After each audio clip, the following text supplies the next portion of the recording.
in the All right, okay. hour.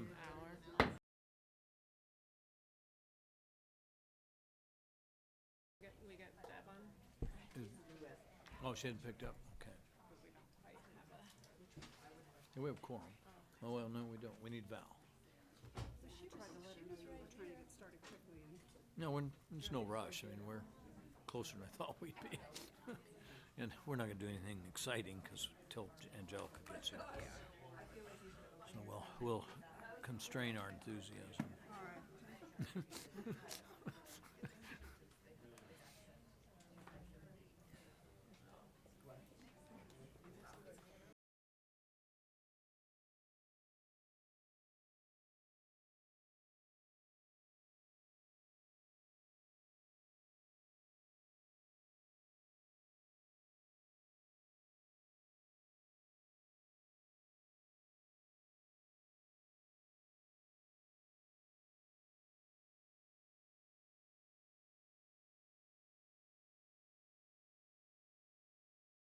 I'll just excuse Deborah till she gets on. Okay, the meeting, October meeting of the State Board of Education will come to order. Ms. Remember, would you please call the roll? Board Member Durham. Here? Board Member Flores. Here. Board Member Goff. She's excused until traffic permits her to get here. Board Member McClellan. here. Board Member Rankin. Here. Board Member Shuffle. She's excused until her phone connection works. Ah, Board Member Shuffle, are you here? great. Board Member Schroeder. She's excused until traffic permits her attendance. Okay. Okay, would, Dr. Anthus, would you lead us in the Pledge of Allegiance, please? Allegiance to the flag of the United States of America and to the republic for which it stands, one nation under God, indivisible, with liberty and justice for all. Thank you, Dr. Anthus. Okay, let's see. The approval, next item is the approval of the agenda. Do I have a motion for the approval of the agenda? Is there a second? Second. It's been moved and seconded. I would like to amend the agenda to add the following item for consideration regarding Pueblo Schools for the Arts and Sciences and Pueblo District 60 School District Finance Act monies. That the item to be considered will be to direct the department to review the terms of the charter contract and financial information of the charter school and the chartering school district to make a recommendation to the state board regarding whether or not the chartering school district is improperly withheld any portion of the amount due to the charter school. And so I would make that motion and ask that it be included for action immediately following the executive session this afternoon. Is there a second to that motion? Second. Okay. All right, so is there objection to the motion to approve the agenda as amended I would like to remove something. from the? Consent From agenda. the, well, yeah, we'll do that. Okay, We'll thank do you. that next. So seeing no objection, that motion is adopted by a vote of 5-0 with 2 excused. The consent agenda, do we have the language? Do I have a motion for approval of the consent agenda? Yeah, we need to read something. I have it someplace. I don't see it in front of me, but I'm happy to read it if you have it. Yeah, I don't have that one either. I think we've changed it a little bit so you can just read, Yeah. Oh, Yeah, the there it revised is. 5.01 through 5.08. okay, here we go. Yeah. I move to approve items 5.01 to 5.18 on the consent agenda as published in board docs. Thank you, Ms. McClellan. Is there a second to that motion? Second. It's been moved and seconded for the approval of the consent agenda. Are there objections to the inclusion of any items on the consent agenda? Ms. Rankin? Yes, thank you. I would like to remove item 5.08, disciplinary proceedings, 2013 JMJ H 3205, and 5.12, disciplinary proceedings, 2019 JMB v. 1178. I earlier had taken off 507, but I would like to leave that on. So there are two items there. So just the two items. That's correct. Okay, is there objection to the approval of the consent agenda minus those two items? Seeing no objection, that motion is approved by a vote of 6-0, and the record will show Dr. Schroeder is present. So that's that motion, and those items will be considered immediately upon conclusion of the executive session later today. Welcome, Dr. Schroeder. We are now at the item, where are we here? Item 6, Director of State Board Relations, Ms. Marumba. Good morning. Just a couple of reminders that we are video streaming the board meeting today. Board Member Shuffle is on the line, so please speak into your microphone. If you need the wireless, you can locate CDE Hotspot, and the password is pumpkin with a capital P. Lastly, the NASB conference is next week. I will be attending along with some of your colleagues and Ms. Tolson. So if you need anything, please let me know. Otherwise, that concludes my report today. Thank you, and good morning. Next item is the Commissioner's report. Yes. Commish? Thank you, Madam Chair, members of the board. I feel like we have to stop meeting this way in the middle of blizzards. It's a very accurate predictor if we have a board meeting that there will be a blizzard. So just for all those needing to remember that. So yes, I've had a busy month the past month, so I'm just gonna run through a couple things that have been occupying my time. I was able to go to the Pikes Peak Superintendent meeting a couple weeks ago and was able to meet with all of the superintendents there. We talked about No Surprise, accountability, READ Act, and other items, but it was good to be with them. I also spoke at the Adult Education Conference. Not everybody knows that CDE also oversees an adult education program, and we had the first conference of its kind, and we had about 100 people attending from around the state, and these are about 27 grantees for adult education programs within the state of Colorado, and it was the first time we sort of enabled them to share what they were learning and how they were supporting adult education in their community. So that was really great to be a part of. As I mentioned in, I think via email, we had the School Safety Audit Committee. This is sort of audit season, and we had a statewide school safety audit. We were one of 4 agencies that participated in that audit.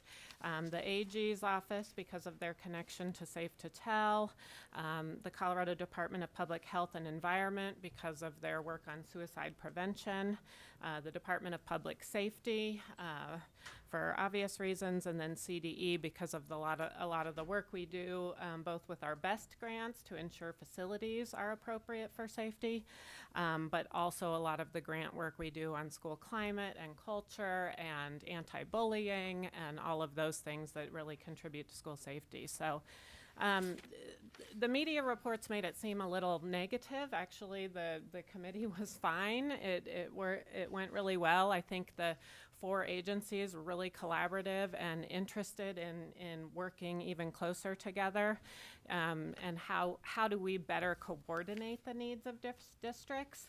And we just talked about how sort of the effect of the layering on of legislation year after year can sometimes mean that it's not as coordinated and tightly coherent. So we talked a lot about, improving our ability to do that across agencies, and so we look forward to doing that work in the future.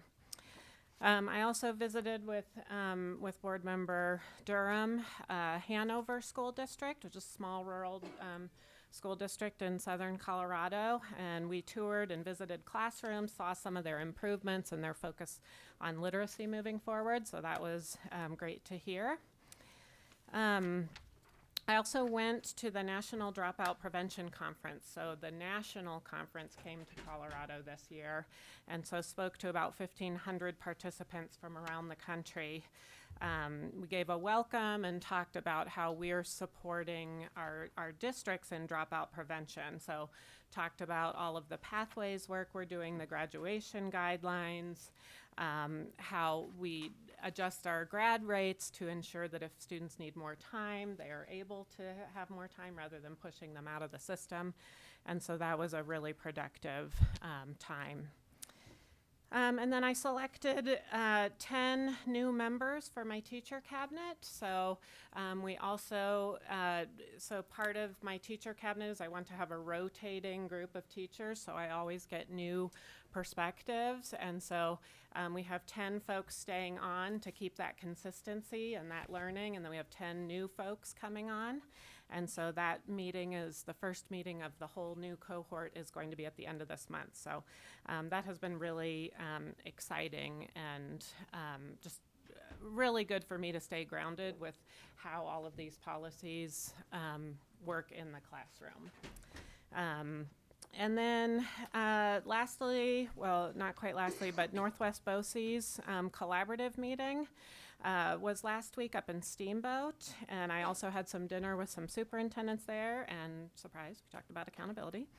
And that was really nice because it was about 600 teachers and educators from across all of the Northwest districts, and the BOCES puts it on. It's a great professional development event. They asked me to give an inspiring talk, which is not always what I do. I usually give more, here's what we're doing at the department.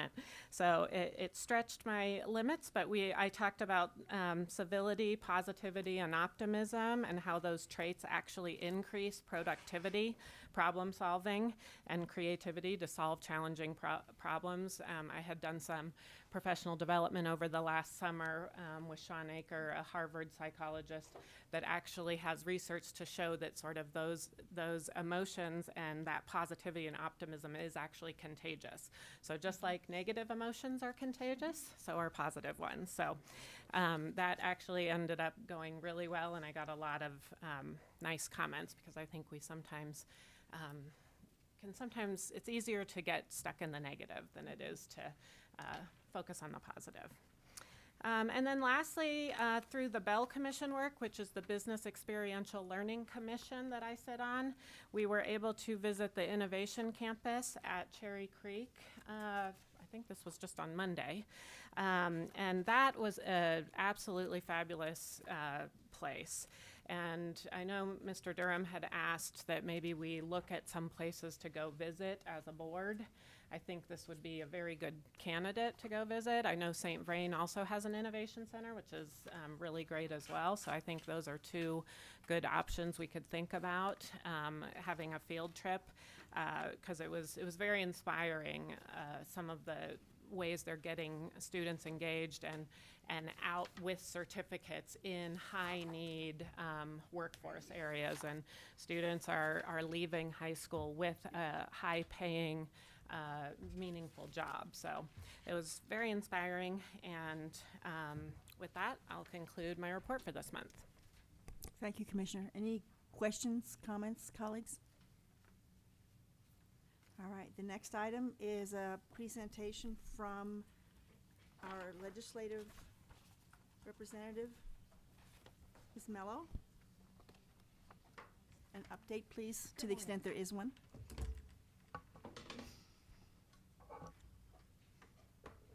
Good morning, everybody. Good morning.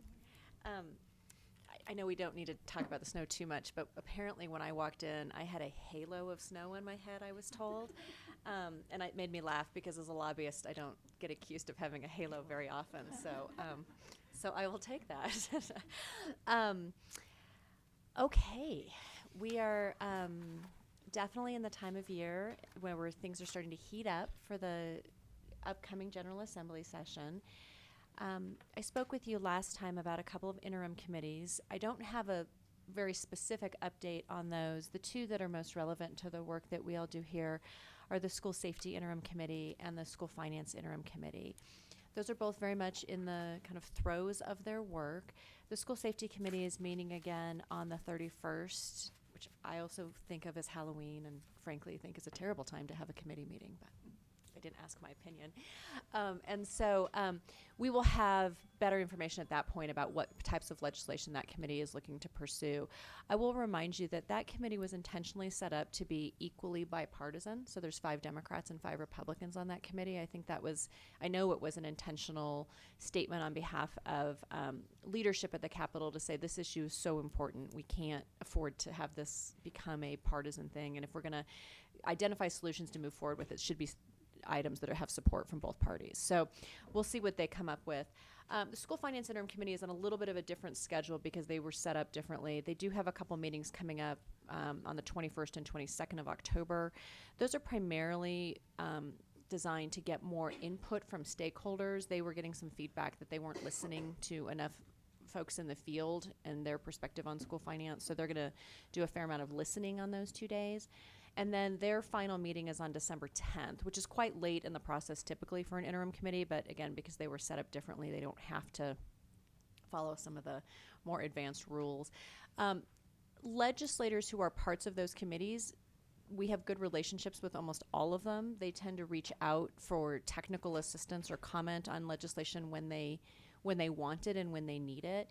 So confidentially, it's not something I can, tell you details of at the mic. We do have some insight into some of the direction that legislators want to go, and it's really helpful when they come to the staff here for technical assistance, right? Because that way the bill just gets written in a way that's implementable from day one.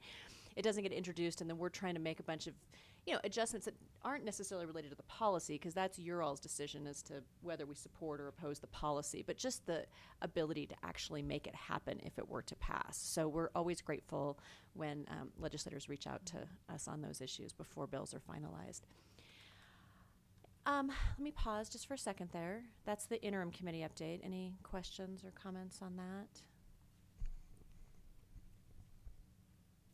Board Member Sheffel, be sure to speak up, please, if you have a question. Okay, I will. Thank you. Okay. I will. Thank you. Go ahead, please, Ms. Mellon. All right, so the next thing I wanted to touch on is just the overall state budget situation. I sent you all some materials after the budget forecast that came out. I can't remember how many weeks ago. I don't know. I guarantee you the weather was nicer when the last one came out. It was 2 or 3 weeks ago. The state budget is tightening to some extent. Now, that's a very general statement. I mean it generally at this point, right? We're at the very beginning of the budget process, so it's not, I don't think, actually that productive to talk about specific numbers. But overall, you should just be aware that there's a sense of kind of a tightening budget climate, partly because economic activity is starting to slow a little bit. We have been in an economic expansion for an incredibly long time, according to my friends who are economists. So that's not shocking that we might start to see some slow there. The second is the impact of the Taxpayers' Bill of Rights. We are reaching a point in our budget and our revenue collection where we're hitting up against some of those limits. So the way that the law is right now, and I know people have different opinions about this, but just the way that the law is the state can only collect or can only keep so much of what it collects. And we're entering into a period of time where dollars will start going back to taxpayers as a result of the Taxpayers' Bill of Rights. Again, that could change. There's some ballot initiatives out there right now. Legislation could come along, but current law, as it applies, that's what's contributing to the tightening of the budget. And I raise that because I think that there's a number of K-12 related issues that interweave in important ways in that budget tightening. The ongoing conversation, that we've been having for several years about mill levy equalization, about the way that the mill levy system works across the state and whether it's fair, whether it's not fair, and capacities and all of that. I think we generate more interest in that conversation as the budget tightens, so we're going to keep talking about that. When full-day kindergarten was enacted, everybody had to make a guess, right? Nobody knew for sure how many kiddos we'd have show up in full day kindergarten relative to what we had before. That is exactly how it has always worked. We're in a situation now where the magnitude of the difference between the guests and actuality could be bigger than the magnitude of the difference between some of the guesses we make all the time and what actually happens. So there's conversation about what that means for the ongoing budget and how much more, and we just don't know yet because we don't have the numbers yet. October counts are underway right now. My daughter came home yesterday. She was very upset that the wellness team at her school, who had perfect attendance for October count, got a dress down day, and they didn't. She said it was very unfair. I'll just share that as a example of our schools are taking October count seriously. So the data around exactly how many kids have showed up for full day kindergarten is just not available yet, and it won't be for a few months. It's being collected right now. The department, knows it's important and a priority to get those numbers clear as soon as possible. That will feed into this budget conversation and just where dollars need to come from and how many dollars need to be set aside. The last thing I'm going to do is just give you a preview on some of the issues I think are going to be coming up. But again, let me just pause there and ask if there are just kind of budget or fiscal specific questions that you'd like me to at least try to address. Please, go ahead. Board Member Flores. Well, I know the governor has said that early childhood is a big issue in the next budget. I mean, in the next year. So what do you think will happen? I know kindergarten is important, and so we got kindergarten. I'm rooting for early childhood, so should I keep my hope up high on that? Madam Chair, Board Member, or Dr. Flores, I think you keep cheerleading. I do think there's going to be, I think we will see some specific proposals from the governor's office. Those may be budget-related proposals. There may be other aspects of expanding access to preschool that the governor's office chooses to pursue. We don't have details on that yet. Okay. But yes, it's very much a part of the conversation. I just can't tell you Sure. of what the number is and all that kind of stuff yet, because we just don't know yet. Thank you. Other questions? All right, so crystal ball time.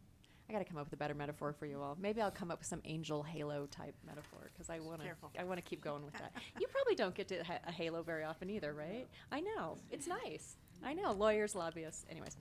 Okay. School safety, behavioral health. There's a connection there. It's not a one-to-one connection. I think the school safety interim committee is likely to take that work into a behavioral health direction. There's a number of programs that the department already runs around behavioral health. I think those are potentially targets for additional funding or perhaps reworking of how those services are offered to schools and districts. So there has been, we're going to continue to see conversation about behavioral health, mental health in schools. And again, it's connected back to school safety. But they're not exactly the same thing, right? There's parts of the school safety conversation that aren't about behavioral and mental health, and there's parts of a behavioral and mental health conversation that isn't about school safety. So we'll see both of those topics, and we'll see some interweaving of them. Preschool was on my list, Dr. Flores, so Thank you. That's another topic we'll see. The last year, you may remember that there were a couple of bills that were talked about for a long time. Only one piece of legislation actually got introduced around our educator evaluation system. But the agreement that was essentially made when that piece of legislation failed last year was that this was going to be a conversation over the interim with all the different stakeholders to really think about what are the concerns with the educator evaluation system. What, if any, is there consensus on things that we can change? And I do think there is some consensus on things. There's not perfect consensus. I want to be clear about that. So I'm hoping we're going to see some legislation that's around areas where, everyone agrees, we could do that better, we could tweak that, or that could be, we've learned certain things, and so let's apply that learning. So that would probably be one set of ideas and proposals.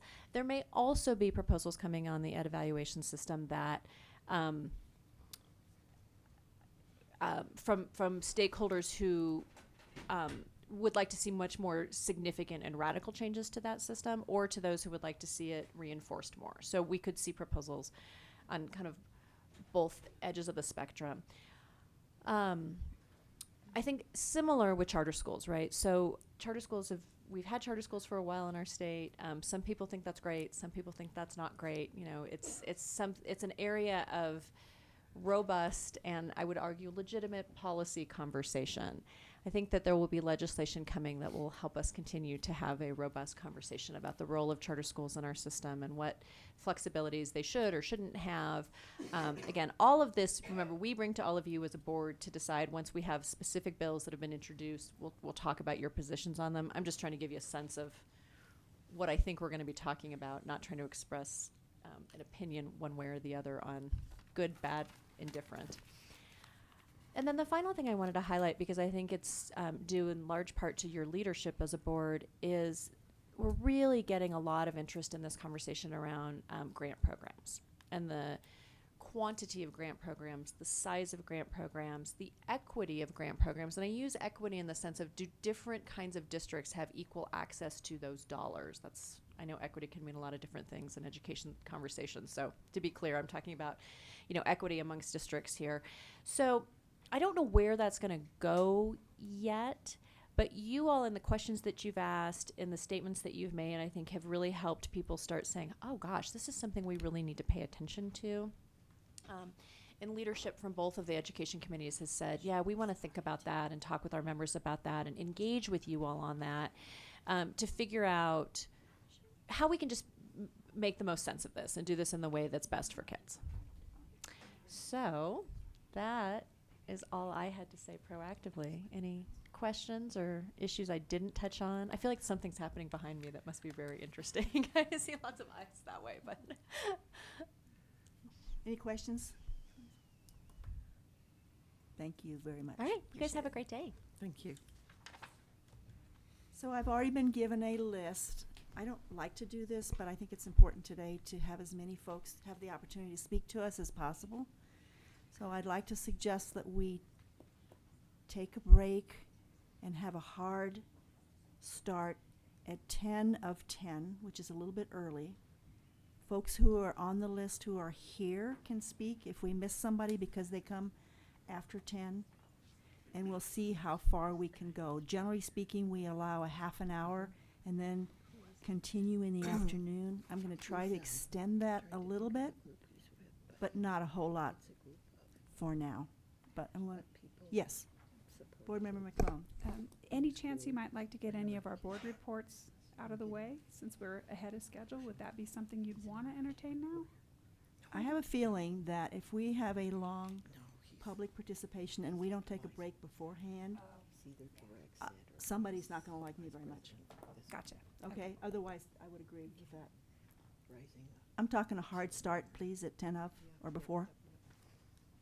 I hope that's okay with the audience. I'm just trying to figure out how to manage a half an hour and spread it to something that still keeps us somewhat on schedule this morning. But we did. Board Member Flores. Thank you. But we did say that people were coming at 10. Absolutely, and people can sign up until 10. There's a second sign up. I have a sign up sheet in front of me Okay. that would take up the whole half hour. There's still an opportunity for folks to sign up out there. We'll do the best we can. I'm not promising that we will get to all speakers, but we will make every effort. Can we take 10 minutes now? Yes, you can take 15 minutes now, and that's 15 all. minutes. Okay, thank you. Thank you.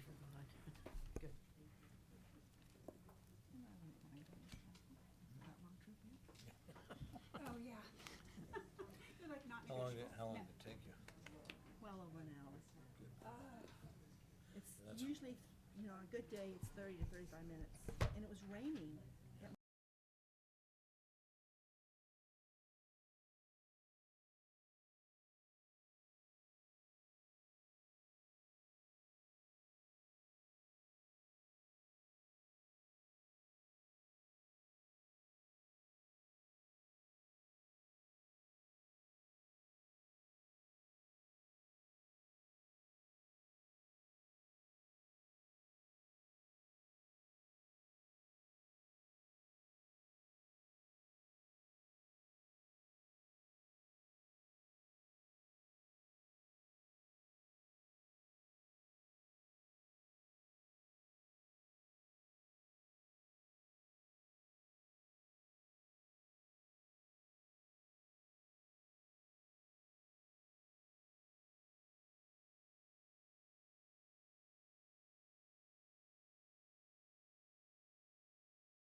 individual is not here or ready to speak, I promise I will go back to it after 10. I recognize that we're changing the schedule a little bit.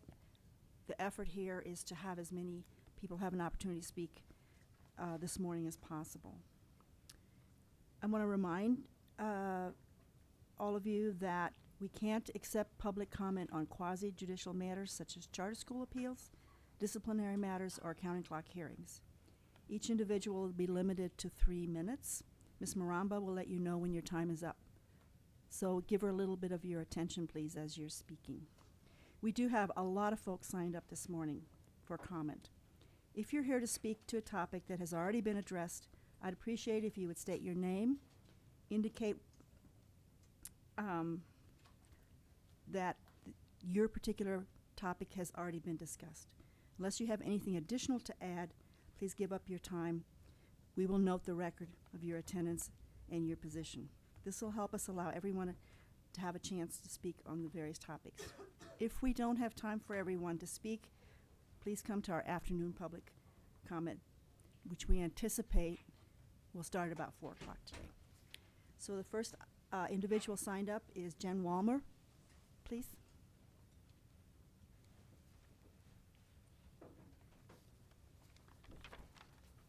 To do classes. Apologies. Hi, my name is Jen Walmer, and I'm the State Director for Democrats for Education Reform. For close to 2 years, I have watched as this board has grappled with the misalignment in student achievement scores and the accountability system. For the past 7 months, you have thoughtfully examined the system and have allowed the opportunity for more than 14 public comment sessions. And for that, I share my gratitude.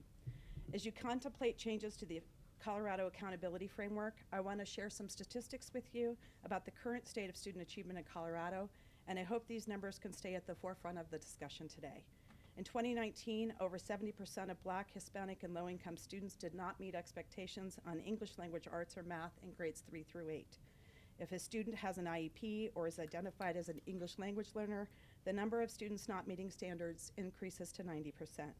This is not a critique of the department, the state board, or the hard work people across the state do day in and day out to support our students. The persistent toll poverty takes on economically disadvantaged students and families, and the systemic discrimination faced by students of color does not fall on any particular sector. We all contribute to the system, and we all must be an active participant in changing it. However, to solve the enduring problem of our time, we must clearly identify schools and provide supports to solve the problems. Currently, over 90% of schools in Colorado are rated in the top 2 categories, including 72% of schools which are rated as performance, the highest category.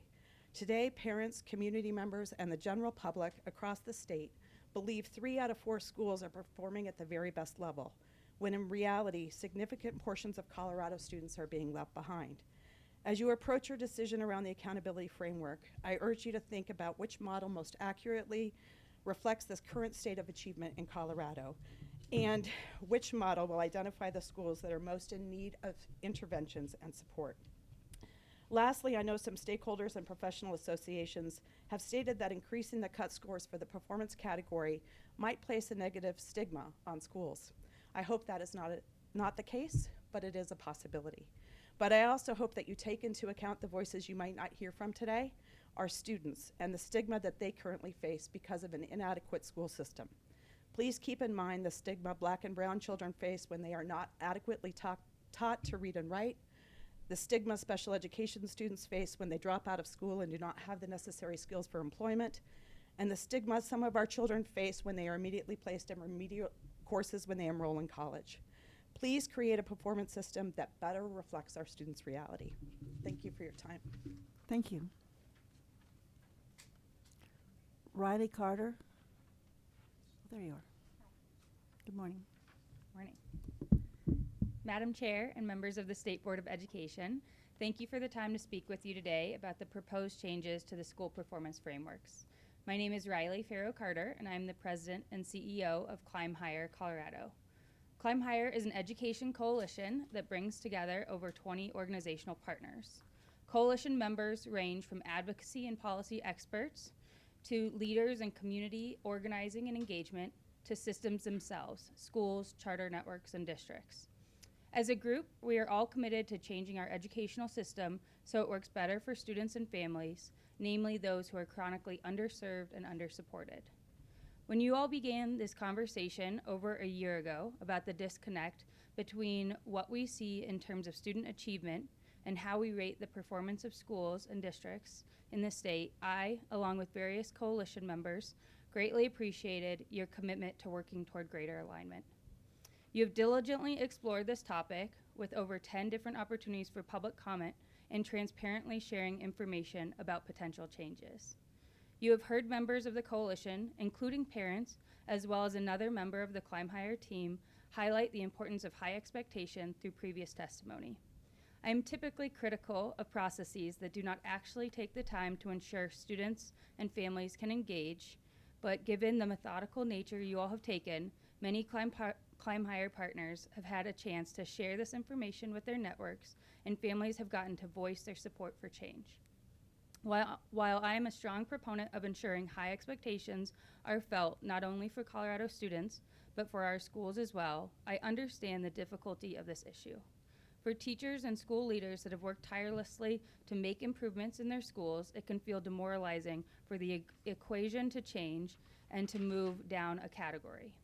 That said, I have been inspired over the last 10 years as we've seen schools and districts move up the accountability rating system. I am confident that trend will continue if these changes are made, which is all the more reason to go ahead and align the expectations for students and schools. I would also encourage you all to put students and families at the forefront of the decision you make today. While it can be incredibly challenging to attend state board meetings in the middle of the workday, particularly when it's snowy, please know efforts to create greater alignment across student and school performance is greatly appreciated and valued by so many parents and students. It is for these reasons that I urge you all to select option C of the proposed changes to the school performance frameworks. We know this change will result in a greater number of schools being listed as improvement rather than performance. But as we look at the models, we know this is a more accurate representation of student achievement levels. Please know that the partners around the Climb Higher table recognize that greater investments may be needed in order to ensure that the rating of improvement will get the supports needed for advanced learning. I thank you for your time. Thank you. Stephanie Perez Carrillo.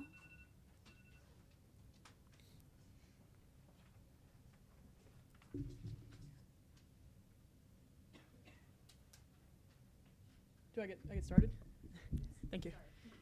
Hi, good morning. My name is Stephanie Perez Carrillo, and I work as a policy analyst at the Children's Campaign.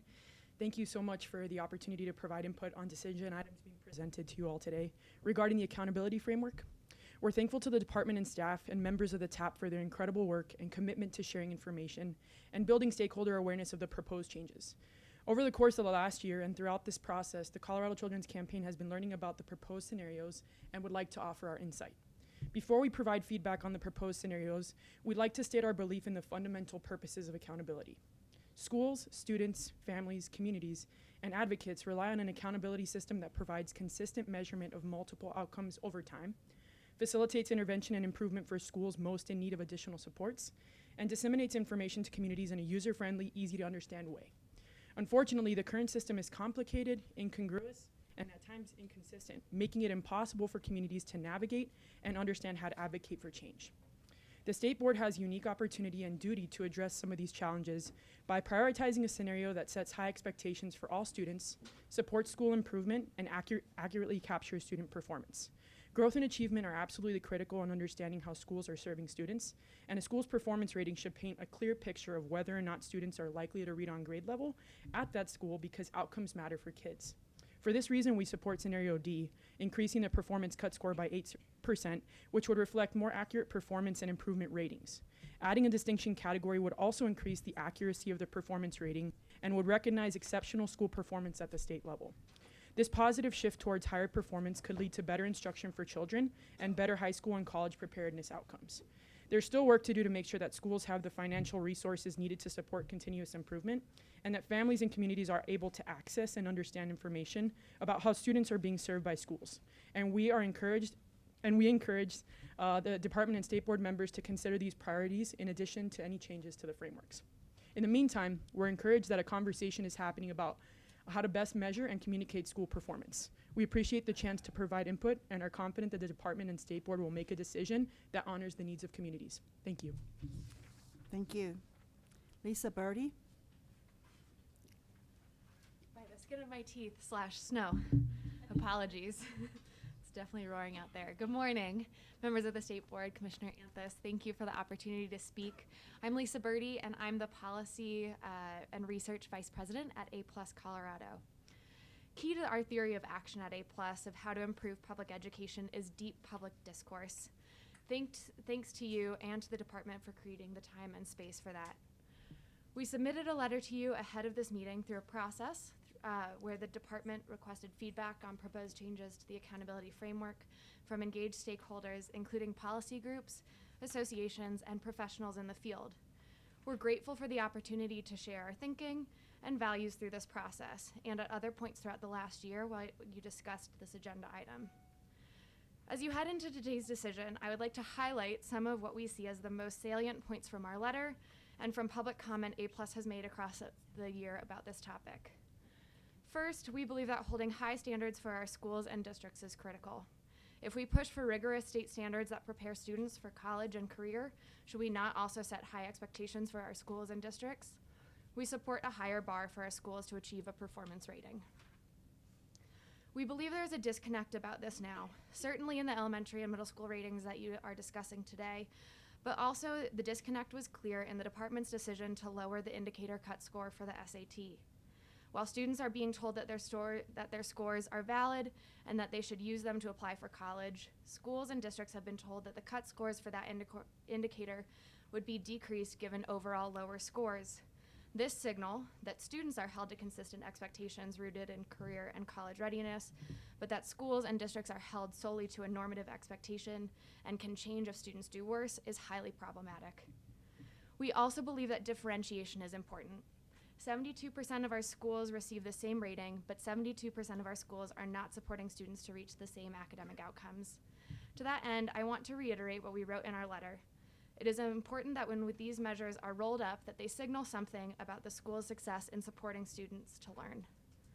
What I hope is not lost in this point is the value of transparency for families, communities, and students. To some of the points made in several letters you received, assessment scores sliced in various ways do not wholly convey the student experience or the quality of a school. What assessments do provide is a comparable way to understand how systems are supporting students, regardless of family income, learning differences, race, or ethnicity, to demonstrate their mastery of academic standards that as a state we've said are critical for students. This comparability is important if we care about students having access to the same educational opportunities. And we believe deeply that the state should absolutely be investing in other ways to help families and educators understand and communicate the true quality of education provided in a school. The accountability system provides a starting point, but is neither sufficient nor does it prevent that necessary work. We appreciate your work and willingness to dig into public dialogue about how we best support our students. Thank you. Thank you very much. Ariel Taylor-Smith?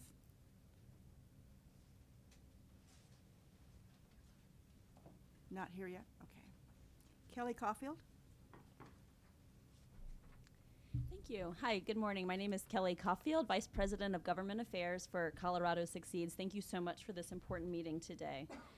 We believe a key function of this board is to ensure the transparent information is accessible and actionable to all stakeholders so that it can be used to guide continuous improvement, support local leaders in making decisions about where to target resources, and help parents choose the learning providers for their children.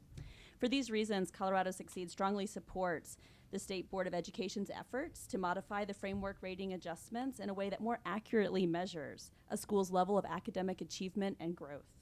We are grateful for this open process, including the numerous opportunities for public engagement and comment around a variety of scenarios developed by the department. Specifically, at Colorado Succeeds, we support the on-track growth measures proposed by the Department of Education. We appreciate the decision to make this a 2-year versus 3 years look back. In addition, the changes before you, most importantly, to increase the cut scores between the improvement and performance ratings, we strongly support. The current distributions are at best misleading to parents and at worst inaccurate portrayals of a school's level of success. We believe a rating of improvement is a more accurate description of school's performance and clarifies that additional resources and assistance is needed to improve student outcomes. We believe the scenario that modifies the performance cut scores by 8% would make the ratings more accurate and helpful to parents, especially those wanting to exercise their open enrollment rights. And finally, a distinction rating is something that we support too, because it more accurately characterizes a high-performing school over the subjective and ambiguously named performance category. By clearly labeling the top schools with a distinction rating, we send a clear message to parents and communities about which schools have the best track record. For all these reasons, we strongly support scenario D and support all of the efforts of you for this great leadership that you're showing our state. Thank you again. Thank you. Annie Baca-Ohlert? Amy, I'm sorry. Good morning, Madam Chair, members of the board. My name is Amy Baca-Ohlert. I am a high school counselor and president of the Colorado Education Association, representing 38,000 educators across the state of Colorado. I am also a mom of 3 students who attend public schools in Colorado. I am here today on behalf of the 38,000 practitioners, those actually doing the work in our schools, to ask you not to take action today on the school accountability system until there is a deeper opportunity to engage in conversation about the accountability system with all stakeholders. I want to mostly illustrate our request by highlighting recent research from Dr. Douglas Downey of Ohio State University. Dr. Downey, in his nationwide study, found that test scores speak more to what happens outside of the classroom than how schools themselves are performing. I quote, "We found that if you look at how much students are learning during the school year, the difference between schools serving mostly advantaged students and those serving mostly disadvantaged students is essentially 0. And test scores are a point in time and not a fair way to evaluate the impact of schools." Downey continues, and these are his words, "Instead of schools being engines of inequality, as some have argued, the research suggests schools are neutral or even slightly compensate for inequality elsewhere. Disadvantaged kids start with poorer home environments and neighborhoods and begin school behind students who come from wealthier backgrounds. But when they go to school, they stop losing ground. That doesn't agree with the traditional story about how schools supposedly add to inequality."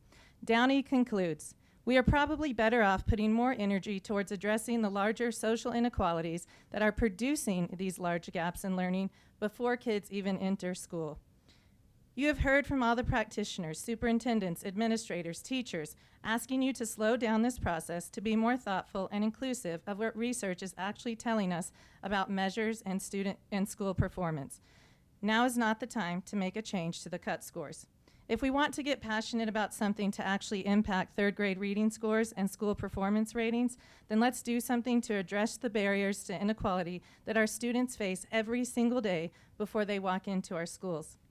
I would also like to let you know that I have over 215 emails from your constituents who tried to email you their concerns and their feedback, but these emails never made it to you because the published email on your website was not accurate. So today I'm hand delivering these emails to you so that their voices are not silenced. Thank you for your time." Thank you. And who should I give these to? John Ford? He's stuck in traffic. He's stuck in traffic? Yeah. Okay. Vicki Harbor? Good morning. My name is Vicki Haber. I don't have a fancy title. I'm just a regular old 5th grade teacher from Brighton School District 27J. And I came here today, left my students with a substitute to talk to you about this very important issue. We all believe in accountability, teachers and all my colleagues do. And I have a script here that I'm supposed to stick to, but after listening to all of these people, I feel like it's more important for me to speak from my heart. I've been teaching for 20 years. I've been giving tests for 20 years. Right now, I am currently testing my 5th graders every 3 weeks. It's a lot of instructional time that's dedicated to tests. And the sad part is that none of those tests are really an accurate measure of the whole student, right? My job is to go in every day and teach them reading and how to be critical thinkers and how to solve math problems. But really, I'm also supposed to be addressing them as humans, as individuals. And these test scores, while they do measure some student growth, don't really do what they're supposed to be doing in terms of measuring the whole student. And they certainly don't do that for kids who are coming to us from different backgrounds and different socioeconomic statuses and different family situations. They are not an accurate measure. The overall rating of my school might change, but it's not going to actually affect my instruction. What will have a greater impact on my instruction is if I have more time to teach, if I have more access to my students, if my students have more access to me because they have mental health support, because they have food, because they have a safe learning environment. Those tests, they don't measure that. The larger issue is that while student growth is vitally important, one test that is given to them over the course of 3 weeks, which is how long it takes, it's 3 weeks out of my April that I have to give to my students, it's inaccurate and it's limiting. I've had students fall asleep during the test. I have students who just click through. That's not a measure of my teaching. That's a measure of the fact that they're taking tests for 3 weeks and they get tired because they're 10. It's also not a measure of what they're capable of. So what I would ask is that you understand that we live in a world that expects its workforce to be able to think creatively, adapt to change, collaborate with teammates, and show emotional intelligence. None of those things can be measured by a test. We have reached a point where it has become obvious that these tests don't give us the data that we need. They only measure content knowledge, which plays a vital role, but not the only role. We have to do better for our students. We need to stop trying to fix the broken accountability system we have by simply changing the cut scores every few years. And it's time we create a better system altogether. We have creative and innovative educators who are passionate, who care, educators like me, who sit around and talk about our data every single day. We would like to work with the CDE and the State Board of Education to build a framework that is fair for students and fair for schools. Thank you for your time. Thank you. Ann Keki?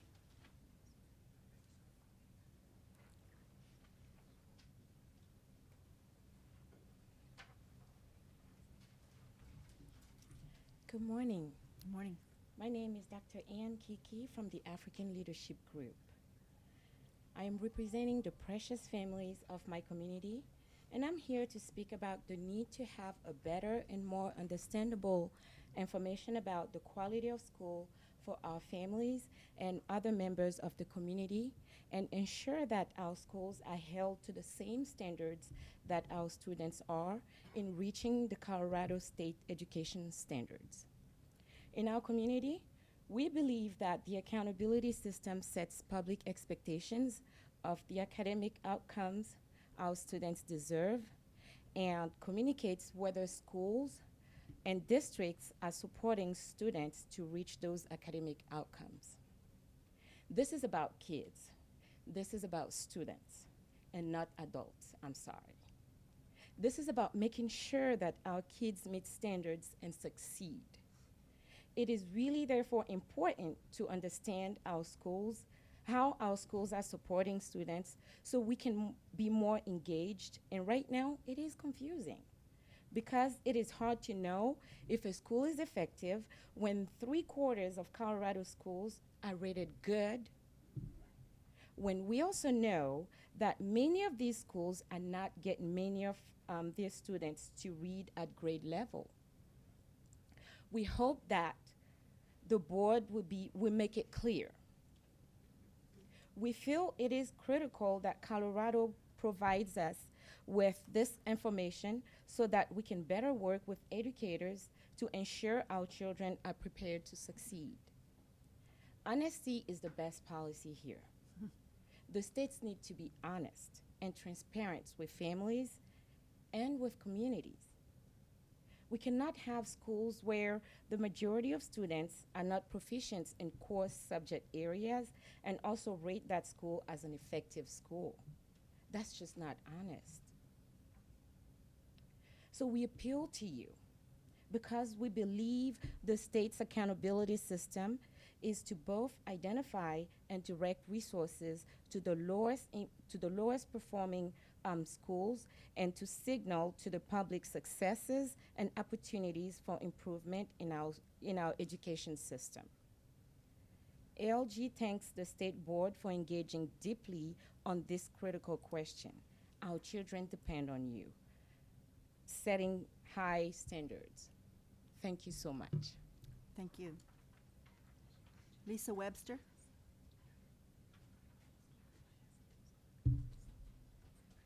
Good morning. My name is Lisa Webster, and I'm part of the Summit School District Board of Education. And surprise, I'm going to talk about accountability.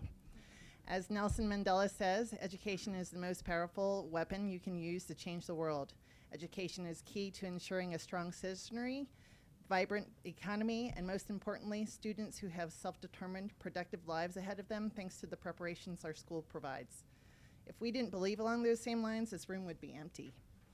Per legislative declaration in the Colorado Revised Statute Title 22-7-1002, the ultimate goal of public education, whatever the students' post-high school aspirations may be and whatever they may become over time, is to ensure that to the extent possible, each student is prepared to meet his or her full potential. In terms of accountability, Colorado Public Schools are accountable to every Student Succeeds Act from the federal level and the Colorado Education Accountability Act of 2009 to include updates of House Bill 181355. Additionally, our families and communities are counting on us to develop in students' personal and social and professional skills so that they are ready for this complex, swiftly changing 21st century world. These directives can be hard or tough to balance. That said, we are charged with per Title 22-11-201 to provide reports regarding performance that are fair, balanced, cumulative, credible, and useful, and one that is positive and focused on learning. As written by the superintendents and various education supporting organizations across the state to Commissioner Anthus on September 27, 2019, over the past 10 years, schools and districts have experienced numerous changes to framework rating through changes to calculation, results, and how our schools and districts respond. Let me frame that statement in an airplane analogy. Small changes in course may seem subtle in the front of the aircraft, but can have huge impact on the movement in the tail and the overall charted course. These frequent disruptions can leave schools and districts struggling to hold a course of reliable reflection and continuous improvement. We also have the Student-Centered Accountability Program, or the SCAP pilot, running simultaneous to the Mainstream Colorado Accountability, where, per the Rural Innovation Alliance's May 14, 2015 presentation to the State Board of Education, said that accountability systems should be designed to ensure continuous improvement in student performance, instruction, and leadership so that all students are able to develop high levels of skill and capability across essential domains. To achieve these goals, educations need to make use of diverse indicators of student learning and strengths in order to comprehensively assess student progress and adjust their practice to continuously improve learning. They also need to document the opportunities schools provide to further the goals of equity and growth. And standardized tests is an incomplete picture of learning. Without additional measures, a single test is inadequate to capture a year's worth of growth. And I'm personally glad to know that Colorado legislators have recently made some resources to further SCAP work in school districts so we can learn from this promise. I have 4 points. First, thank you for taking inputs from the ground, from boots on the ground and those in close proximity, and the willingness to take these inputs. We need to make sure we have sufficient time and engagement with stakeholders. Thank you for the technical advisory panel conclusion about pulling growth to standard elements from the achievement part of the overall calculation, and I hope that we have more time for a comprehensive review. And then we are still wanting to look at the Association of Colorado Education Evaluators, and we need the hard work of reimagining an education accountability system that works for all students, because the lack of evidence in the technical quality of CMAS unclear alignment for PSAT, SAT to standards, and then the continuous changes in framework scoring has eroded the validity of the system and diminished the education stakeholders' confidence in the state's ability to determine quality. Thank you you. for your time today and the extra time that you allowed me to speak. Superintendent Pilch.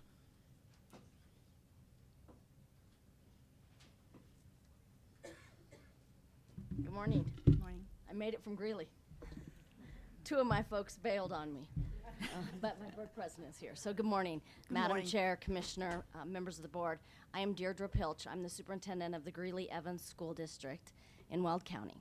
And I've been before you before, so I felt compelled to come today and just share some thoughts with you that many of my superintendent colleagues and I have been in discussion about. You have a significant conundrum in front of you. You are looking at our school performance frameworks and our accountability system, and you see a disconnect. I see that same disconnect. Schools make it to performance, and I've had this same conversation with my principals. Yes, you're at performance. You made it there. And we still have 23% of your kids who do not meet expectations. That's not good enough. So I get it. I get the disconnect, and I get the worry. And the comments that are shared today, I absolutely agree with the need for more accountability. No one is going to hold us more accountable than we are ourselves, at least in our school district. And so I believe the comments that have been made today, and I support them around the importance for accountability and the importance for community members and parents and teachers to actually understand the accountability system and what that performance rating means. And what you're looking at today, the changes that you're considering making, will only make this more confusing. It's not going to make it easier to understand. It's not going to help folks understand which schools are better or not. What it's going to help people to know is, well, this school just dropped to improvement, so they're no longer in performance. I'm not sure I can still send my child to that school. What I know, after having done this work for 4 years in Greeley and Evans, I'm in my 5th year now, we first, as we sat before you with those turnaround schools and priority improvement schools, what we first realized was we had to get tremendous growth and gradually move up to improvement, then move to performance, and then keep the pedal to the metal to hold that performance. And I know I shouldn't be saying I don't want to move my schools backwards, but I have 4 schools that are going to drop from performance to improvement in this model, in the 6-point model. And I will tell you, that will be so demoralizing to those children and to those parents and to those teachers. I right now have a kindergarten teacher opening at one of my schools. I have a 5th grade teacher opening. I have 3 special education teacher openings. I have 4 mathematic teacher openings. I have multiple alternative licensure folks in my buildings. My folks need that performance rating earlier to stay the course. That's what performance does for us in District 6. And I've watched it over and over, that once they hit performance, they continue to push harder and harder, and then the achievement follows. We meet kids where they come when they walk in our doors, and it takes us longer in Greeley and Evans, where 65% of our kids live in poverty. Thank you very much for your time, and thank you for your hard work. Thank you. Talia Cottrell.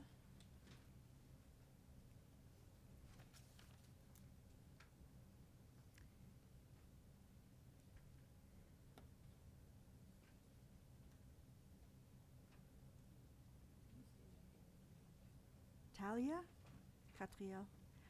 Stephen Sonicles, I'm sorry. It's all right, Saunders. Oh, Handwriting is not my forte. no comment. Okay. Chairwoman Schroeder, members of the board, Commissioner Anthus. My name is, we just clarified, Steve Saunders, and I'm the Chief Communications Officer for Westminster Public Schools.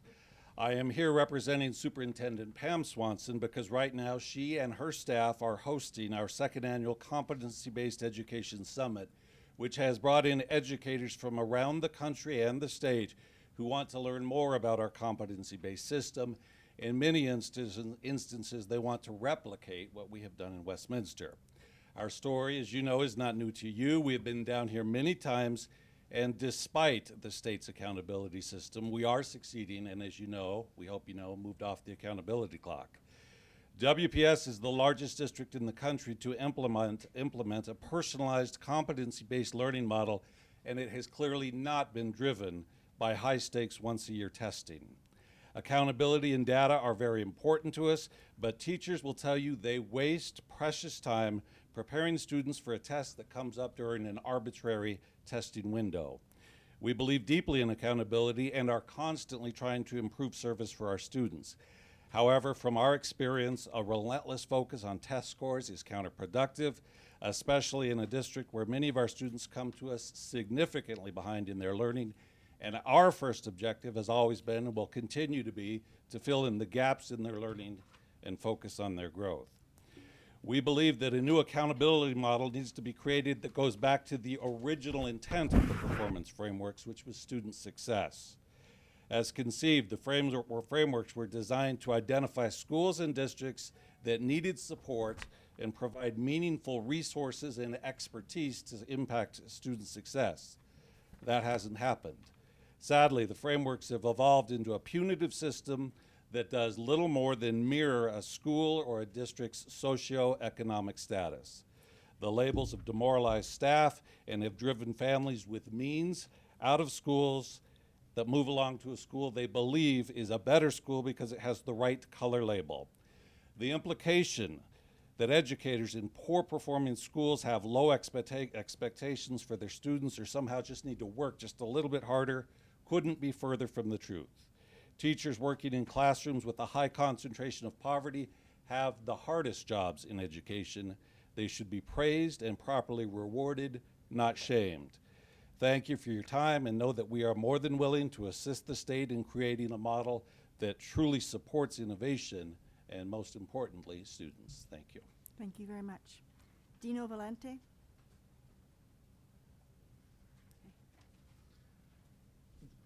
Good morning, members of the board, Chairwoman Schroeder, Commissioner Anthus. My name is Dino Valente, and I am the senior member of the Westminster Public Schools Board of Education. I'm here to talk to you about proposed changes to the Colorado accountability system.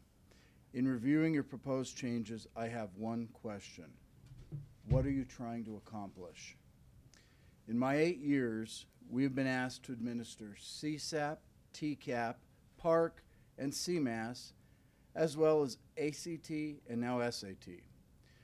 We find out where the state is setting the bar after we get the test results. Other than making teachers, administrators, parents, and students crazy, what does this accomplish? How are student achievement and progress measured when the test is changed as frequently as the oil in your car? Why do you use bell curves? What does using a bell curve accomplish other than marginalizing students, schools, and districts to achieve a desired outcome? If the goal is for every student to achieve academically at high levels, then why is having too many schools rated performance a problem instead of a celebration? Why not set the standard and let the numbers show the truth?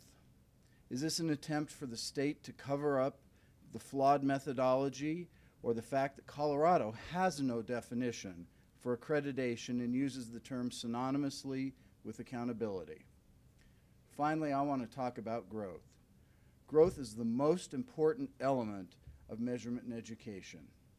Growth shows progress towards a goal. Growth can be measured, growth can be celebrated, growth can be built upon. Growth acknowledges that not every student comes from the same background or the same starting point. Growth acknowledges that some students take longer to get from point A to point B. Yet your new proposal seeks to limit growth and to punish districts and schools for closing the achievement gap. Again, I ask, what are you trying to accomplish? In summary, I urge that this board stop this folly, take a step back, and work with school districts such as Westminster Public Schools and partner with acclaimed international accrediting organizations such as Cognia, who have found their own way to improve delivery of academic services that benefits students and develop an actual standard for accountability. Thank you for your time. Thank you. Michael Matthews? Hi, thank you, Chairwoman. Thank you, Board. My name is Michael Matthews. I'm the president of the Board of Education in Greeley-Evans School District 6. I'm also a parent. I have 5 kids in our school district, and those 5 kids took 8 different CMAS tests this last year, and I think they met expectations on all of them and exceeded expectations on most of them. But here's what I would tell you that we're actually measuring with those tests. We're really just measuring privilege. My kids have the advantage of having a parent who will drive through snowstorms because they believe that much in education. They have a mom that stays at home, takes them to the extracurricular activities that support them and that education. They have parents who went to college and grandparents who went to college. And at the end of the day, I believe that is all right now our achievement measures, is how privileged the kids are. And when we look at that with respect to schools, what we're measuring is how many parents in that school look like me. What percentage of these kids come from privilege? A lot's been said about parents and the need for parents to understand the system, the need for parents to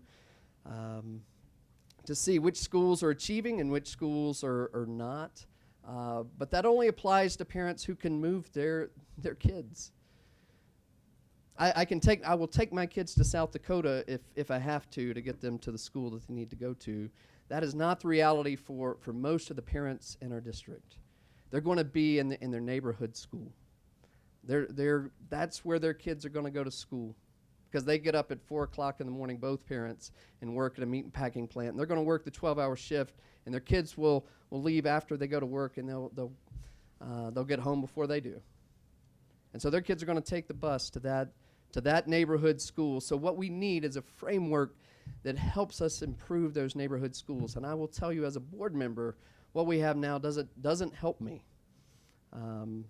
Labeling and especially taking a school that has worked. The last time I was here, we were arguing for more time for a school, Billy Martinez, to get to performance. We knew that they were doing the right work. They just haven't achieved the label yet. And he gave us the time, and they made it to performance, and that is one of the very schools that would go back down to improvement. And I would, again, argue that is so demoralizing to teachers who've worked for years to try to get to a certain place and just to have the goalposts moved on them at the very end. I would argue, please don't take any of these views, but go back. Look at our frameworks, look at our testing, and provide us something for school boards, for superintendents that actually helps us. Thank you very much. Thank you. Peter Hiltz?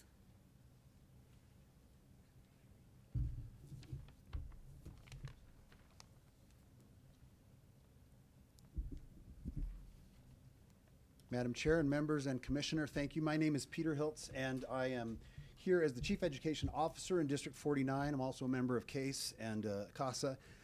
But more importantly than that, I'm a parent of 6 children. 3 of my kids are special needs learners. 3 of my kids are English language learners. All of them are graduates from a Colorado high school. All of them are successful in one way or the other.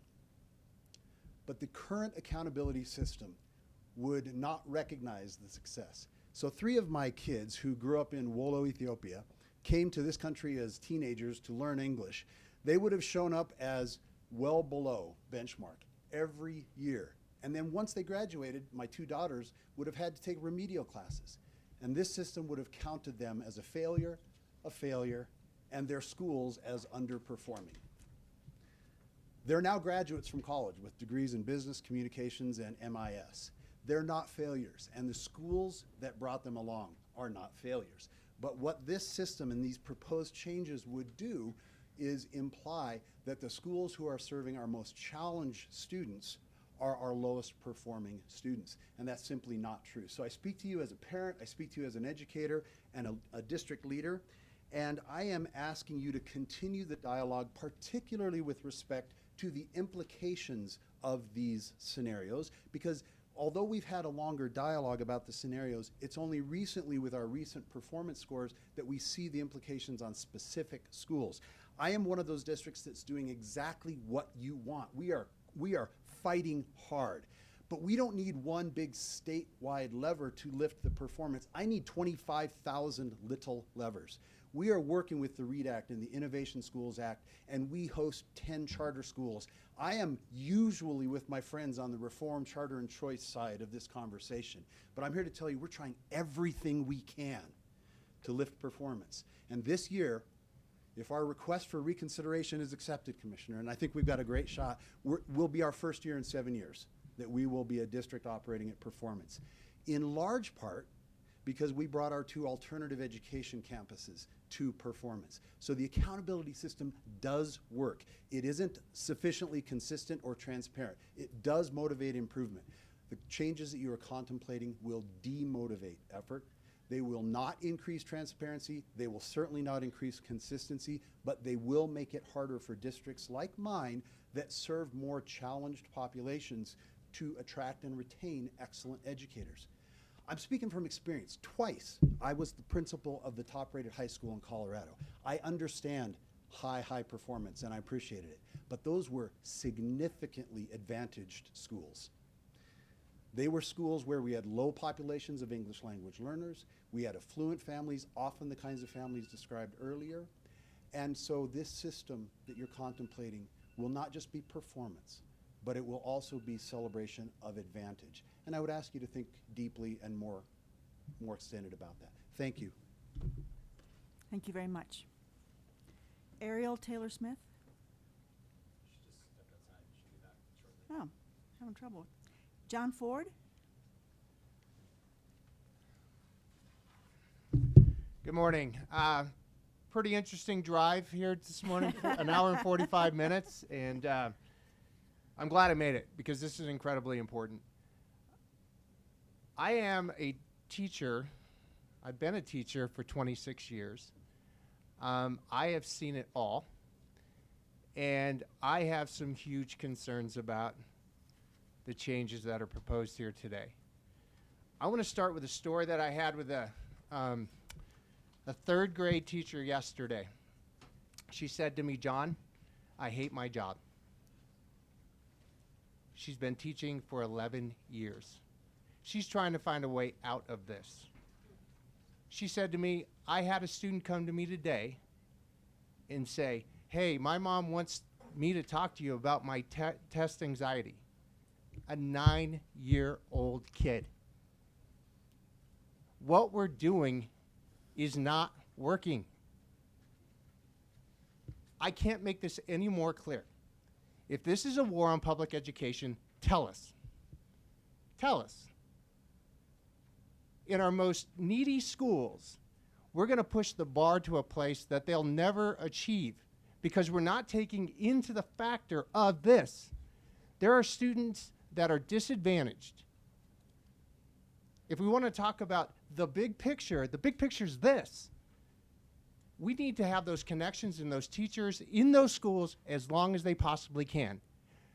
A couple years ago, the average stint for a teacher nationwide was 5 years. It's under 4 years now. I'm going to tell you something. I love teaching. One of the greatest gifts that I could ever get was build a relationship with that kid and a kid's family and the community that I was in. We have teachers cycling out of our schools. Some of our schools last year had a turnover rate of 36%. The longest teacher at a certain school was 18 years.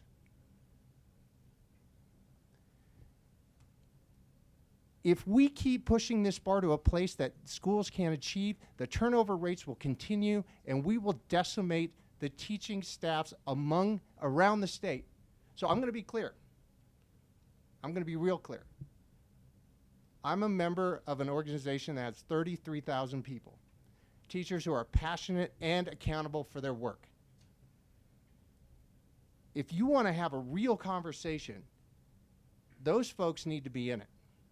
And you also need to listen to why we're here today. The last thing I want to say is I have a junior at Colorado School of Mines. Super smart kid.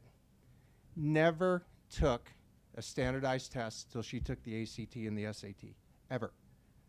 I opted her out. So I want you guys to think about that for a while. Okay, what are these test scores showing in our public schools?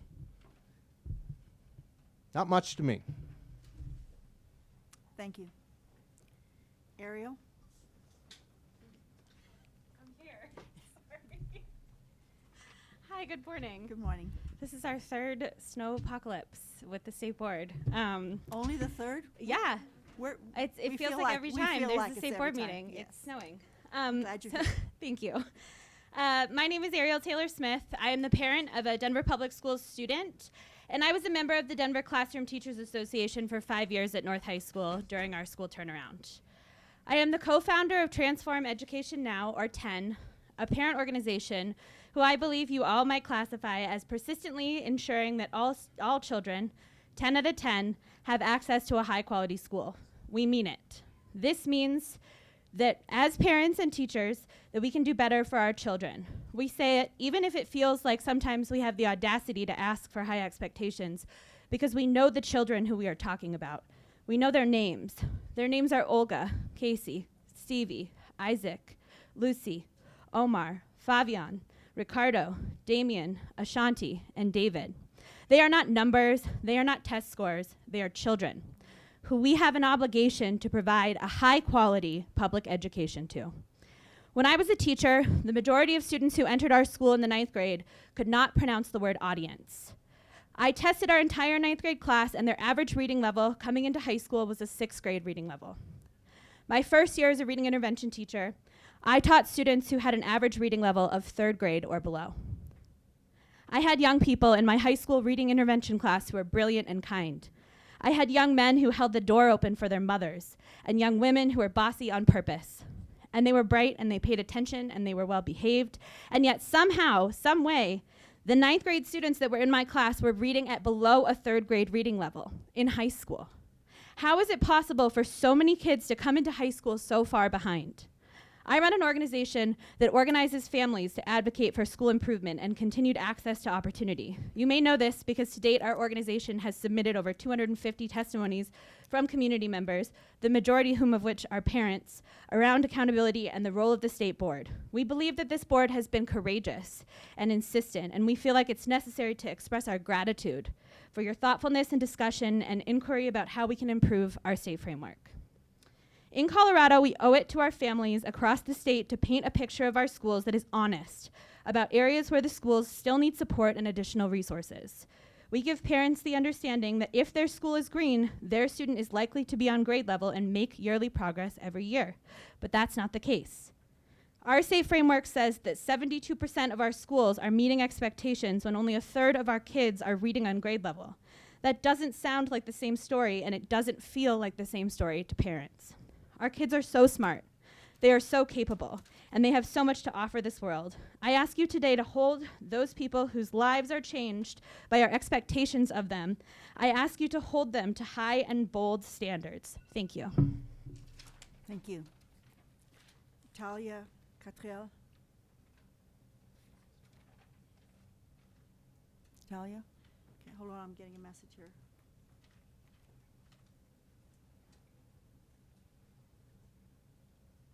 Okay, this is my last edition.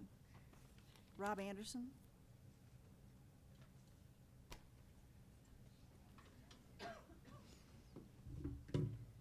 Madam Chair, board members, it's a pleasure to be here. Sorry I was running a little late.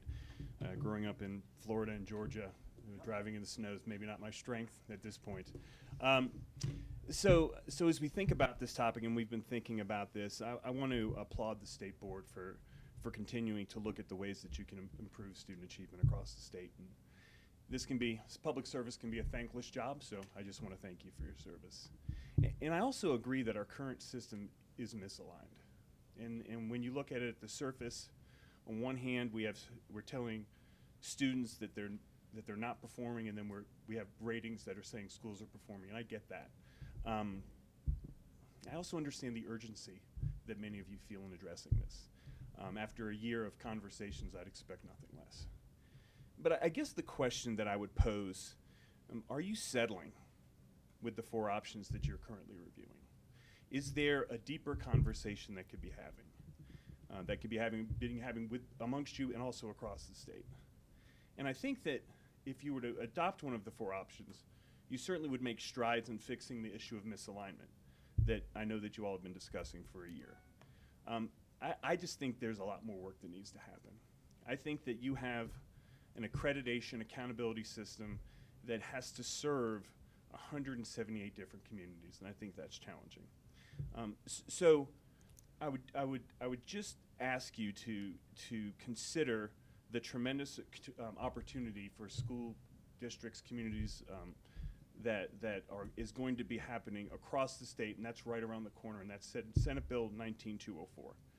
And for those who don't know, this is a bill created by General Assembly that creates a grant program to support innovation and local accountability systems, and has outlined a learning agenda so lessons learned from these local innovations can inform the improvement of the current system of educational accountability in Colorado. And I would tell you that there are rural districts that are deeply interested in this, but there's also lots of districts across the Front Range that are very interested in this work and are willing to do the work along with the state board to kind of think about what it is that our accountability system could look like. And I'll tell you, my enthusiasm for this idea comes from personal experience. For those who don't know, I spent a decade as a school administrator in Florida during the A+ plan for education, which was a plan that was instituted by then Governor Jeb Bush. And I watched what happened in schools, in my schools and others, when we shifted from a system that was solely test-based to a system that also considered other factors. When I looked at what was happening, what was incentivized when we were just looking at tests, I saw a lot of bad practices. I saw kids not getting important opportunities that they deserve to get, and something focused on the test. So we have this opportunity in front of us. I want to again thank you for your service. We do have work to do with the accountability system. I would just ask you to pause and consider that there may be some other things that we would add to that. So thank you. Thank you. One more call for Talia Cottrell.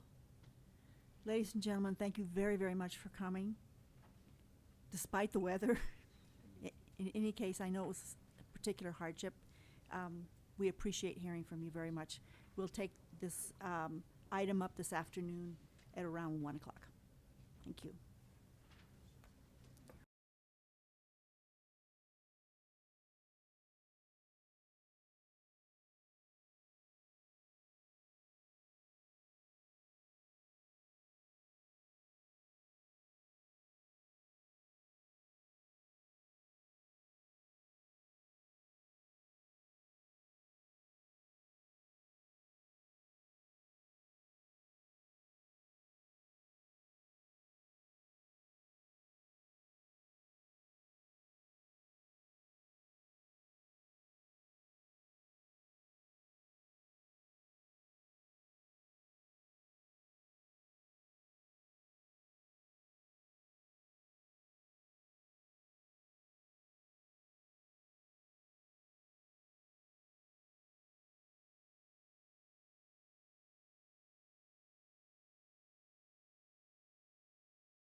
Accelerated College Opportunity Exam Fee Grant. A hearing to promulgate these rules was made for publication of a public notice in August through the Colorado Register.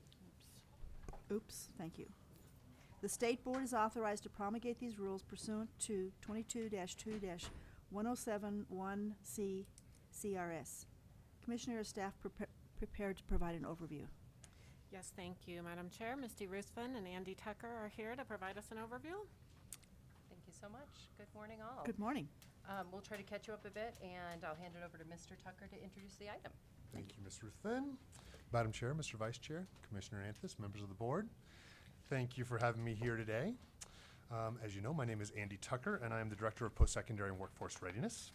Today, we're having the rulemaking hearing for the administration of the Accelerated College Opportunity Exam Fee Grant Program. You have in your pocket 4 items. You have the memo outlining the bill that requires rules to be drafted and adopted, a red-line version of the rules, a clean copy of these suggested rules, and a crosswalk for rules to statute. Section 2295.5-102 of the Colorado Revised Statute requires the Colorado State Board of Education to promulgate rules for implementation of this grant program. These rules amended those originally drafted for the Advanced Placement Exam Fee Grant Program. House Bill 191222 added International Baccalaureate, or IB, exam fees to those that this grant program would cover for eligible low-income students. Therefore, the changes in these rules are minor the changes to the existing rules. The Accelerated College Opportunity Exam Fee Grant Program will distribute approximately $550,000 annually to local education providers to pay for advanced placement or International Baccalaureate exam fees for eligible low-income students. These rules were sent for comment to Case Casby and all of the local education providers who received funding in the program in its first year, including local education providers from rural, suburban, and urban communities. So with that background, now we can turn our attention to the rules. These rules are the same rules presented to you in the August State Board meeting, as we received no formal public comment regarding these rules. The red line version that you have in your packet simply reflects the changes made from the former Advanced Placement Exam Fee Grant Program to the revised Accelerated College Opportunity Exam Fee Grant Program. As outlined in the rules before you, this grant, which is really more of an incentive program, is awarded to all local education providers who seek funding from this grant. Therefore, if requests for grant funding exceed the total appropriation, again, $550,000, the amount distributed per exam fee will be reduced proportionally. The rules also address the application and awarding process, the criteria as outlined for statute, and required reporting. As listed, all of these items are also reflected in statute. Today, the board will vote to approve these rules. If the vote is unanimous, the rules will be finalized. If not unanimous, we will ask for a vote at a future meeting.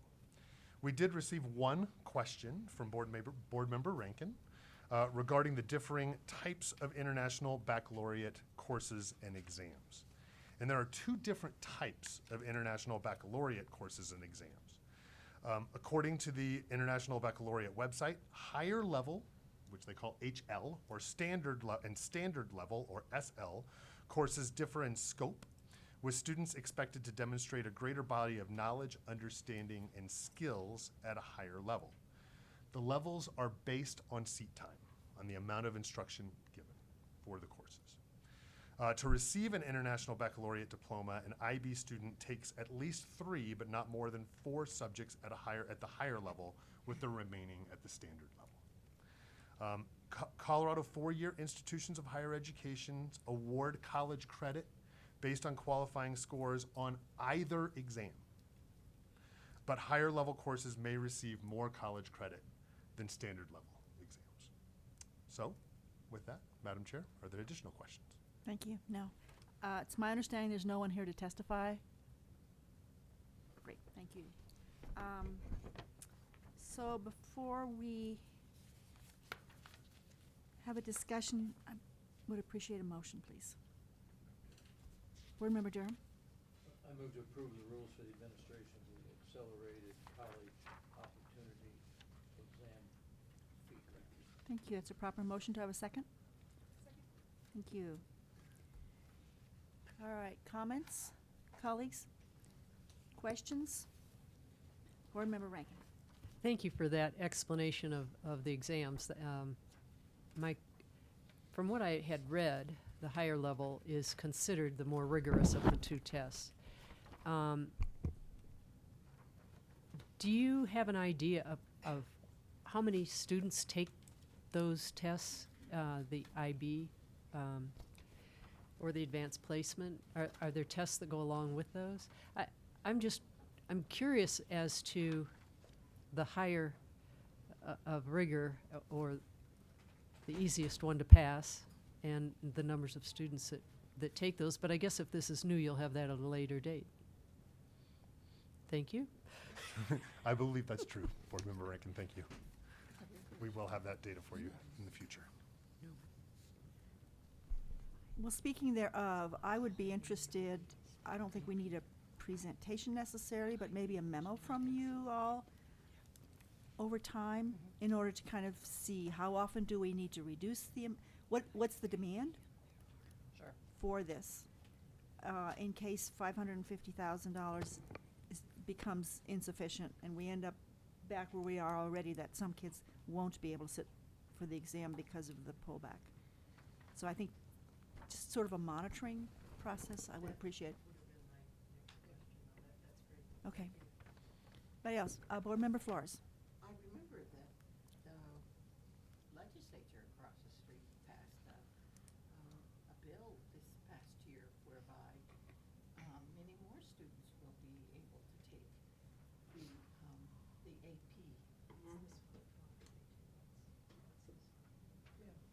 So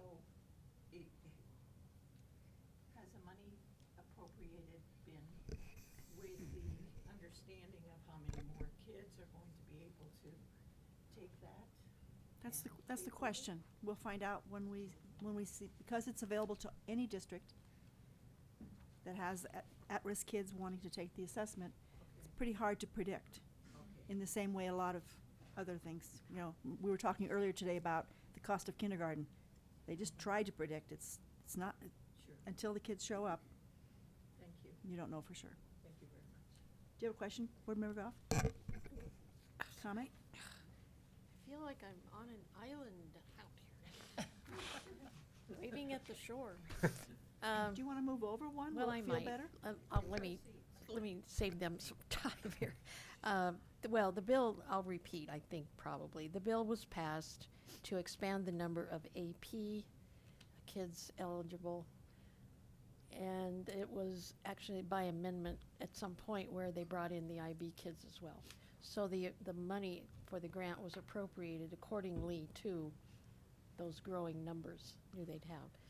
So, but I imagine like anything, if we decided or someone did want to encourage a supplemental budget request, if we needed to, that would happen, and then we'd have another round of rulemaking, right?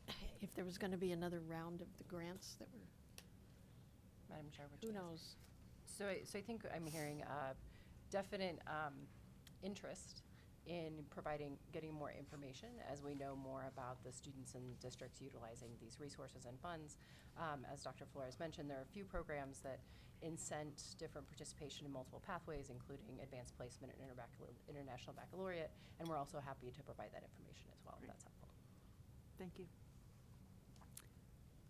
Are we ready for a vote? Call vote, please. Board Member Durham. Yes. Board Member Flores. Yes. Board Member Goff. Yes. Board Member McClellan. Yes. Board Member Rankin. Yes. Board Member Shuffle. Yes. Board Member Schroeder. Yes. That passes unanimously. Thank you. Next item is a rulemaking hearing for the rules for the administration of the 9th grade Student Success Grant Program. A hearing to promulgate these rules was made known through the publication of a public notice in August through the Colorado Register. The State Board is authorized to promulgate these rules pursuant to 22-2-1071C CRS. Commissioner, is staff prepared to provide an overview? Yes, thank you, Madam Chair. Back to Misty Ruthven. Thank you so much. Good morning again. Thank you, Dr. Anthus. Madam Chair, members of the board. So today we're here for a rulemaking hearing to consider rules for the administration of the 9th grade Grant Success Program. You all approved these rules for notice and emergency rules in August of 2019 so that we could be able to get out the information around the application itself so that schools and districts could try to get resources sometime this academic year. Before you, you have a memo outlining the bill that requires rules to be drafted and adopted, also a clean copy of suggested rules. There is not a red line since these are new rules. Through public comment, we did not receive any public information from stakeholders or edits to these rules that would update the original version that was noticed. These are new rules again that were created by Senate Bill 19246. This was part of the school finance bill, so that's why that bill number may sound familiar to you. It was bundled as part of the larger bill. So the 9th grade success program provides $1 million in funding to local education providers, charter schools, et cetera, to assist students enrolled in 9th grade to develop the skills they need to successfully persist in high school graduation and succeed in their education professional careers. So again, there's a provision in the bill requiring you all to adopt rules around implementation as well as deadlines for the application. Local education providers, charter schools that are selected as grantees, as a condition of the grant, they must provide a grant match. Grant matches may include in-kind contributions, donations, goods, services rather than funding. Grant matches may not include funding from other state or federal grants, and that's a standard practice. Applicants are prioritized that have a 4-year graduation rate that have ranked within the lowest 25% of the 4-year graduation rates from public high schools in Colorado for the prior 3 years. What this might look like is a transition program over the summer where there's additional academic supports offered for students, maybe some career advising, really some of those engagement, research-based, evidence-based practices that have happened over the years where students get to know the school before they attend, et cetera, so they're much more likely to have relevance in their education and general engagement. So these are practices that we've seen happen, and essentially these are for things like summer transition programs, and these are dollars for those practices. So turning your attention to the rules, staff have worked closely with Katie Lanaha here at CDE as well as the Attorney General's office to ensure the process for application is streamlined. We've also reached out to schools and districts and again did not receive any comment, including from Case and Casby. So with that, would go through our general practice of our grants process that we have here at the Department of Education. We know that there's an application that's been sent out to date based on your emergency rules, and those emergency rules expire 60 days, so in the next few days here, if the vote is not unanimous here today. So with that, Madam Chair, are there questions? Thank you. First of all, I believe there's someone here to speak to these rules. Krista Spurgeon. Please state your name for the record and the organization, if any, which you represent. It's the usual 3 minutes. Absolutely, thank you. My name is Krista Spurgeon. I'm with Stand for Children Colorado. I'm here in support of the rules for the 9th grade Success Grant Program. Research has shown that if students are on track by the end of their 9th grade year, they will more likely to stay on track throughout high school and 4 times more likely to graduate on time. 9th grade on track work refers to regularly providing information on students' behavior, attendance, and grades to a team of teachers who meet bi-weekly to support each other in creating interventions to any student who is off or about to be off track. The evidence of success behind this work is based on over 20 years of research out of the University of Chicago that identified 9th grade as a key indicator of a student's ability to graduate on time. The bipartisan bill sponsors ensured this modest grant program would focus on the students and schools who are most in need by prioritizing the lowest 20% of schools on a 4-year graduation rate. The program will run through the Student Engagement Grant to promote coordination, and it took steps to reduce the local match for rural and small rural schools to alleviate any burden to them applying. I also want to point out the 5-year sunset that will provide us an opportunity to ensure the program is working and we are seeing the outcomes we expect.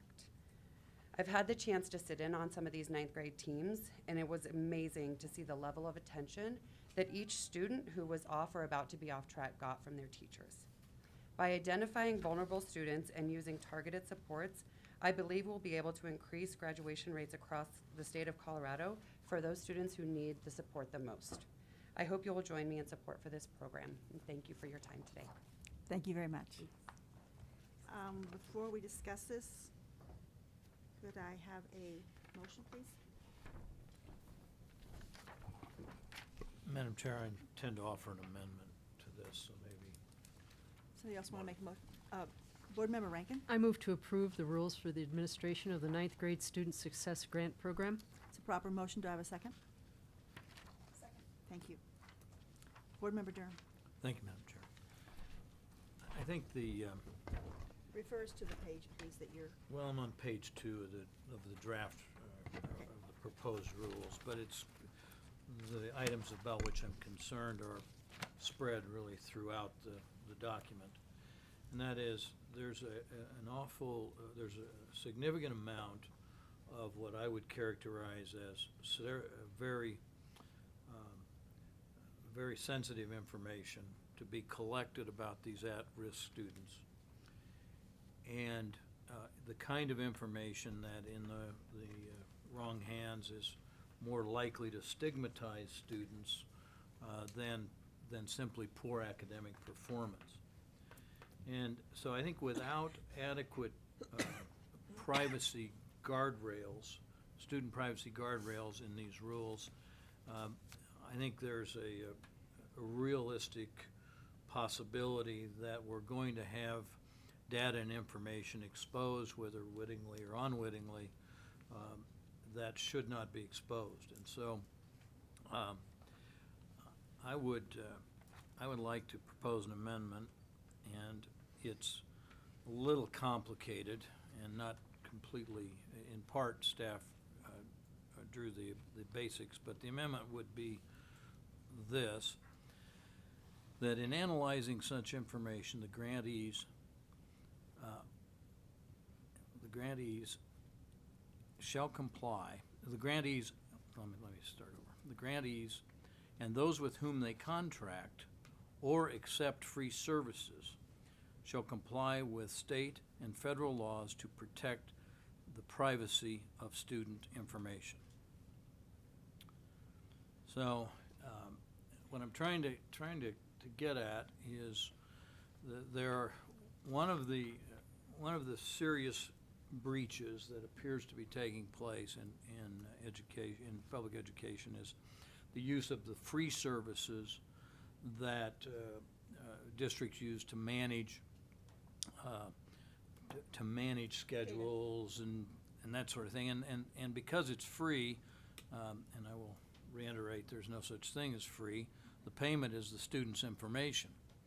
And so I think we need to be concerned that any of the student's information that has anything to do with attendance or behavior especially, that any of that information, anybody who handles it has to comply with the applicable privacy laws, both federal and state, and which is the Colorado Student Data Transparency and Security Act. So that's the amendment. It perhaps could be written a little bit, probably a lot better, but I would like to make that motion at this point in time as an amendment. Can I second that? Yes, you can. Thank you. Could I ask Ms. Ruthven to comment, if you wish, on the amendment? Certainly. So thank you so much for your great question, Mr. Vice Chair. We did work a bit, thank you for the heads up, we did work a bit with Madam Attorney General and a few other folks. And this is something certainly that schools and districts and their contractors would be held to as well, and we're happy to add that as a reinforcement.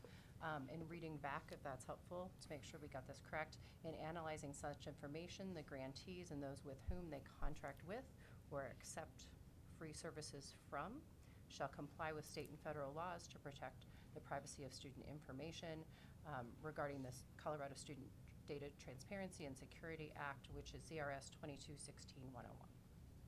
Counselor? No concerns from my end. Okay, colleagues, any comments? Board Member Rankin? The word that was in there was free. Is there anything other than that that could be something that we would not approve of? For instance, an in-kind or discount or something? I mean, free is very definite, but it seems to me, whatever we have in here is not something we should just put in this one. It should be just a given in every situation that I see where people want PII information. I mean, that should be uniform, and I don't know if it should be assumed. I guess that's the word I'm looking for. And do we have to write it every time, or is there something that says anytime there's any grant, this is in effect? Madam Chair, Board Member Rankin, generally, district schools, grant recipients, vendors should all be well aware that those obligations are going to remain in place, whether we articulate it or not. One of the nice things, of course, about adding it into a rule here is you have a bit of a one-stop shopping reminder, particularly when you've got rules aggregating sensitive data like this. So I think that's kind of a policy judgment call for you all, rather than any one. Okay, mandatory then legal can you approach. think of another word other than free that includes free, but other things that, I mean, that maybe we've seen or maybe we've seen in breach in the past? Do you have a shot? Okay, let's start with this, and then I guess we just assume the others are all in compliance with what the state says, and we won't know till we go to court. Is that correct? Well, no, when it hits the newspaper. There you go. Well, Planning thank you. ahead. Thank you for that. Board Member amendment. Durham? I think hopefully we might know before we end up in some sort of litigation. I think I think most of the grants that we give out really don't, particularly, and this very clearly specifies collection of information that I don't know that any other grant requires the collection of student behavior information, and so this is by definition personally identifiable information. And now theoretically it's to be held, if I understand the intent, is to be held within this team that is chosen to somehow provide the guidance for these students. But I think it's pretty, I don't know that you can assume that information isn't going to go further, even within the school, and I'm not sure that even every teacher, if they're not involved with these students, ought necessarily be able to access that kind of personally identifiable information. But more importantly, the schools don't have contracts with people who provide from whom they accept free services. And I think there's a real danger, particularly in attendance, because that sort of stuff I don't believe is closely held. And the free services oftentimes are able to access student emails, and there is a gaping hole here, and I think relative to this kind of information we ought to try and plug it. So that's the purpose.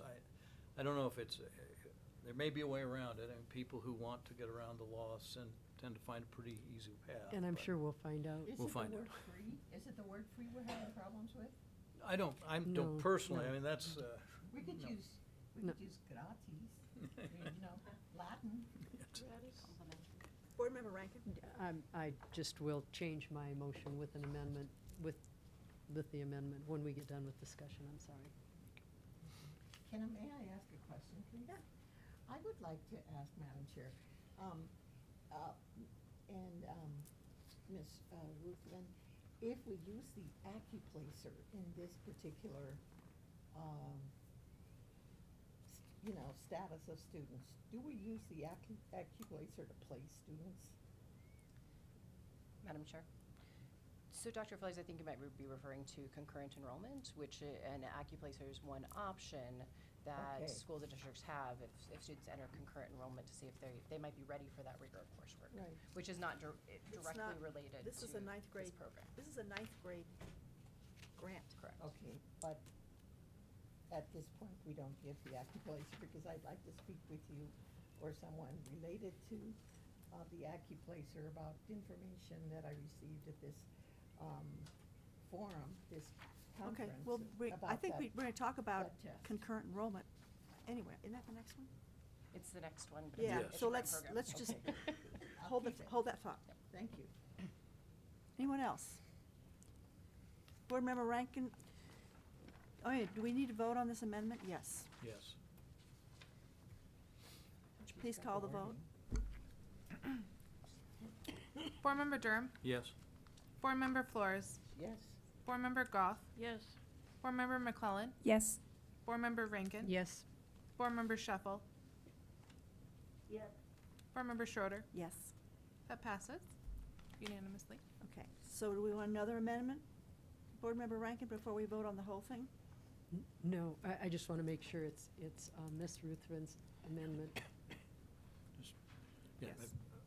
I move that the rules as amended be adopted. Thank you. Second? Thank you. Board Member Rankin. Could you call the roll again, please? Board Member Durham. Yes. Board Member Flores. Yes. Board Member Goff. Yes. Board Member McClellan. Yes. Board Member Rankin. Yes. Board Member Shuffle.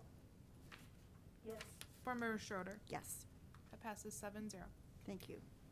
We're now on 10.03.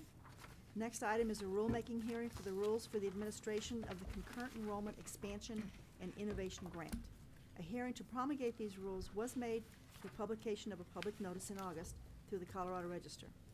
The State Board is authorized to promulgate these rules pursuant to 22-2-107-1 CRS. Commissioner and staff prepared to provide an overview. Yes, we'll invite Mr. Tucker back up, and they will lead us through the next rulemaking. Thank you so much, Dr. Nichols. Welcome back. Thank you. Thank you. I'll hand it over to Mr. Tucker to introduce this next item, and this is the last one that we have with you today, so. So, Madam Chair, Mr. Vice Chair, Commissioner Anthony, and members of the board, thank you again for having me here today. Now we are talking about the administration, have a rulemaking hearing for the administration of the Concurrent Enrollment Expansion and Innovation Grant Program. You have in front of you the memo outlining the bill and that requires rules to be drafted. The red line copies of the rules with red line version of the rules with very minor changes based on the official comments we received. The clean copy, the crosswalk, and a document outlining the formal public comment and CDE staff responses. These are new rules required to support the grant program created in Senate Bill 19176. So please note that the rules referenced in this rulemaking hearing focus only on the grant program and not on concurrent enrollment rules in whole. The rulemaking hearing is a direct result of Senate Bill 19176, again, expanding concurrent enrollment opportunities, which amended the Concurrent Enrollment Programs Act and added this grant program to support expansion and innovation with concurrent enrollment. This grant program will distribute $1.5 million in grants to partnerships of local education providers and institutions of higher education to begin offering or to expand their options of concurrent enrollment opportunities for eligible high school students.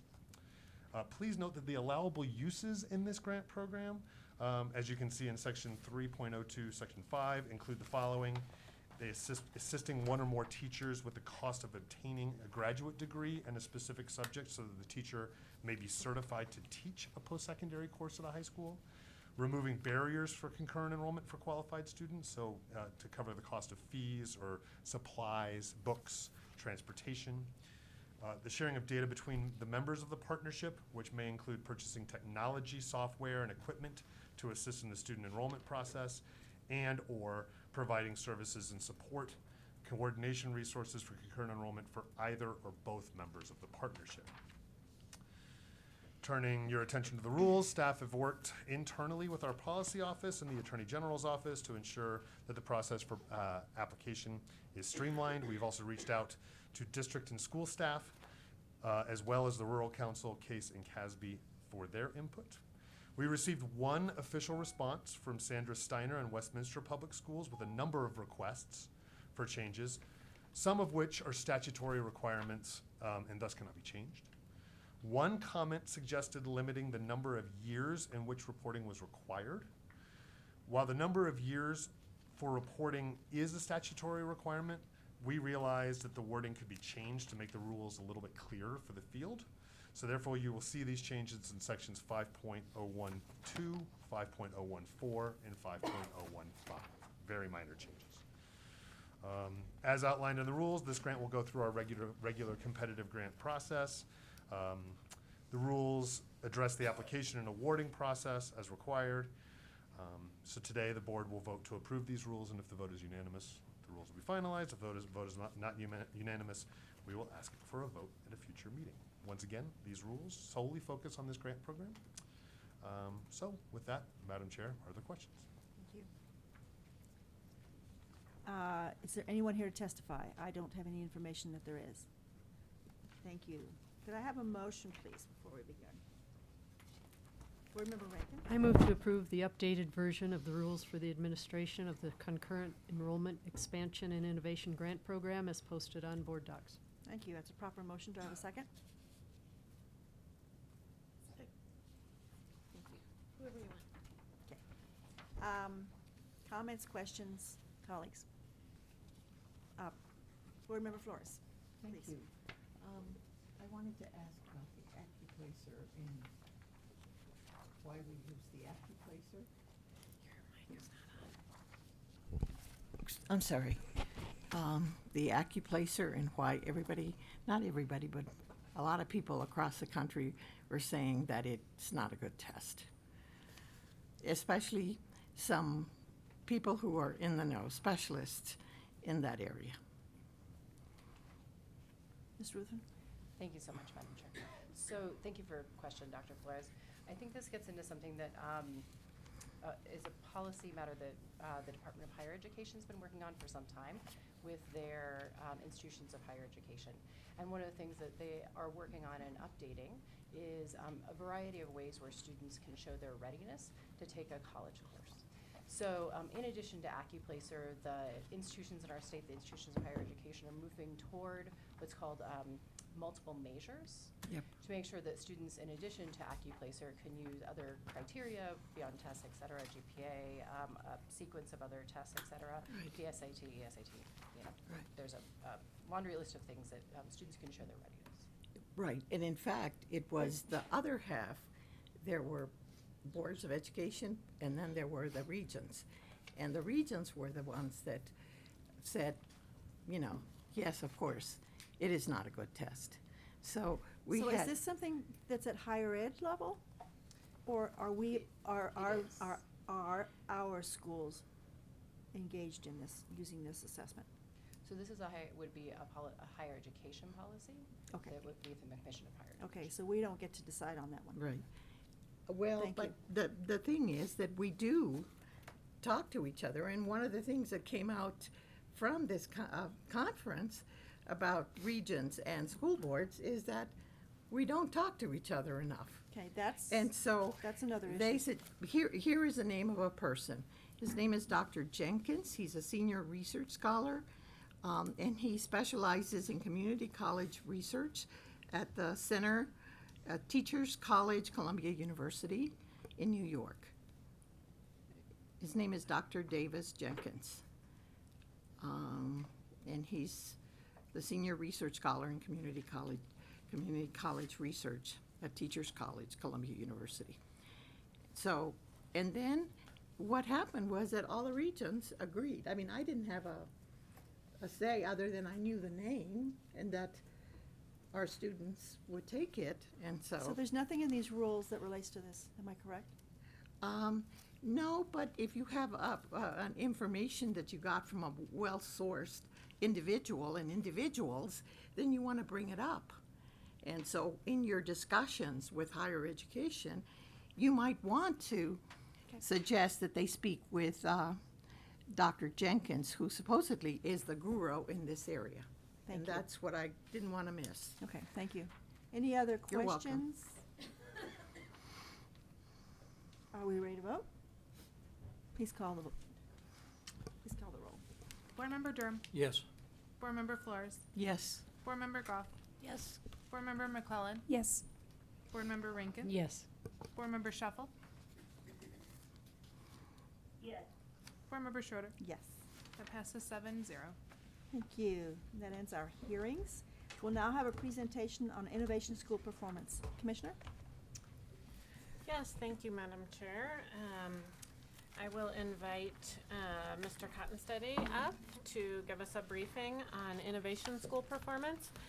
Just as a reminder, this was a board request item to give an update on this. Oh, and also Miss Monet is also with us, so thank you.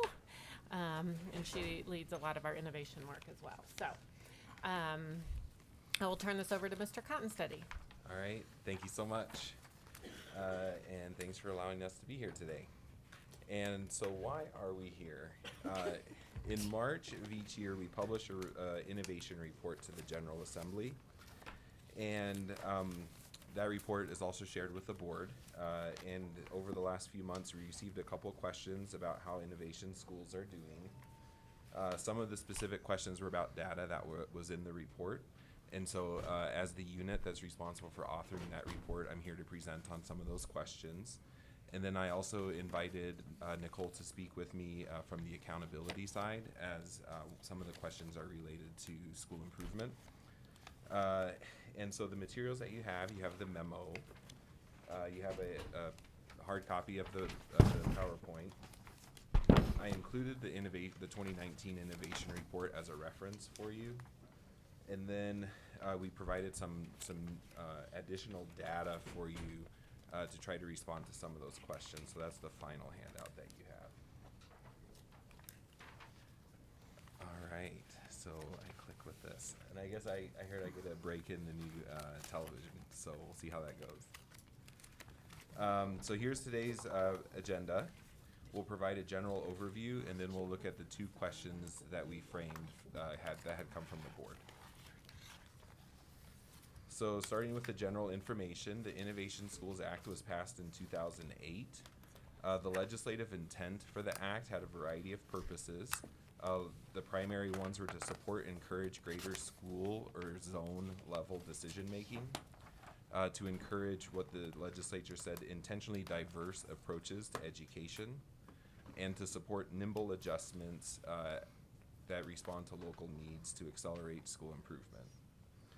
The state board role with innovation is to approve plans and to grant waivers.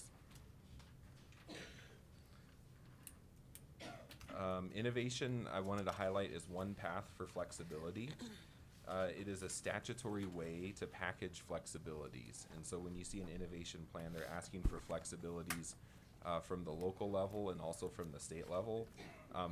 Those flexibilities could be granted separately, but the innovation plan provides a way to kind of package it all together. Many flexibilities used by innovation schools or zones are local flexibilities and may be granted outside of an innovation plan. An example of that is a district may say, we provide greater local decision-making to our schools through student-based budgeting. So that type of flexibility could be utilized by an innovation school, even if it's not in their innovation plan. This slide is meant to highlight the variability in the number of statutory waivers that are sought by innovation schools.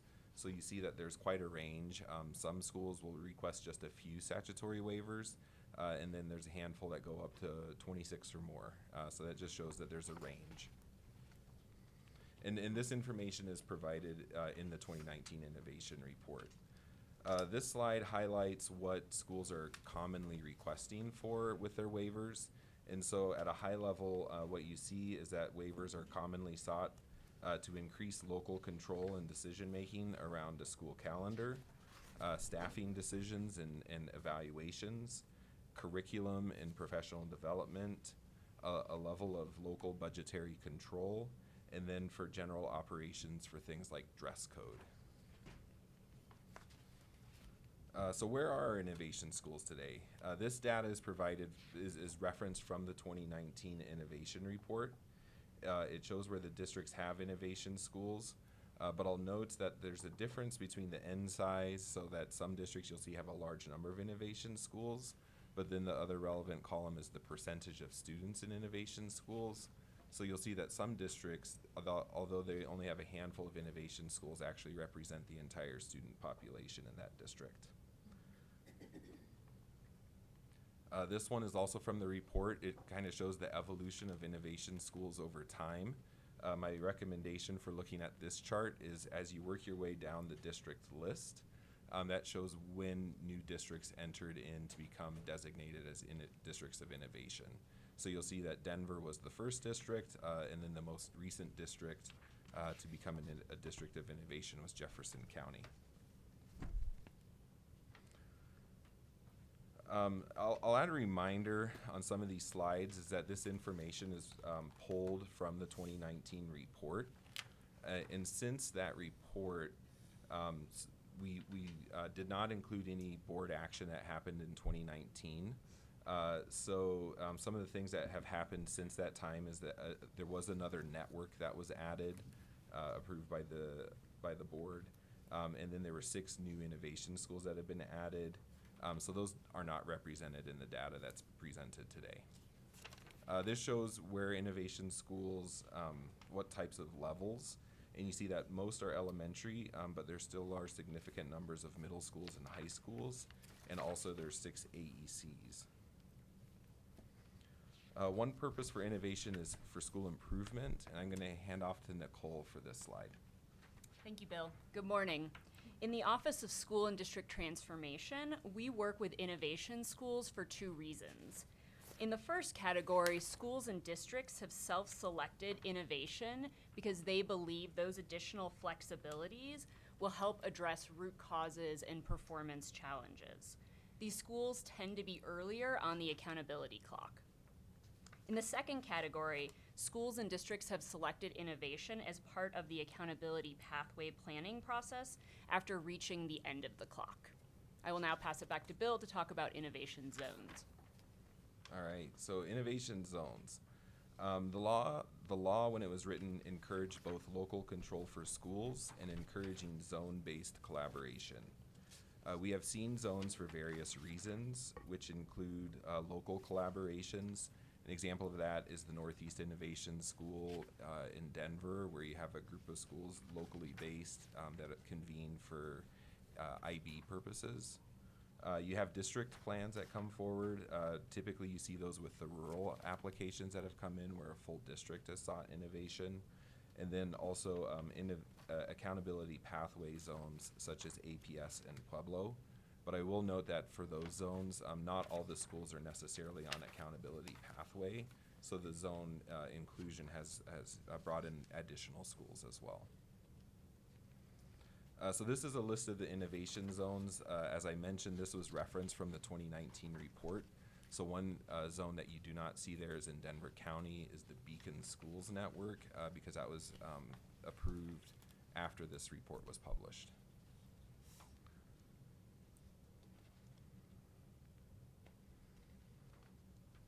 So some clarifying notes is that what we observe from our office is that sometimes a district may call something a zone, but it is not necessarily a statutory zone.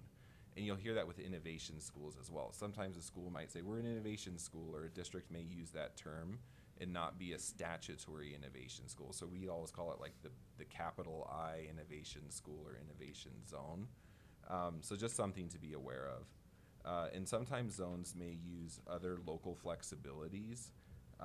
So something like a zone may have access to fundraising or other types of budget that aren't necessarily something that is part of the statutory requirement, but is because there are other local flexibilities that are available in their district that they're utilizing. And then with innovation zones, the role of the state board is the same as for innovation schools, which is to approve or deny plans that come forward, and then to grant the waivers that are requested by the schools in the zone. So the 2 questions that were asked for today is, the first one, does innovation make a difference? And is innovation useful as a tool for school improvement? So question number 1 is a great policy question, and here you are as the board, policymakers.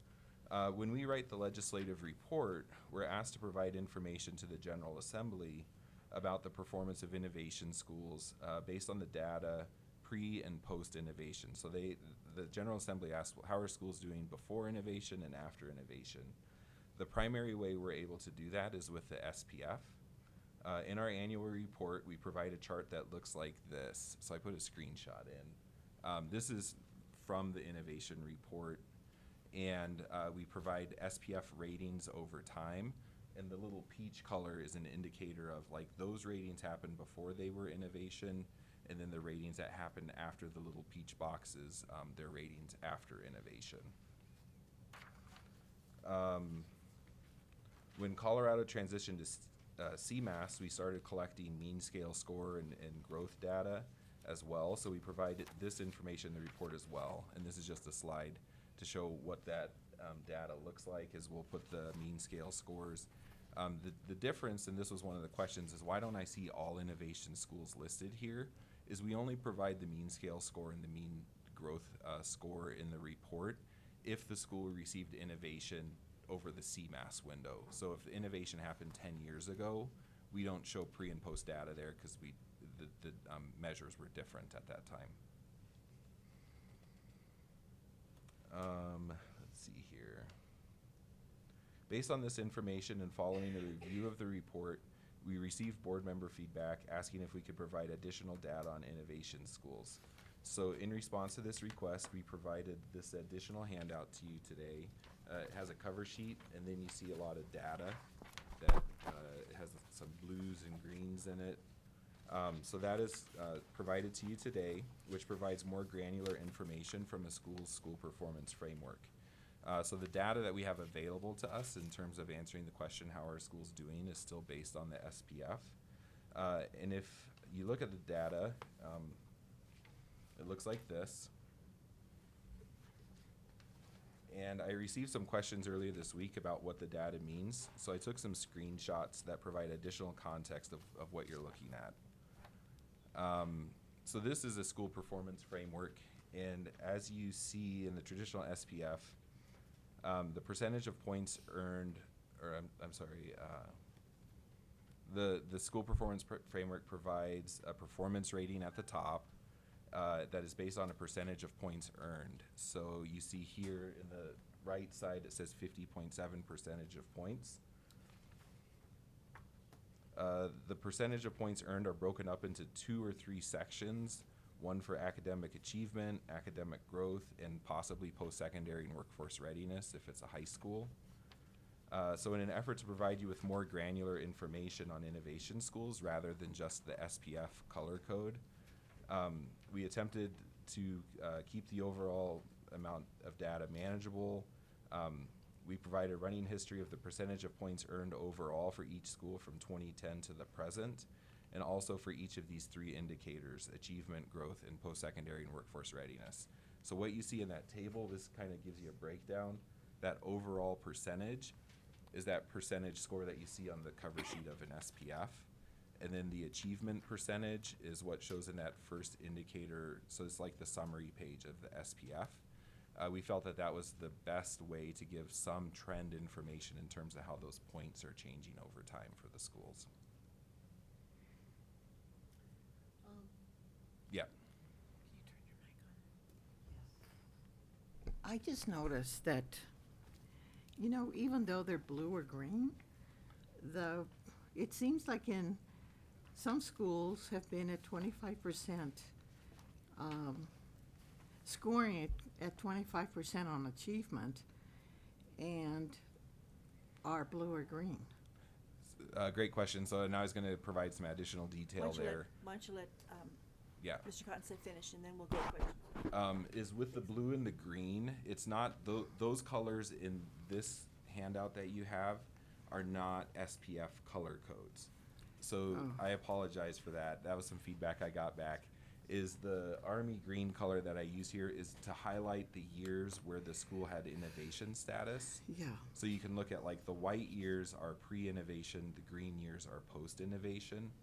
And then the other challenge that we had was around the years in which CMAS was administered and the years in which TCAP was administered. And so we tried to provide some indicator of that. Those are the blue shaded boxes for the years. Yeah. But even so, I mean, Could we thank let- you for could we explaining let him that. finish his No, presentation? but here's my question. This is not time for questions. I'm asking staff to finish their presentation, and I will call on you first for questions. Hold that Okay, thought. thank you. Okay. Let's see. The caveat that we want to highlight about the data is that between 2010 and today, we changed our state assessment instrument, which also had significance to the scoring of the school performance framework. For this reason, we highlighted in blue the years where the SPF was based on CMAS. As stated on the cover sheet of this handout, SPF data is not directly comparable between TCAP and CMAS, so the score should not be used for comparison when jumping between those two transition periods. So with all that context in mind, I invite you to look at the data and let me know if you have any follow-up questions at that point. So, Board Member Flores, go ahead. So why are the scores down from, okay, just looking at the last 2 years and not looking at the others, the scores seem to be down for Denver, just across the line. I mean, there are some that are up, but most of them are down, and they're down in the very low. I mean, they went from, say, 65% to, or 33% to 25%, 29, 25, 25. So that seems to be a trend that I saw all across all these Denver schools, which is concerning to me. The other question is, why do we not allow innovation schools to be part of the union? Why is it that we don't have innovation schools that are part of unions? In fact, they discourage them. They do discourage them. And so it seems to me, and I have heard, I mean, horrible stories about what happens at schools when they are voting and they're not allowed to be part of unions, which to me seems not fair. Mr. Cottonstead, could you answer that, please? Well, I'll There's confusion here. address the two questions. So the first one is, I know we have limitations in terms of the analysis that we can provide. So what we could offer is to provide some more granular information in terms of the performance. There are other groups who have done deeper evaluations of innovation schools. So there's been some studies of Denver and of the state. Unfortunately, we just don't have the resources in our office to carry out those evaluations, but rather we just are charged with providing the updates in Right. terms of performance data. But that's a trend, it's down. On the collective bargaining side, the Innovation Schools Act identifies that the school stays as a district school, and so the staff would be covered under the collective bargaining agreement. But what it provides for is a school level or a zone level plan where the school or the schools can request waivers from provisions of the collective bargaining agreement at the local level. It's my understanding that some of the context for that is historically, and even in current practice, a school could request collective bargaining waivers through another process. The Innovation Schools Act allows for that process to happen through the plan. But the staff of the school would still be covered under the collective bargaining agreement, but the innovation plan would identify particular elements of the agreement that would have been granted So as waivers. And what there's- percentage of the teachers vote on that? Excuse me, I haven't I know, finished. but he's left something out. Yeah, and so the staff of the school have to vote on those waivers, and it's through a private ballot, so the identity is not known. And I believe the standard is 60%. 60% or Go ahead. more 60% or more. of the teachers of the school would need to approve of Right. those collective But bargaining what waivers. happens is they vote after they've gotten rid of all the teachers, which has happened in most of the schools in Denver. And so you have new teachers that are not, shall we say, the explanation has not been made about the why teachers should join the union, which is my opinion. It's not the opinion of the board. It's my opinion. So I think that is not fair, when it should be before the teachers leave and not, they're made to leave for one. And I just don't think it's fair. The other is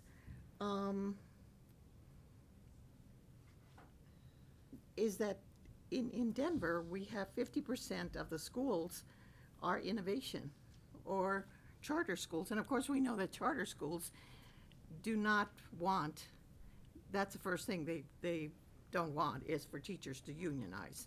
So we have maybe just a small portion of teachers that can unionize in Denver. And you know, it doesn't feel good to teachers who pay dues and teachers who don't. I mean, they're called scabs for a reason. So for people who don't pay their union fees. So it puts them in a really hard spot. And I just sometimes wonder whether indeed the voting was fair within, because it's not the union that goes in, it's the administrators and who administer those exams and so, or who administer the votes. So I really think that in other districts like Chicago and, you know, innovation is okay and teachers are part of the union and they pay their dues. But here in Denver, which is a very large district, we have people taking advantage of people who work hard to up their raise or get raises for teacher pay, and then others who don't or are not allowed to. So there's, I mean, it kind of gets, there's a schism, of course, but then there could be, you know, where people are not working together on the interests of children. I could see it going that far. Board Member Rankin, you're the one who requested this. Would you like to hop in on questions, or do you have any? A question or Comments? comment, just discussion? Whatever. I mean, did we answer your questions, I guess? Yeah, I have some more discussion areas, and it has to do with the fact that if a school has 28 waivers, which waivers are more effective than others? Yeah, I never mind. And I know that probably, we've had this discussion, and Sorry. it depends. That's kind of an answer I get. So I was trying to figure out how I could go through and figure out if the innovation schools are doing better or not. So if we get on page 15, if anyone wants to follow this, on table 5, the SPF ratings for innovation schools. And I'll just highlight, you're speaking to the innovation report. page Yes, 15. I'm speaking to the innovation report. The one that, It's toward the back, it has all the color codes. well, I don't think I have. At the top right, it says page 15. I know, but I'm not sure. Yeah, I guess I didn't pull out the report, did I? Grr. Maybe I should just hold it up. Sorry. Okay, I know It which looks one like it this. is. Yeah. And in this report, as Mr. Cottonsetti correctly described, the little peach box means that's when the school became an innovation school. So if that peach box is between 16 and 17, we have different test scores, we have different things happening from 2010, and it had nothing to do with innovation. So I took each school prior to the peach color and looked at the year just before and the year before that, and then the 2 years or more following, and I gave it an up arrow. Me too. If it went up. I gave it a down arrow if it went down, and I gave it a neutral if they were, you know, two of the same on one side and they varied on the other. I tried to give it the benefit of the doubt, and for those of you that might be interested, I came up with 28 that went down, and these are generalities, but I think you'd get the same results. 23 that went up, and 40 that there was no change. Yeah. So that tells me a lot about innovation, whether it's really doing what the intention was. Then I went on to table 6. Table 6 is on page 21, and it's the mean scale score by year. And again, there's a peach box where they became an innovation school. And just for instance, one was like 725, and the next it was innovation, went to 726. It only went up 1 point, but I counted it as going up, right? I didn't expect 100 points to make it go up. And very interesting on this, 30 went up and 30 went down. So I've counted that as no significant difference. I went to the page 25 that has the median school growth percentile. And that's from, by year, table 7. And I did the same thing, and it was 31 down and 19 up, pre and post innovation. And That's what I guarantee you, this is a very generalization, but to me, it was an interesting exercise from what the information I had to get the answer, which I believe we're asked to get, and that is, are they doing improvement like it was intended, or improvement at all? Are they going up? Are they going down? Are they staying the same? Yeah. So that's where I came from this, and for my 2 cents. Yeah. That's it. And Anybody, just a minute. Anybody else? So here's my concern. I One just of- wanted to, One of my concerns is that we've got 3 different reasons why we have innovation schools. Shouldn't we be breaking out the data between those 3 to find out, for example, if the state board requests that a school become an innovation school, how did those schools move?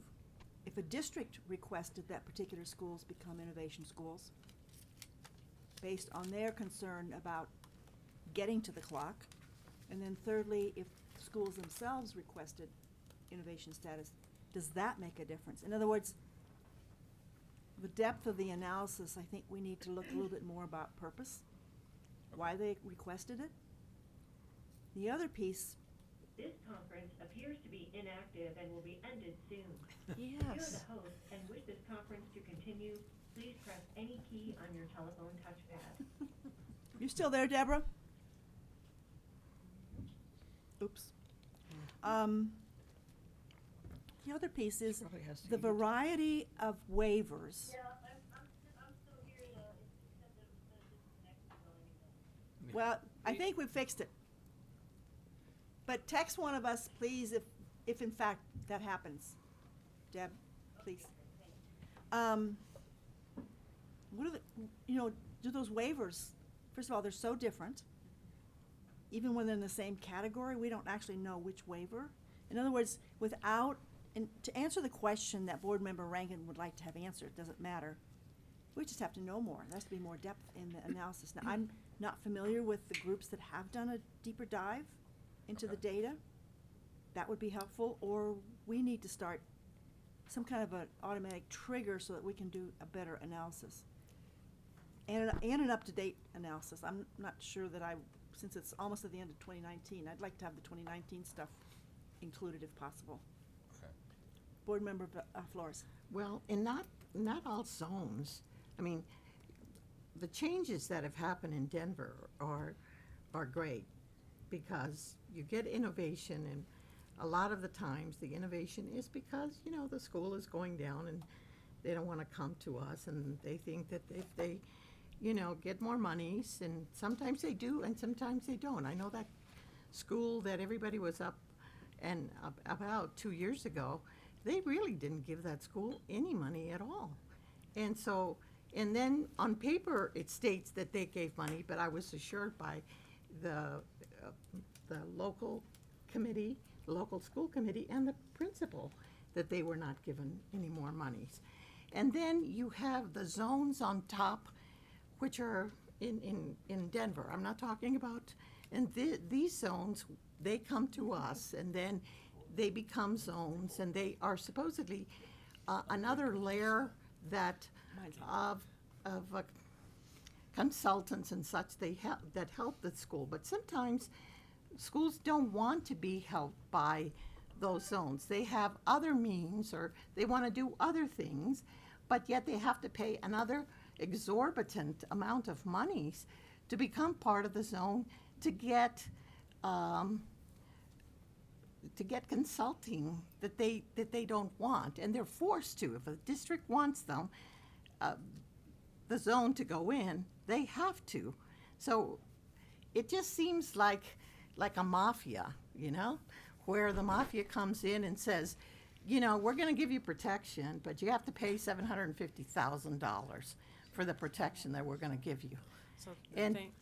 so sometimes I think it doesn't work and they don't want it and the local schools don't want it. So, you know, this innovation school, we're just gonna have to think a little bit more about it, especially from what I saw, and I did the same thing you did.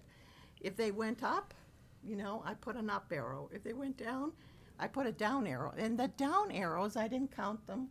Wasn't as meticulous as you were, Joyce, about counting them. But most of them were down. So I just don't see, you know, the improvement and certainly the monies that we're putting into these efforts. And especially when teachers do not have the freedom to do what they would like to do. Mr. Cottonstead, And that is teach. could you please clarify the difference between an innovation school and a school that is officially in an innovation zone? What are the governance differences? Okay. Are there costs to join? Okay. Do they get more money, et cetera? I mean, did you attend the program? Unfortunately, I wasn't able to attend. Yeah, the- and I the think that was recent session. before the last session, but there was a lot of information in that particular program. So I'll But say go ahead. from the state perspective, an innovation zone is a group of schools would submit an application to the board to be designated as a zone. This board or Yeah. that, or Well, that, it- or it their would start board? local. The local So board? the communities of Okay. those schools would And they're vote. usually ex-board members. Those approvals would go up to the school district board. If the school district board approves of the zone, then the application comes to state board for final vote. So that's how a zone would be established. And then whether there are membership or, you know, how you know, those types of agreements would be local decisions. So they wouldn't like, they could be part of a plan, or they may be an approach that they've implemented based on local flexibilities that they have. But if you Is it- look at the law Could you- law says that if the district wants them to be in the zone, they have to be in the zone. We both of us looked at the law. I would say that if a school wanted to be a part of a zone, they would have to be part of the zone application. And if the zone was already in existence and they wanted to join the zone, that's a voluntary choice. Right, but if the district wants them to be in the zone and they don't want to be in the zone, we had a matter like that come up. And you stated, well, according to the law, and we went into the law, Yeah. it said that they had to. No. Whatever they no, did. No, so I'll clarify that. Is if a district says you have to be a part of the zone, a school would have to approve a innovation plan to join the zone. And if they didn't want to do that, they wouldn't have to because of the local votes. Well, If a district said, we're only going to offer a local flexibility if you join the zone, a district would have that authority. Like, state wouldn't intervene in a situation like that. Tell me Well, about the that- governance of a zone.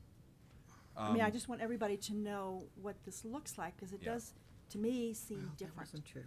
So I would governance say structure in is both different. a district innovate, like a school innovation school plan or a zone plan, they are still district schools. And so the final authority still resides with the school district. So the local board has authority to, they have the authority to rescind an innovation application or status. And the superintendent would essentially have a level of managerial authority over the school or the zone.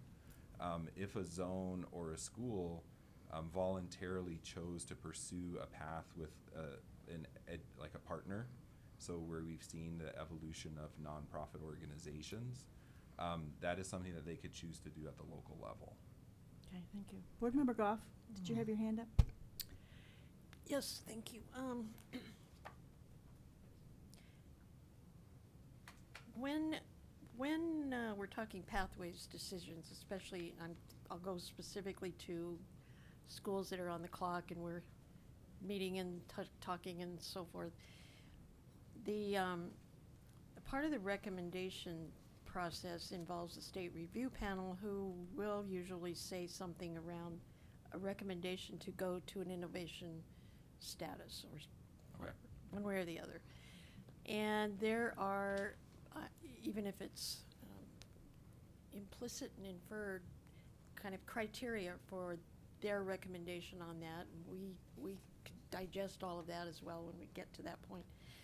Is there any overlap? I mean, when a district is deciding to grant innovation status, or when schools are setting up to apply for it, is there some kind of standard, I don't know, uniform, consistent set of criteria that they look at for that, and that also overlaps enough with the accountability review part of our lives? And then the other thing is, I know that I don't know how many years ago it was, there was question, and I can't remember if it actually resulted in legislative language, but why does the innovation process, why do we even get involved in it? That's a real general, blunt question. Why does the state, somebody asks me that frequently, why is the state board involved in this? They get monies from the. If the local district has the say, excuse me, on who can start and go into innovation, which also includes all the processes, including the staff secret ballot vote and all the other groups that are required to provide their support indication. And I think that resulted in some legal language changes at some point. But it's something that I do still wonder about every now and then, because whenever it pops up on our agenda that we're hearing an innovation plan, or we're hearing something, and I will tell you, I still to this day go, why is that necessary? Yeah. If we have a district coming in that says we agree with this and we support it, I personally, I can't speak for everybody, but I feel a disconnect between the language in the statute and actual practice. Okay. And whether or not we are double dipping on effort here that we don't need to. So I can say at a high level, the board authority is to grant the state waivers. Yep. Yeah, And I so know. when the statutory waivers or state level waivers are included, that would be the primary. The more subtle piece with that is also to designate the district as a district of innovation. And that standard is based on whether, at this point, there was a legislative change a couple years ago. The standard is if you determine that the plan would improve academic achievement and if it's fiscally feasible. Yes, and I went and testified to that bill. And so as we were sitting there, and I was thinking, all right, we got to make sure we're lined up on our understanding of all of this. Yeah. One step further, if there's an issue, either the school or the district or someone takes issue with a waiver,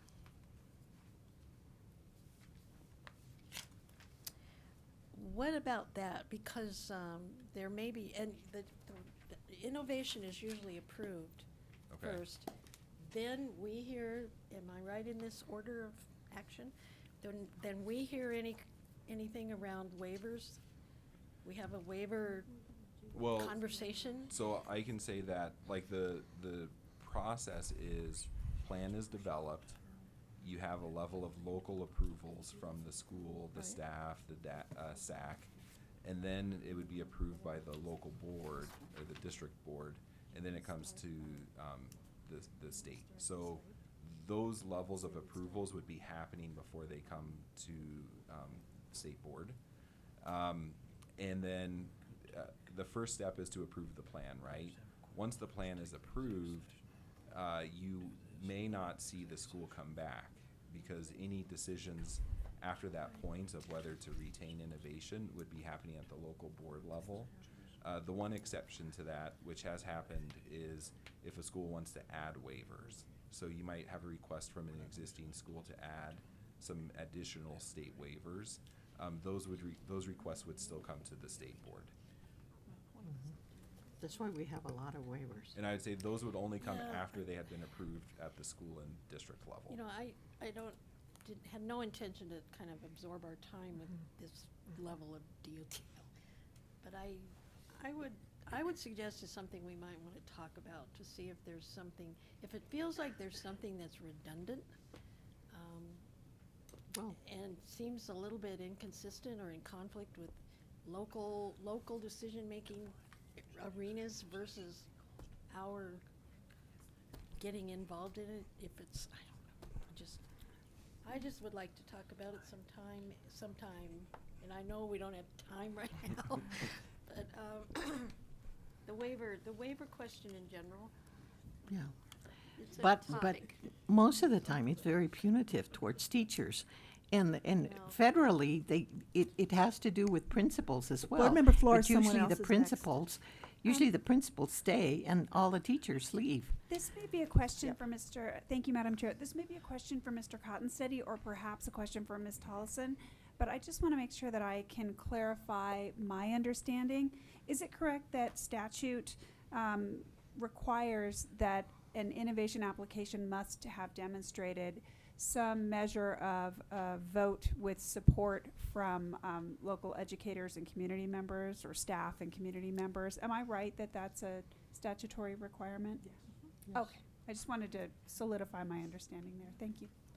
Thank you. I'm wondering, just we're a bit far behind, so maybe we could just move on to the last couple slides quickly? Sure. Thank you. Yeah. Thank you. So the question 2 is innovation useful as a tool for school improvement? And I'll defer to Nicole on that part.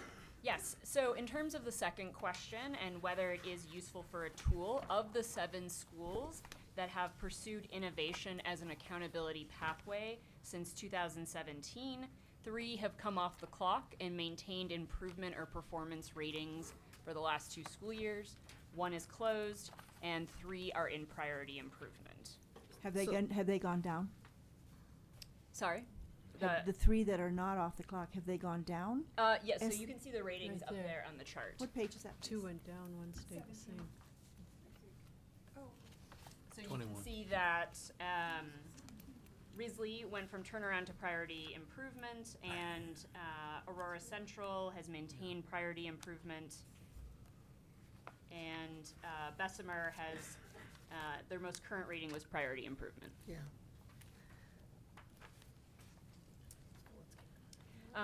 So if you can go to that, thank you.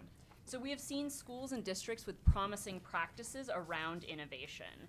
For example, on the last slide, Prairie Heights Middle School came before the State Board in 2017 with innovation as an accountability pathway. In 2018 and 2019, they maintained a performance rating and had some of the highest middle school growth in the state. A core component of their innovation plan was their implementation of blended learning and a revised schedule to allow for more individualized attention for students. I remember that. We've seen innovation with distributed leadership, team teaching, and apprentice teachers, with leaders making decisions based on the specific needs of their school. We've seen empowered school leaders who collaborated to develop their school-level plan with high community engagement. Innovation has allowed flexible scheduling, including extended days and calendars, to better meet the needs of all students. And finally, we've seen a growing use of zones and networks that allow for cross-school support and the sharing of resources. Some examples include the Denver Luminary Learning Network and Westminster and their competency-based learning structures. We hope that this has helped to provide some additional information on innovation across the state, and we can now take any additional questions. Board Member Flores? Yes, what exactly is a guest teacher? Is it a credentialed teacher? Does it, is that particular teacher have many more years of experience? Or is it, or does that particular guest teacher have specialized information or Exactly. Maybe some outside of the specialized school? experience in the field. For example, maybe having an engineer support a STEM type of learning class, but just trying to think innovatively about content expertise in the classroom. Yeah. And we saw that most recently this year with Westminster. They requested the guest teacher on the performing arts school Right. for like an art teacher. Yeah. Board Member Goff? All of our zone groups here, they're within a district, right? Do you guys know of any interactions among innovation zones or groups between and Multi-district? among more than one district?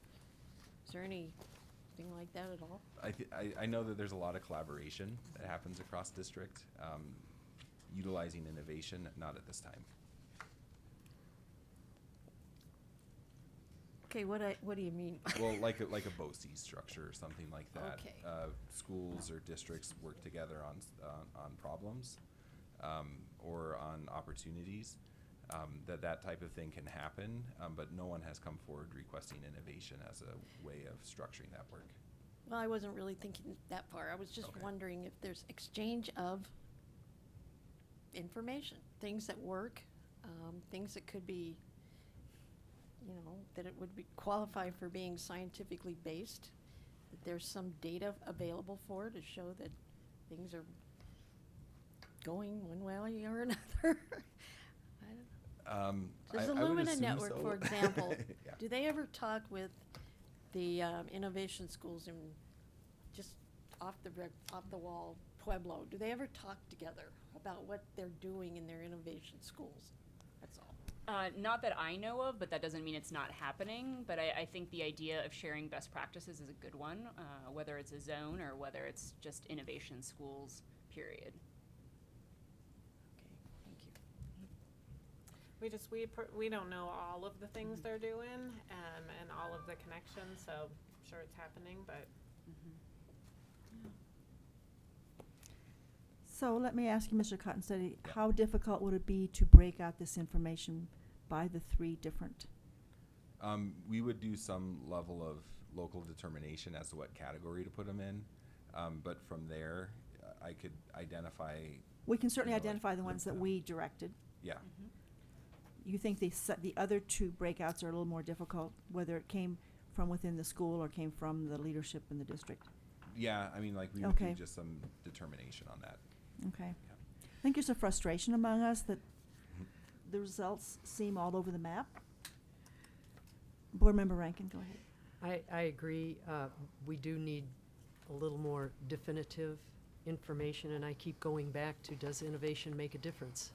Does innovation make a difference? So far, I have found that it doesn't really matter from the information that I've received. I'd like to see, as a follow-up, a school district. If they're innovation, this information. If they're not innovation, this information, which is the number of students. Under that, and the rest of this information, under that, there should be the schools of innovation, number of students, percent of the district, if it's an innovation school and the district is not, the number and name of waivers for each school, or if it's a district, that. The performance frameworks, since they've been an innovation school, their CMAS reading for third grade, and then pick any grade for middle school, a test that's the same. And I was a little bothered. First I said third, and then I thought, well, that might be just a bad year, and then we're judging on 1 year. You can put third, fourth, and fifth just to get a better handle on it. And then pick a middle school and pick a high school grade. Maybe 11th would be SAT. I don't know what it would be. But to me, those are more definitive pieces of information that would allow us, before innovation and after innovation, to see if there has been improvement. I don't know where to draw the line at significant improvement. That may be something that every board member would look at a little differently, and that's fine too. But I think it's a little more precise than what we have here in general. And this is great information if we're looking at our whole state, but I think we have to look at these, because if they're not making a difference, are we going to get a lot more coming in front of us? And then it's going to be a hard decision to make if we don't have more information. Commissioner? Yes, thank you. Go ahead, Ms. Sheffel. Dr. Sheffel. It's a great presentation. It's really helpful to see the data and the way you try to analyze it and do it. I would say when you look at the types of waivers, by far most of them are having to do with time and people, calendar and personnel, which are huge leverage points. The problem is, of course, inside of that, there's so much detail and variability as to how that waiver or apply it. So, you know, getting that right is a challenge and kind of variability. But I think taking a deeper dive into the data is helpful. I would just caution against averaging all these results because I would say a case study report, case study approach could be more helpful. Prompting practice with is very helpful, saying, you know, who has used this flexibility to benefit students and achievement and performance. And there are some that really have done a great job, others where it's been, you know, equivocal or certainly not clear. So I guess I would just say if you can find pockets where this works, then we might be able to take a deeper dive into how they're using these waivers, particularly around permanent people with benefits. Here, idea. here for Thank you. case studies. Board, Commissioner? Yes, thank you. So we definitely appreciate your interest in this. I would just want to ask, there's actually a lot being requested, and so if we could do a little bit of analysis around what that would take and maybe even enlist some partners in this, some of our technical assistance partners, to be thinking, I'm just looking at, you know, we give 26 or more waivers and in millions of different combinations of those waivers. And so it's just, it is hard to tease out sort of research-based, like what is effective about an innovation school versus what is not, when there are probably exponentially different ways they can combine these waivers.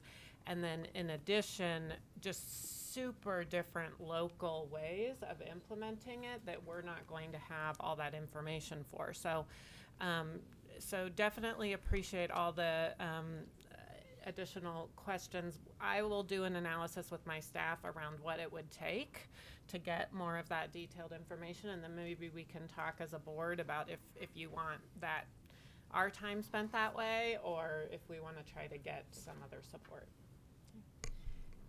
As we're looking deeper into this, I think it may come up that you find there are some limitations in the innovation law also that should be considered. Are there some things that actually prevent it from allowing schools to be effective?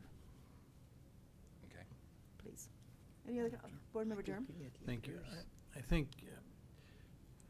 the only place that, this is largely a local control decision, and I'm inclined to let districts, if they come and they want to try innovation zones, unless there's some proven case that they don't work, to do it. I think where our involvement is direct, and the only really research I would be interested in is, we've had a number of districts come to us when they were on the clock, and this has been approved, this option has been approved by the board and been I don't think we've ever imposed it on anyone. It's always been at the suggestion of the district, and I think they suggest it because it's the least change that of the legal options available to us. It's not a charter school. It's not exterior management. It's not any of those other things. So to the extent that it has been used as a tool to avoid more drastic action, I would like to see that analysis. But in terms of what, if districts have for other sets of reasons done it, unless there's clear evidence that it's a failure, I think I'm inclined to let those districts take advantage of the law as the legislature essentially allowed them to do. Yeah. Mr. Durham, the challenge with that, as I ponder, is that we have a legislature across the street that makes a lot of laws. And then we have That's true. every bleeping school district and school wanting a waiver from that law. And I kind of wonder where that puts us. Which do we care about more? Local districts doing everything the way they want to? Or having some measure of acknowledgement of the usefulness, let me use the right word here. It's useful may not be the right word. The appropriateness of the legislation and the intent of the legislation that's coming from across the street.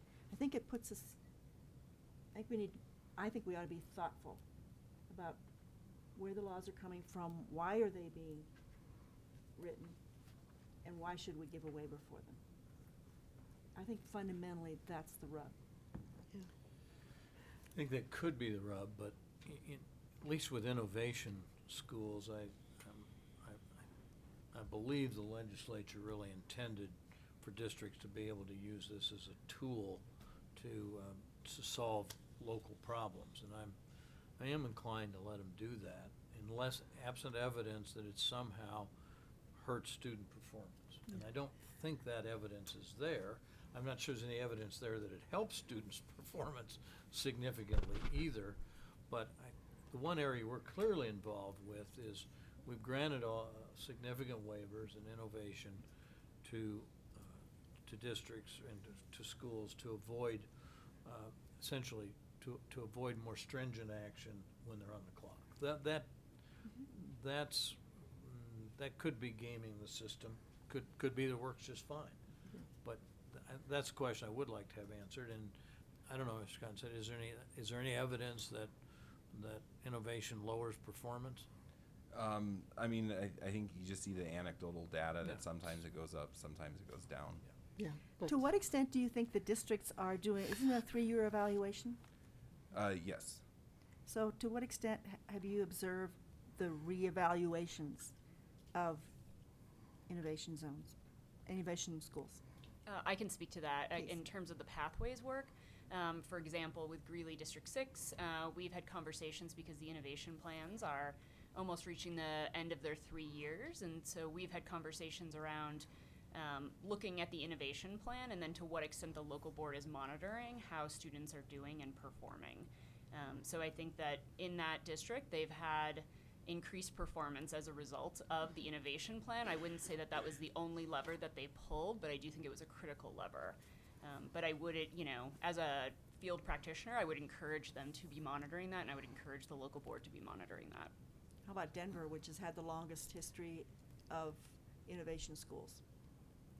Do you have any information? I have some. May I finish? I don't work with Denver. I actually was a teacher at Manual High School when they first passed the innovation plan. But yeah, I don't have any information per se with Denver. I have an information. May I? I know you don't like my opinion, but I think it's because I've worked with Denver for many years. I can say this. And with Denver, you have during the Bennett years and during the Bosberg years, you see that schools become innovation schools, and sometime after that they become charter schools. So that's the trend in Denver. Now we have a new superintendent that is actually, we have schools coming before us, before the board, where that was never the case before. And who knows? I mean, is there something that could happen where they may go to innovation and they might not come to us? But having served on the School Improvement and Accountability Board for several years with Denver, and then having sat here and having observed Denver for many years, that is the path. Innovation and then charter. So I think that 50% of the schools in Denver are charter right now. That's a lot of schools. So the path, in my vision, doesn't look good. I mean, in some other board member here, they may see it differently, but that's the path that it had taken during the Bennett and the Bosberg years. And those were long years, especially during Bosberg years, 10. Thank you, Board Member Flores. So it sounds to me like you guys are still really interested in this. We're going to take, Sadly, yes.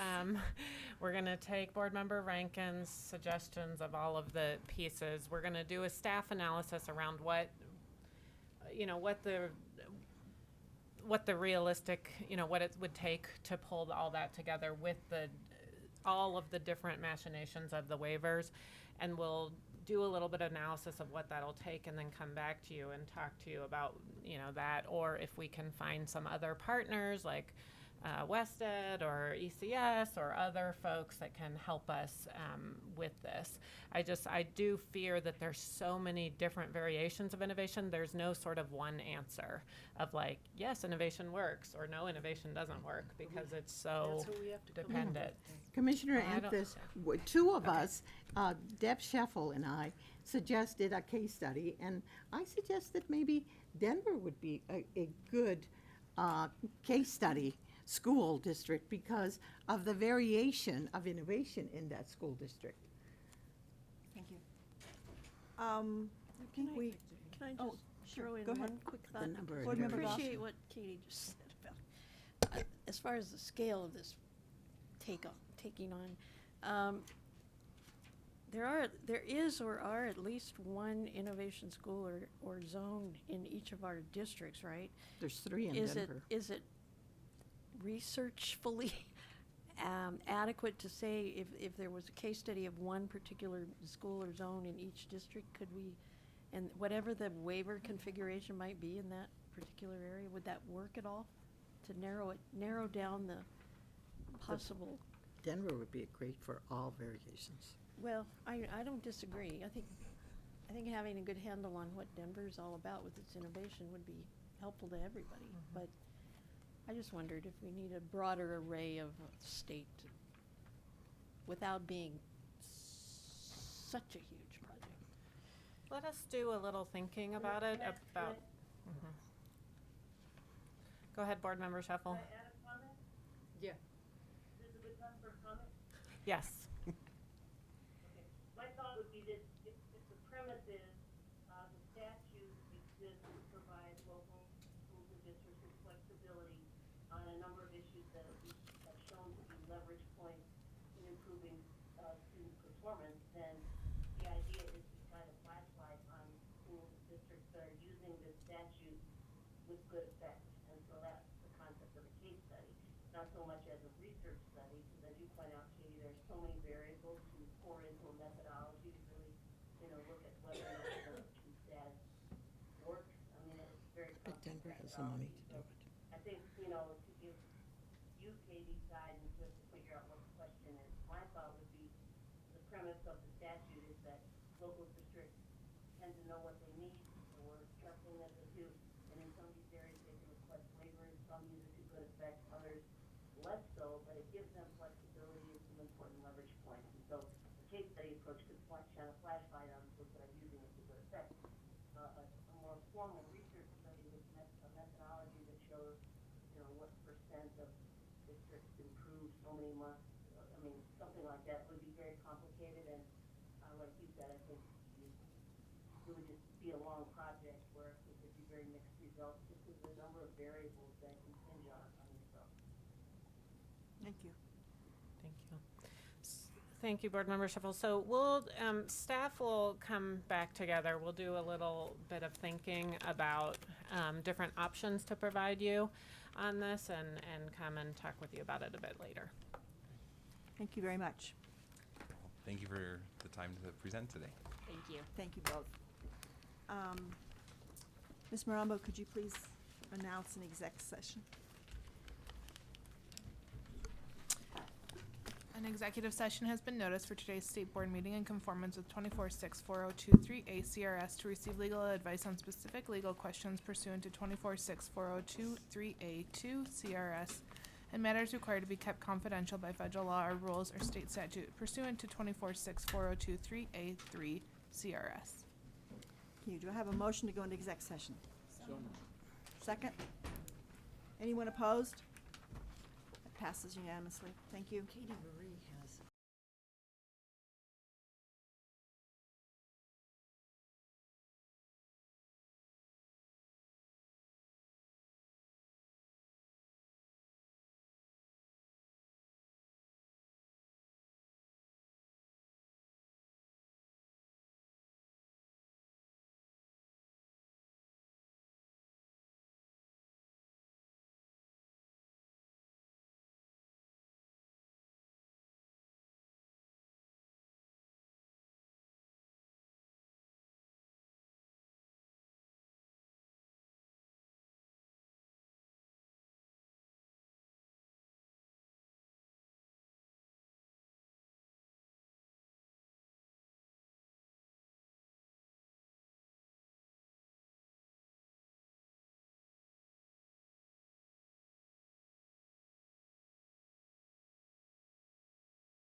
We ready, Madam Chair?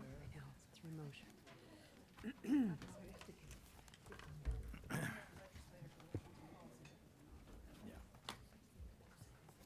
Yeah, I think we're gonna skip that for now, I think. Madam Chair, do you want me to make a motion or two? Yes. Oh, okay. Oh, okay. Do we get read out of executive session? Might not be a bad idea. Okay. Let's see, it is 2:06 PM on Thursday, October 11th. Please vote. And in my opinion, the foregoing communication was both a privileged attorney-client communication and appropriate executive session for a personnel discussion. And it's Thursday the 10th. Thank you. Thank you. Hey, well, I caught that one. I'm right on this stuff. Okay. All right, Board Member Durham, would you, please make a motion? Thank you, Madam Chair, that proceeding out of order to the item that we added to the agenda this morning, I move that regarding the Pueblo School for the Arts and Sciences and Pueblo District 60 School District Finance Act monies, that we direct the department to review the terms of the charter contract and the financial information of the charter school and the chartering school district, and make a recommendation to the state board regarding whether the chartering school district improperly withheld any portion of the amount due to the charter school. Thank you, I think that's a proper motion, do I have a second? I second it. Any discussion, do you want to give us a really, for the audience, really quick summary? Sure, that'd be, fine, Madam Chair. This proceeding arises under a statute that allows a charter school to bring before you a concern that it hasn't received all the funds it's owed under the Public School Finance Act.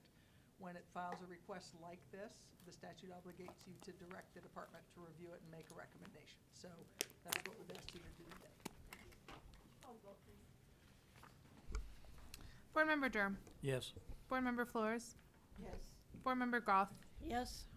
Board Member McClellan. Yes. Board Member Rankin. Yes. Board Member Shuffle. Yes. Board Member Schroeder. Yes. That passes. Madam Chair? Proceeding out of order, I move that we approve the items that were at one point on the consent agenda, 5.08, the disciplinary action, and 5.12, and instruct the chair to sign the appropriate documents.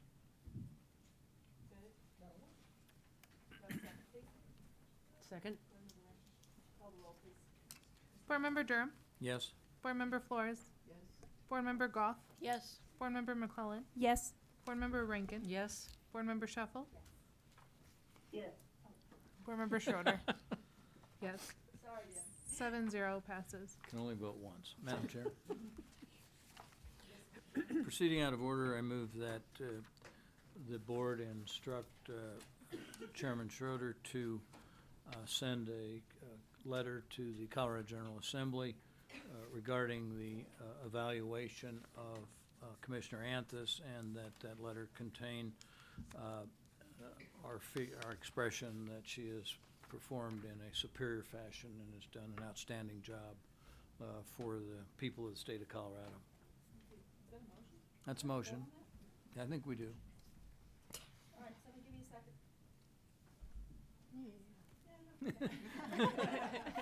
Anyone opposed? That passes unanimously. Okay. Thank you very much. Next item on our agenda is a potential action item regarding performance framework options. We can vote on a scenario or continue discussion into the future. Commissioner or staff prepared to provide an overview and to summarize feedback from the field. Yes, thank you, Madam Chair. I will turn this over to Lisa Medler and Marie Hutchton. Thank you, Chairwoman Schroeder and Commissioner Anthus and members of the board. I am Lisa Medler. I am the Executive Director of Accountability and Continuous Improvement. And you want to go ahead and... So Marie Hutchton, the Supervisor of Accountability Analytics. Okay, so we are going to walk you through, as quickly as we can, the scenarios that you've been considering for the last couple of months on adjustments to the frameworks, as well as looking at some of the feedback from the field.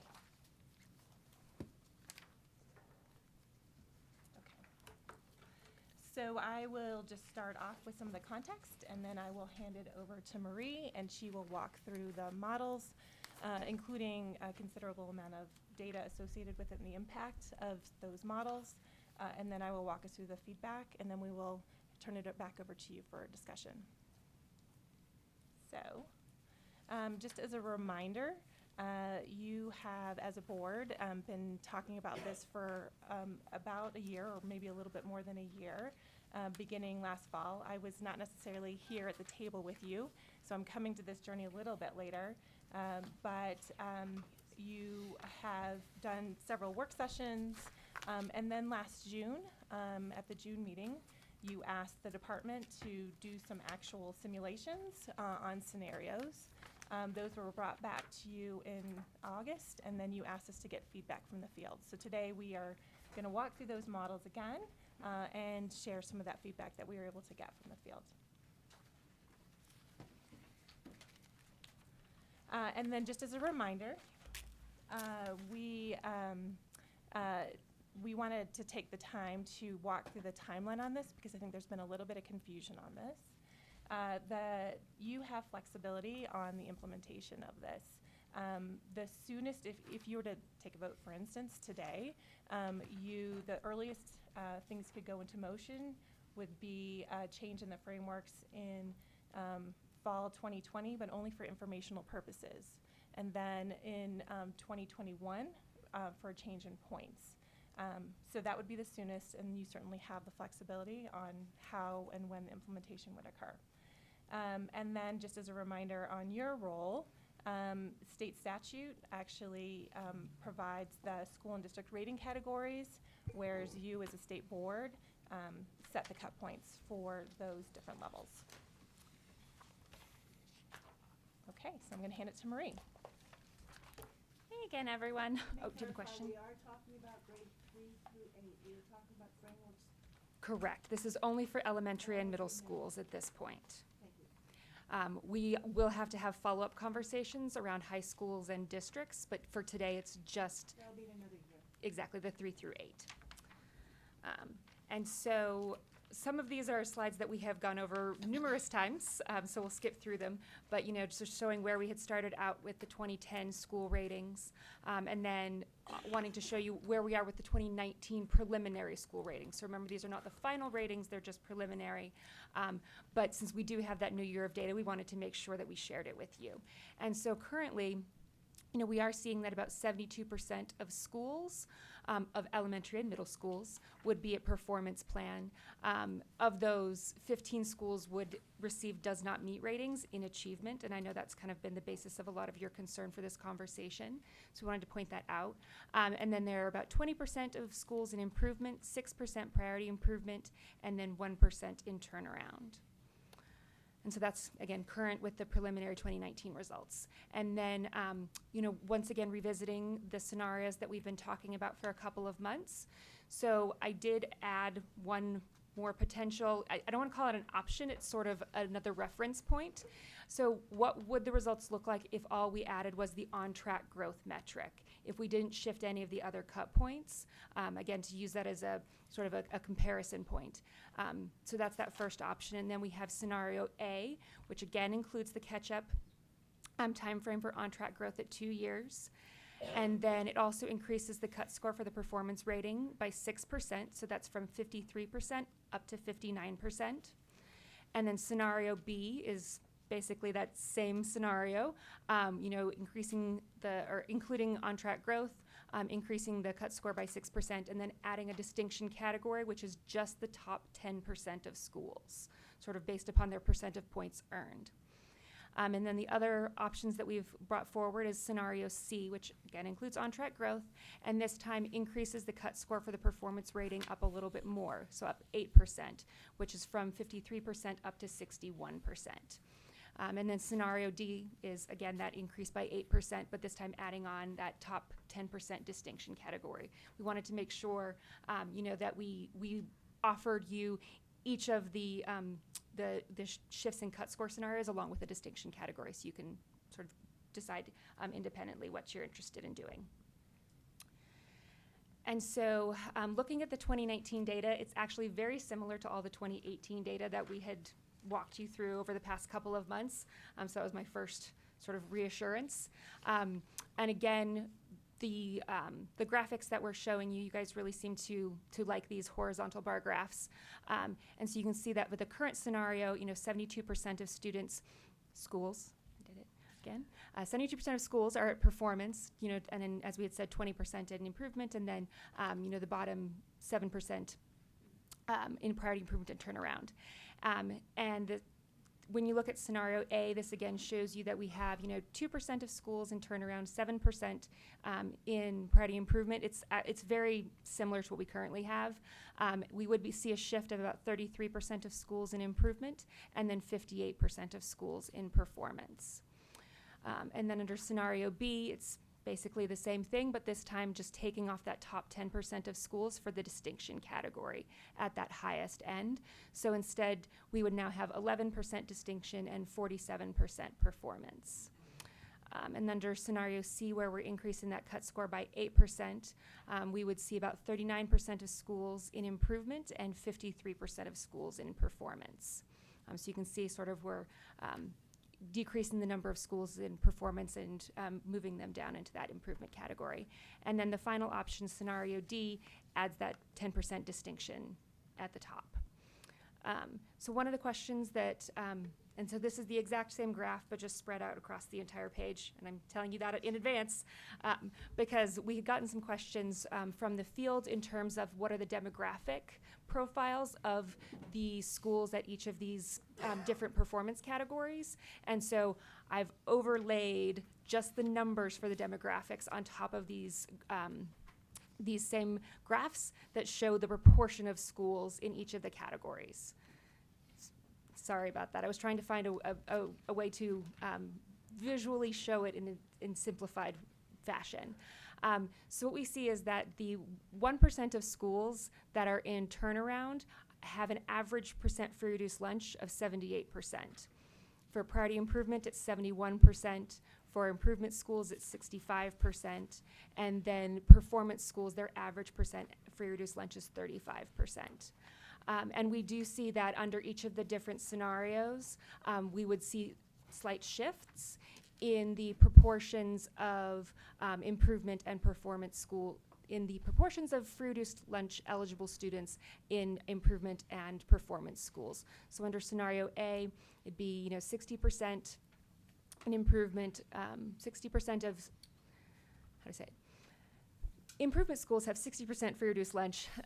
Performance schools have about 31%. And then if you add in a distinction category, that winds up being about 16% free reduced lunch in that category. And then for scenario C, we'd see the percent free reduced lunch for performance at about 30%. And again, that same sort of 16% at the top. So I probably won't go through all of the details for English learners, but it shows similar patterns. And then to sort of address some of your questions and concerns around the achievement outcomes for the schools in each of these performance categories, we also are showing you the percent of schools that earn a meets or exceeds rating on the achievement indicator within each of these priority improvement, turnaround, improvement, and performance categories. So we do see that under all of the scenarios, 0% of schools in priority improvement or turnaround earn a meets or exceeds rating on achievement. So across the board, they are all does not meet or approaching in achievement in those bottom two categories. For the improvement category, we do see currently about 6% of schools that earn an improvement rating have earned a meets or exceeds rating on achievement, and about 67% of performance schools earn a meets or exceeds rating on achievement. So, performance schools do have higher achievement, but it is still true that there are schools in the performance category that are not earning meets or exceeds on achievement. And under each of these different scenarios, we would see slight shifts, mostly from increasing that improvement band. So you could see under scenarios A and B, about 15% of schools in improvement would earn meets or exceeds ratings on achievement, and then it would bump up the performance category to about 77% of schools earning meets or exceeds. And if we add in a distinction category, we do see that 100% of the schools in the distinction category earn meets or exceeds ratings in achievement, and that's how they get to distinction. And then for scenarios C and D, we would see again a little bit of a shift where about 81%. Okay, something happened with the numbers on these. I will go back. I feel like we updated this slide, and this one's not the updated version of it, but we'll make sure we get that fixed for you. But about 81% of schools in performance meet or exceed on achievement.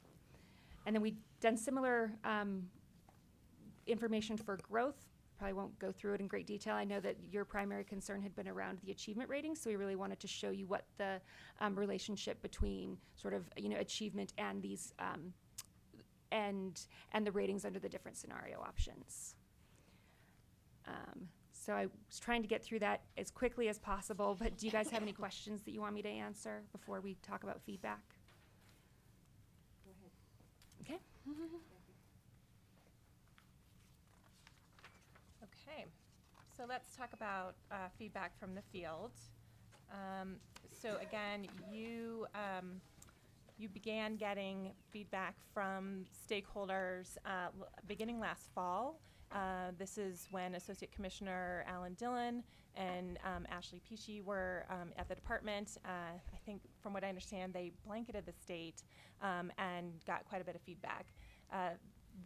So you should have seen this slide before, but these were the general themes that they gathered to help guide your study sessions from there on out. Trying to get a sense from folks what was most important to consider moving forward. And so things like, Colorado values growth as a part of the accountability system. We've heard that quite a bit. That is documented here as well.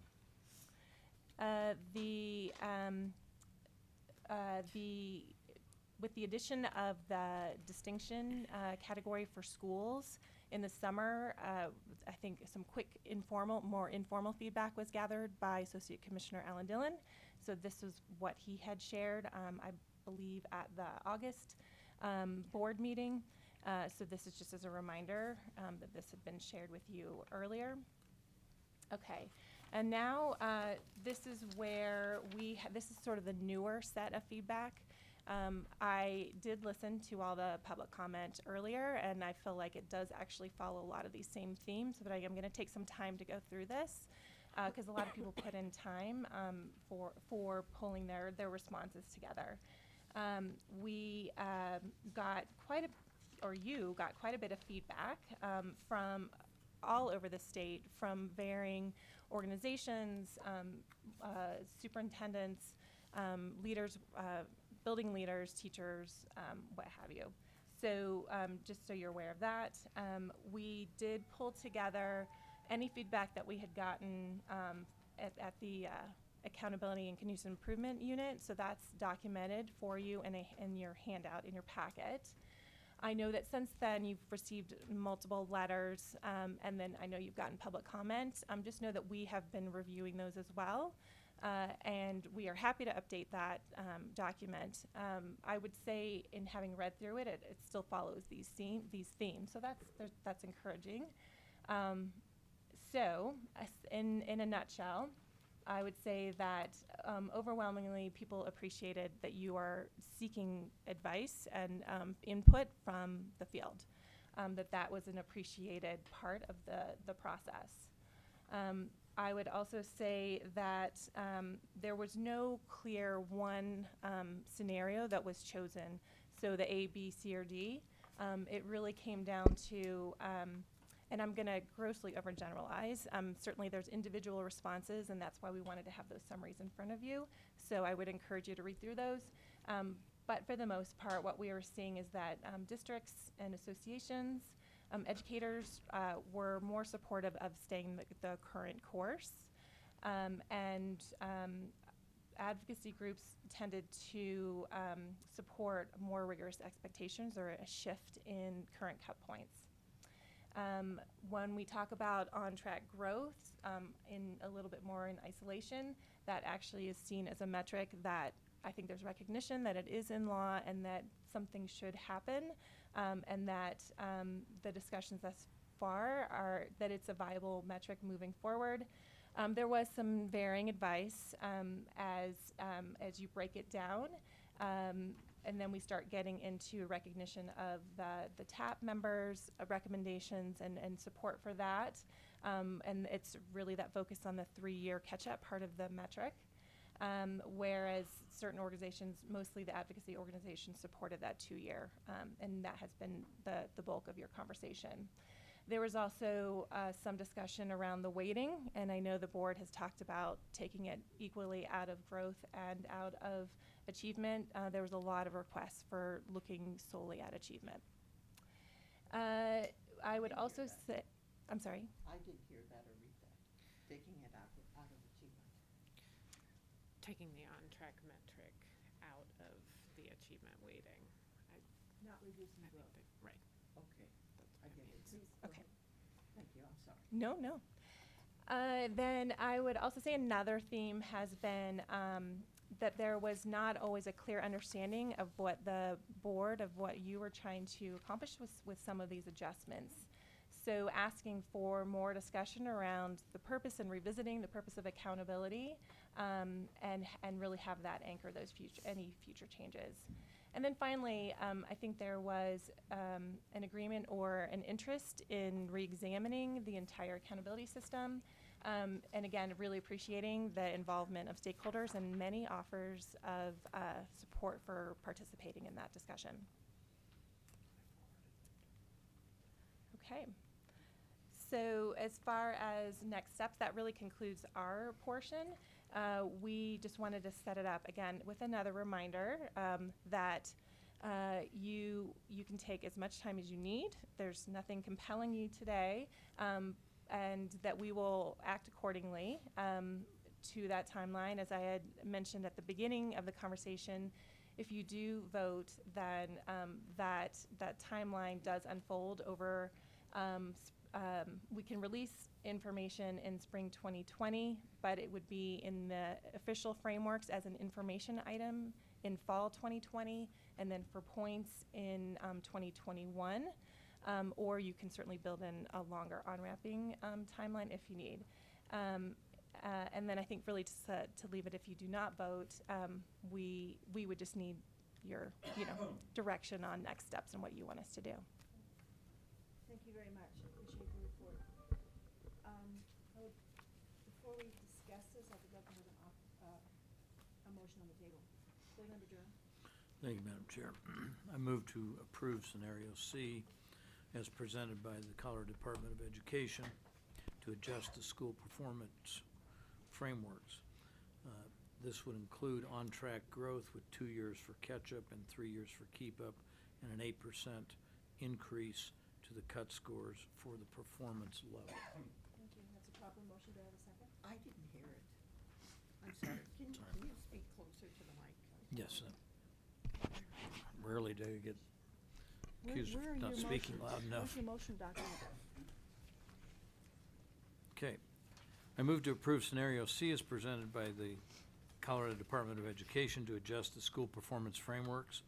This means we should adjust the school, or this includes on-track growth with 2 years for catch-up and 3 years for keep-up, and an 8% increase to the cut score for the performance level. Thank you. It's a proper motion. Do I have a second? Would that include 10%? Could we have a second and then we'll have a discussion? I'll second it. Thank you. I got 2 seconds now. Okay, discussion, questions. Did you want to start, or do you have a question before we even start, Board Member Flores? I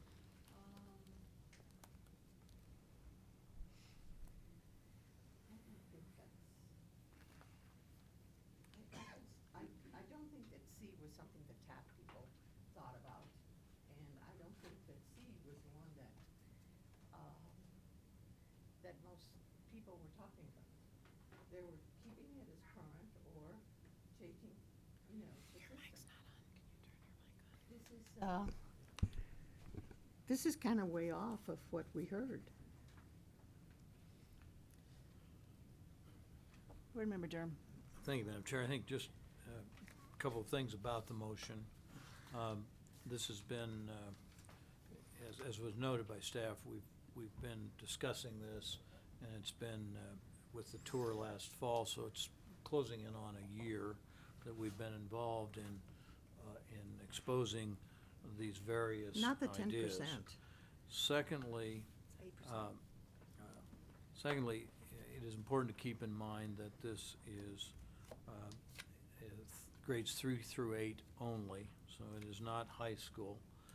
This particular motion does not include the distinction category, and frankly, I would have liked to make a motion that included the distinction category, but I think we have to have a little more work on that particular subject and perhaps refine what we believe constitutes distinction a little better. So I elected not to make a motion in favor of D.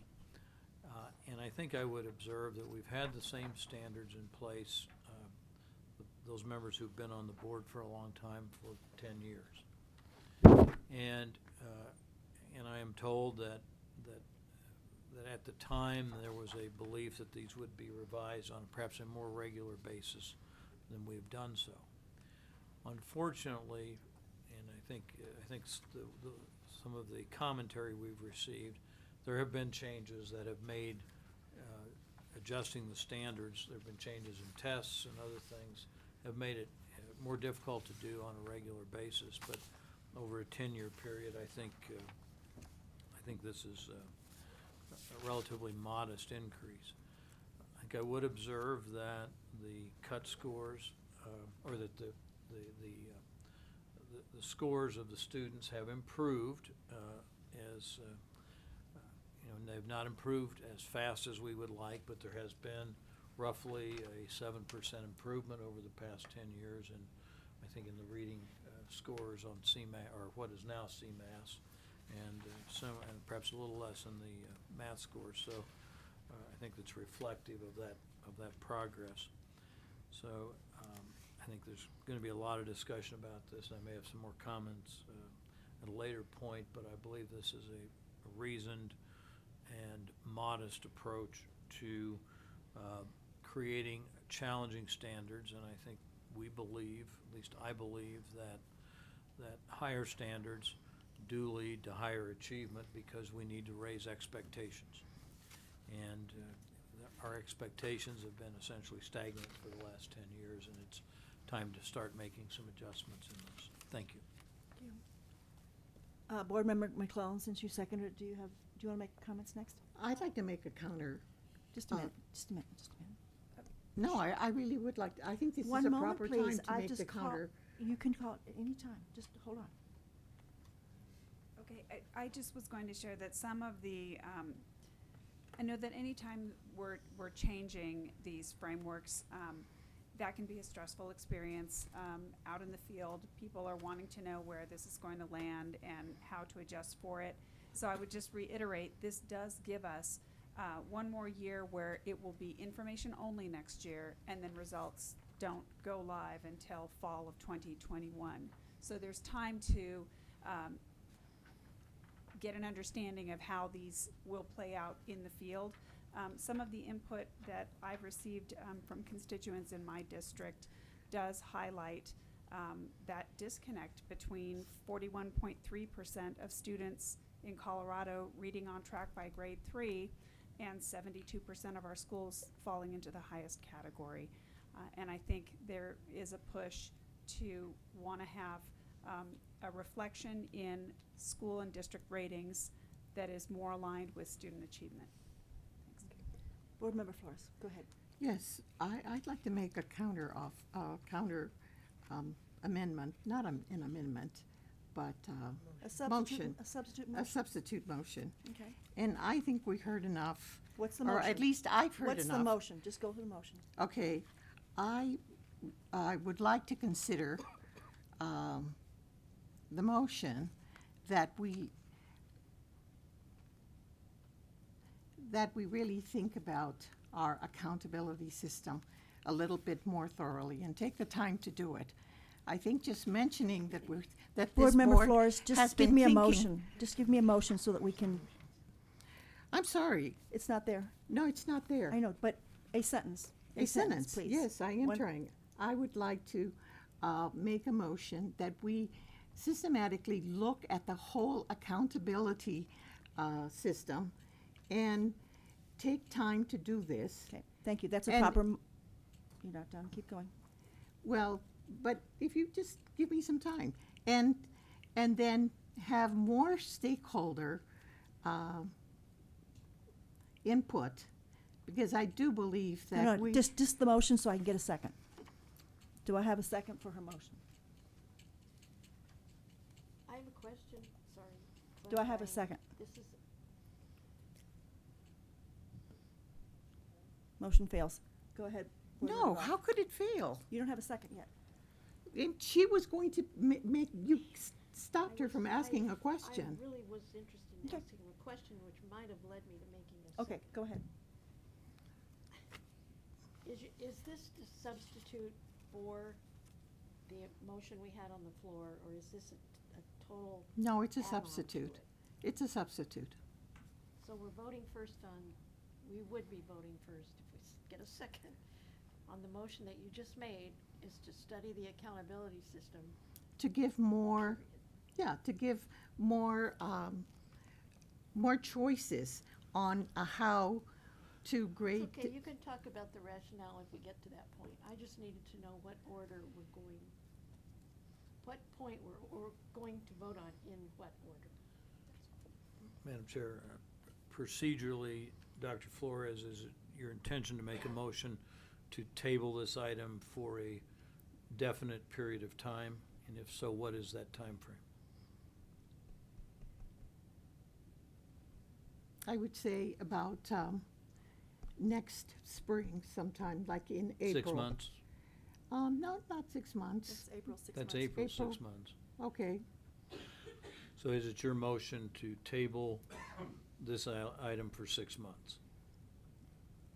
To have discussions. I think that this board has not had a thorough discussion, and we have not had discussions with the public out there. The public has just been hearing bits and pieces every month since, I haven't heard about this, that it happened in September. I just heard about it in May, so, or June.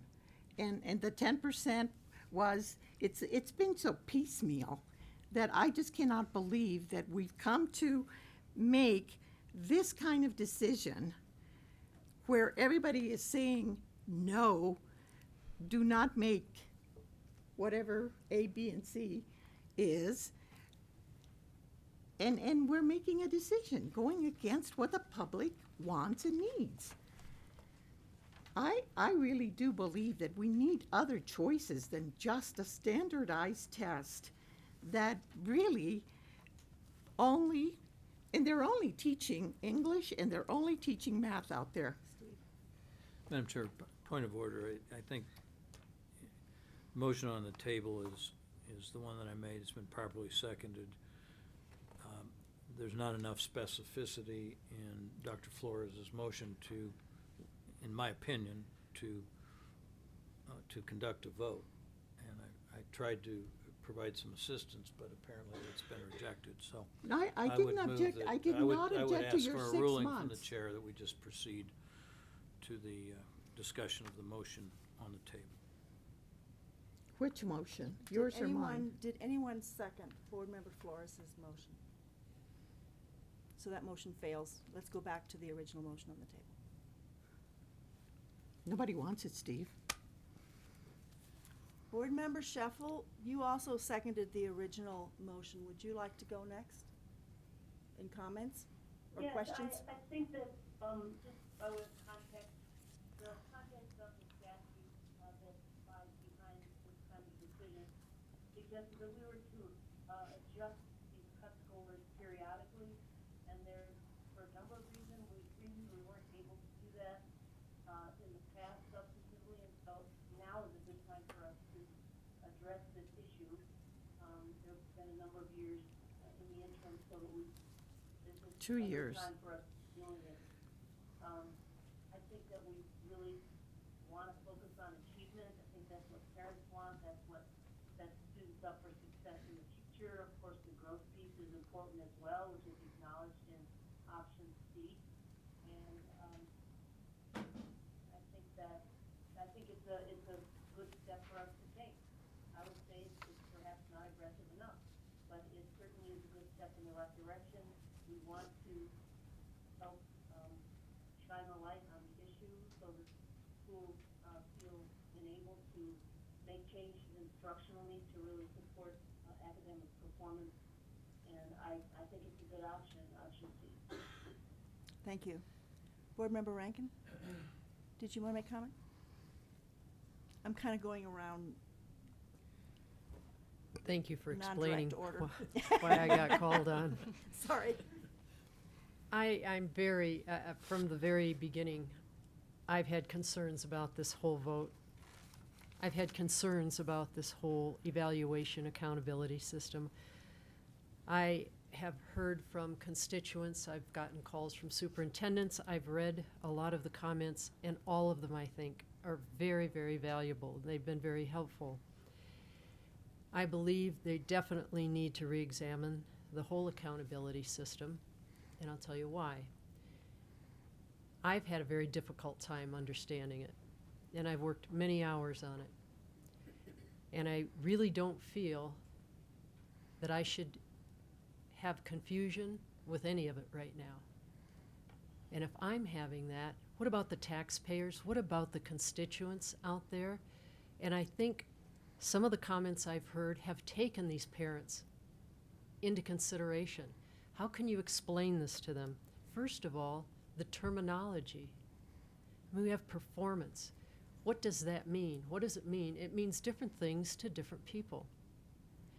I don't think we should change something just to make it aligned. You move the numbers. I want it to be a standalone, valuable piece and not used for anything other than a real measurement that we are going to sign up for. And I don't hear a lot of people saying that. And now we have a new a piece of it that we're adding in.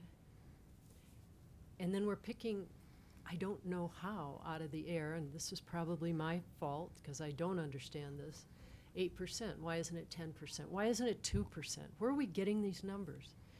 And I believe someone should explain it to me like they would explain it to a parent of a first grader and what this means. So I'm having difficulty with it. I understand Dr. Flores's motion, but I don't agree with the reasons for that motion. So there's another part of my confusion. I may be by myself in this, but I don't believe... May I give a reason? I don't believe so because of the comments I've read from constituents, even from groups. I have superintendents that have called me and said, I really do not want to eliminate distinction. And I have others that call and say, you've got to get rid of that. So I look at what these people that have evaluated this program, some of these experts, and they can't come up with an agreement. That validates what I feel. But I believe I only have 4 choices to make, so that makes it even more difficult. That's all I have to say. Go ahead, Board Member Flores. Well, I really believe that our public schools have been over-regulated,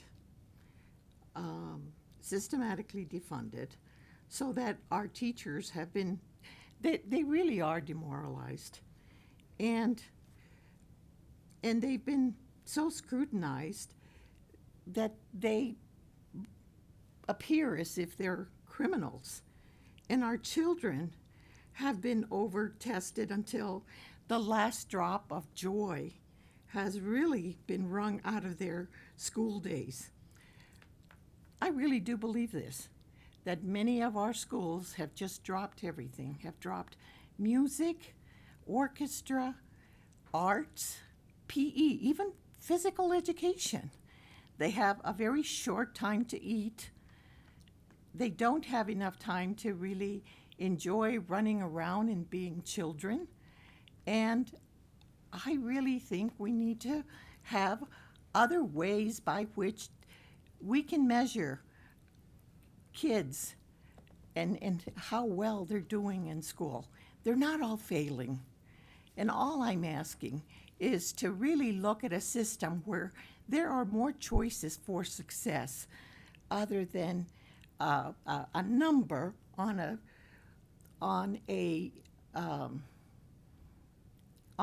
test, on a standardized test. And I think that they are. And I know every one of you out there is thinking of another way that a child who is a special ed kid can succeed, a child who is maybe behind as a second language learner is really learning and advancing. And we shouldn't criminalize teachers.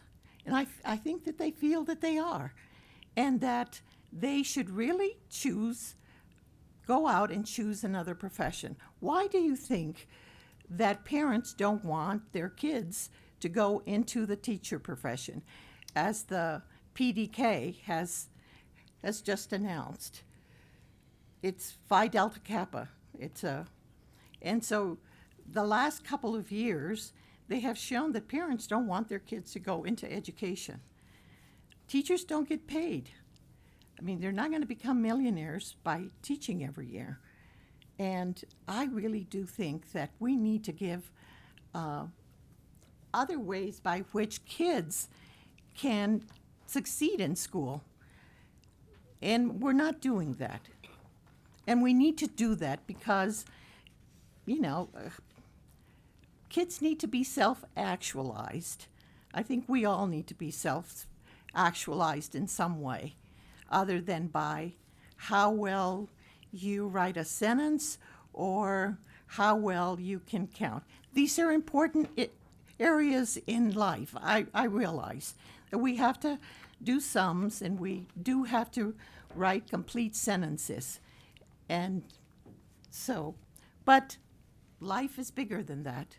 And I think we have to give options to kids about how they're going to, and their parents, how they're going to measure success other than reading and arithmetic.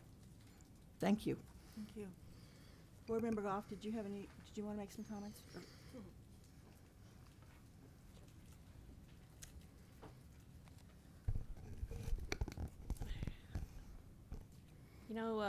Boy, I very much appreciate Ms. Rankin's comments. It's, the other end of the table is identifying with the difficulty of this and the conflict, the frustration it is to have really what are limited choices to a really large issue. I've spent, let's see, how far ago is 1993? Oh, wow. Well, I've been living with this word that long. And I wasn't a real fan of that word and that work then. I will say I am a bigger fan than I was then. I've learned an awful lot. I've come to appreciate what it really means. But it has taken a long time for this notion of accountability and really all the changing nuances that word has taken on in the years since. That's interesting too. I think it changes its meaning to different people all the time. I still think is true today as was then. There are many ways that a school or one classroom or one teacher shows that their work is effective and is able to maintain that and show that it can be maintained over a long time. I believe that our statewide test packet, in this case we're talking about 3rd through 8th grade exams in math and English, I think that's one good tool. I do not believe it's the only tool. But that doesn't mean that I think we need to completely ignore the value that it does have, or sort of omit the reasons we could use it to develop our learning because there's some bad thing around assessments. I'm constantly frustrated with that. I agree with the fact that there's an awful lot of good work being done that is effective and that is obviously showing good results. And here's my response to that. Where's it being shared? I guess, I want to know that all of these districts and separate schools who are doing these fantastic things, are you talking to each other? It's one thing to have our really wonderful, I think, communications people edition on the website called Promising Practices. I think that's been great, and it's growing, and it's all over other social media too, which cannot hurt. It spreads the word out in a very productive and beneficial way. But, we all know enough to know that it takes more messaging all the time. It's like advertising. You got to say it over and over and over and over before it starts to sink in and shows that it's effective. I guess I would just love it if all of you districts who are what we might call outliers or the out-of-liners or those who have defied the odds, whatever you call it, where are you talking to somebody else? And a lot of the automatic response to that is, well, there's no time. It's so hard to set those things up. We have difficulty getting together. No, come on. There's got to be a way to start working that kind of thing out. I would say, yeah, maybe it'd be okay to talk about a new accountability system. It'd be fine. But I can't go full boat on with that until I have some assurance that the sharing is going to happen and that there is some way for everybody to show that what these things are going on by way of, let's say, social emotional learning efforts and such as that. Do you currently have tools where you can really show that that does make a difference in how well a child can read, which we as a board really believe is the foundation of everything from here on out.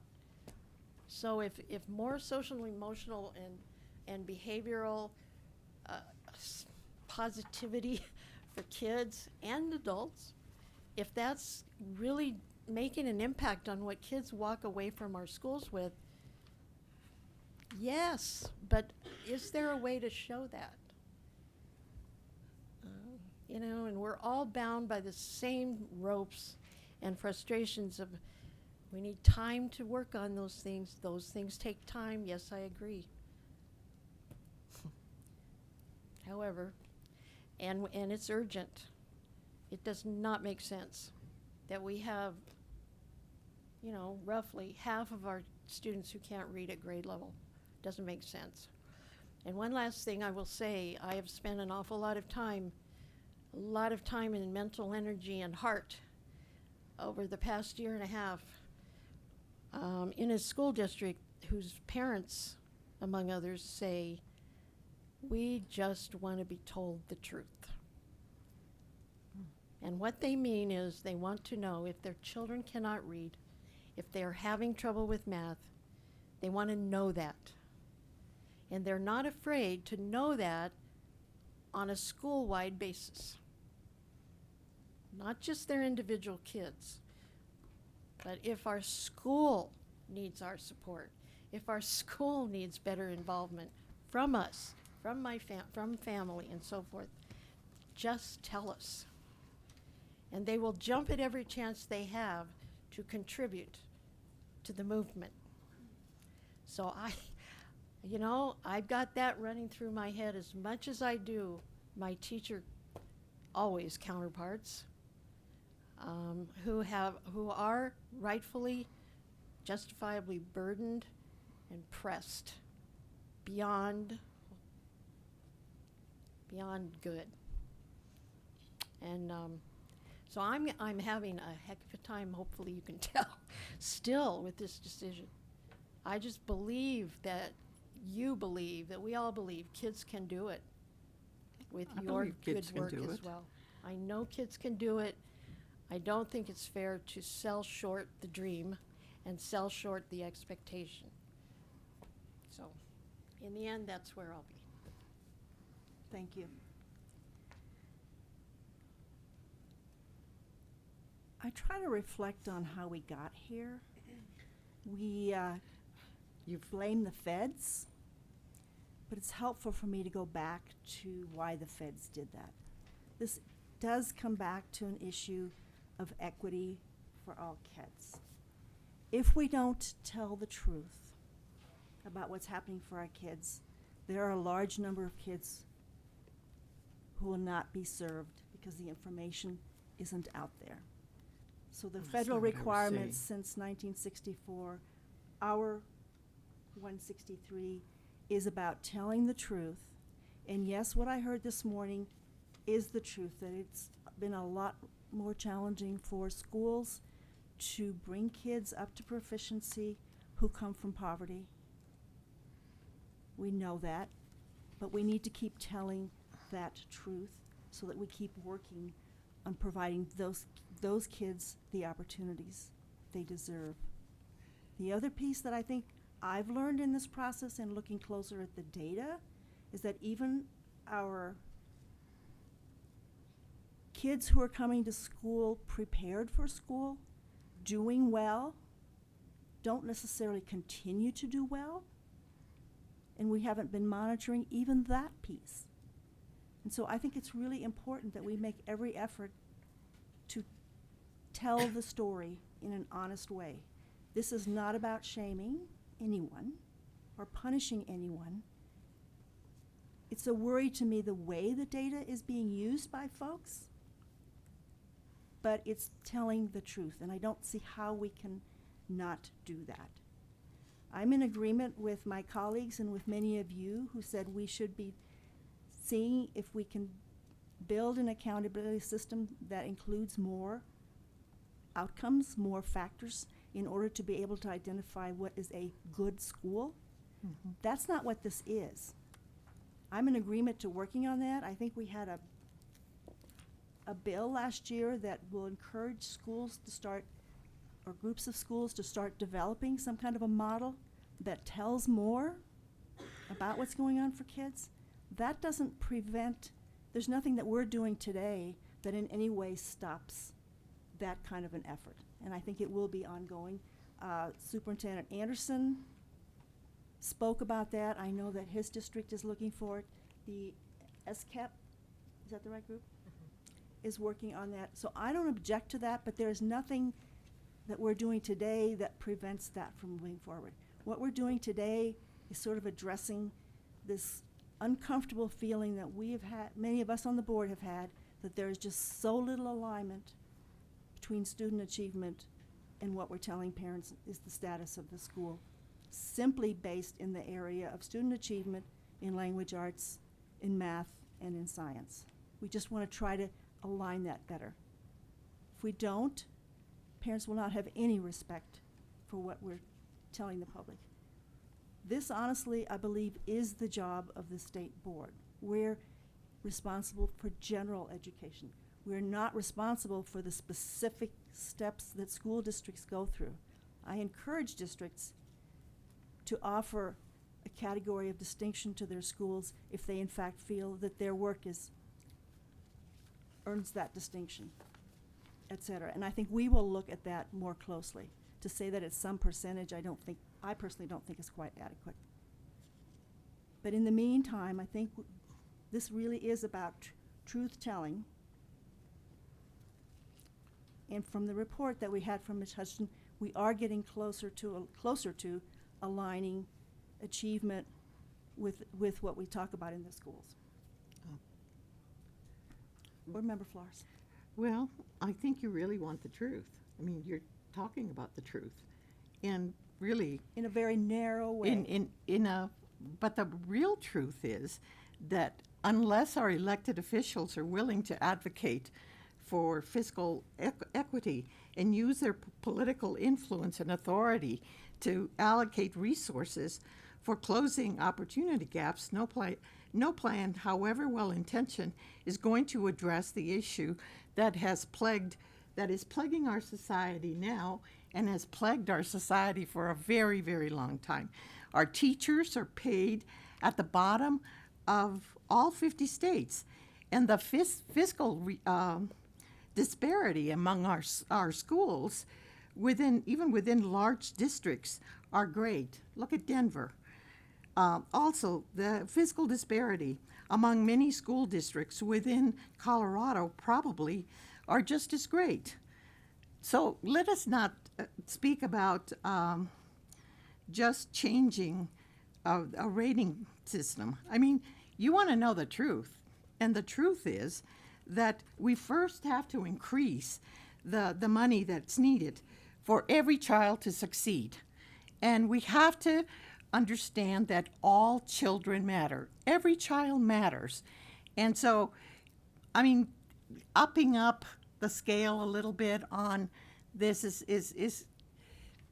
it might do a little bit of worth. It has a little worth. But unless we really are serious and we're going to put the money on ECE, universal early childhood, that's going to matter for the people that really need to learn to read and do arithmetic. If we really want it to matter, we really do have to spend the monies on attracting those teachers to come and stay in education for all the years that it takes. It's not going to take 5 years. At 5 years, teachers are just beginning. Most graduate programs, at least when they were graduate programs, didn't admit anybody unless they had 5 years in education into any program, into a master's program. So really, the reality, the real truth is that we need money coming into the system to work for paying teachers higher salaries so that parents can say, sure, I'll pay for you to go to college so you can be a teacher. Sure, that's what you want to do, fine. But I think the reality is more than just, doing a system. And I really do think that we do need to change the whole way. And of course, if this standardized test, the CMAS, were just a test, where at the end of the year, parents and the school district would just say to the kids, okay, next week we're going to have a test. So make sure that on Wednesday you go to bed early because we're going to be testing on Thursday and Friday if it were 2 days. And then be sure to get up good 10 hours of sleep.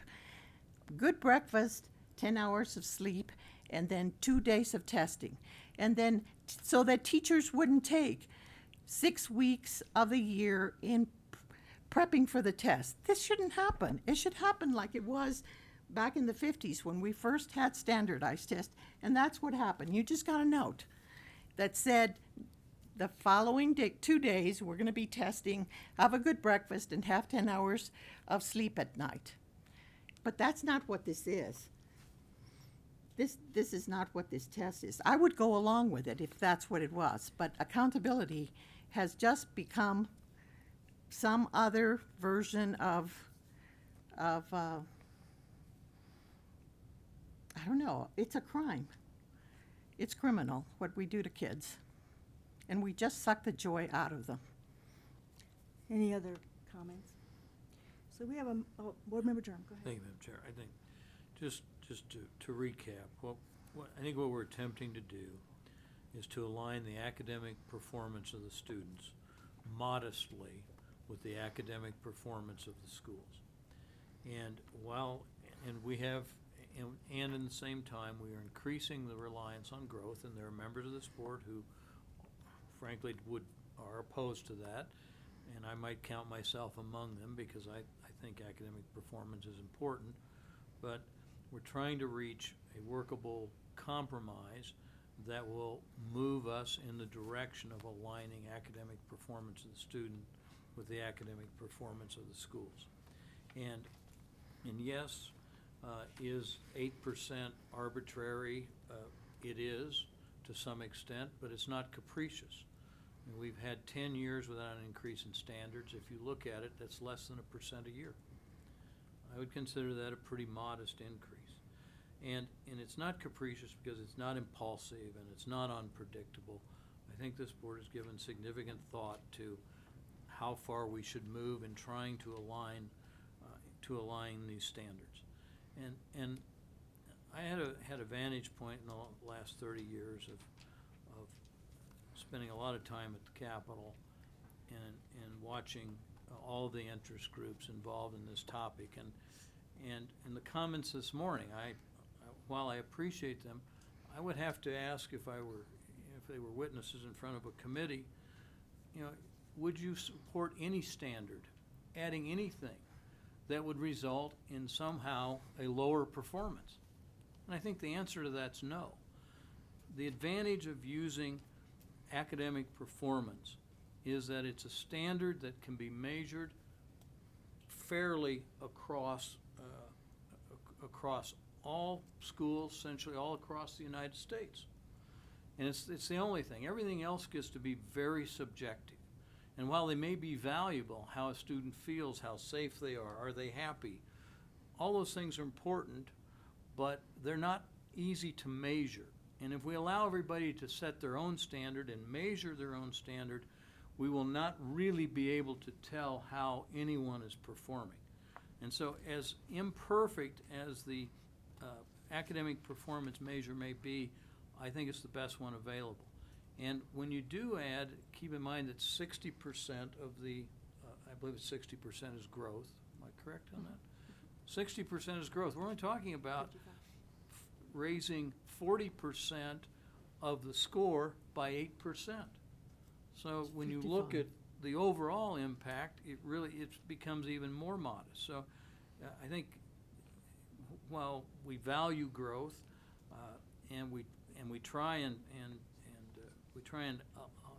reward people who make real progress, when you look at 60%, that's significant. That's a significant reliance on growth. Isn't it 55? And by turning it into growth to standard, I think it does, though, draw a line which says, which says, at least on our part, growth is great, but you have to ultimately reach the result. And so I think we have a good compromise, and I think we have a good compromise in chance that, to me at least, the most important predictor of economic success of students in the long run is their ability, is their academic achievement. It's the ability to read and write, it's the ability to do mathematics. And I think if we don't provide parents with an absolutely the most accurate that we can, the most accurate alignment of that when they evaluate their schools, I think we're doing those parents a disservice. So, thank you, Madam Chair. Board Member Rankin? Ms. Hutchinson, can you review this with me? 60% and 40%? No.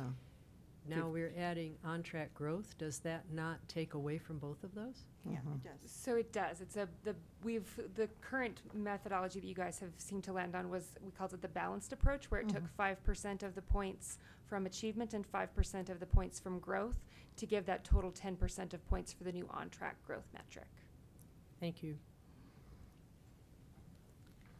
Board Member McClellan? I just wanted to take a moment to acknowledge everyone who came in to give us input on this, and those who've given input over the many months that we've been digesting this issue.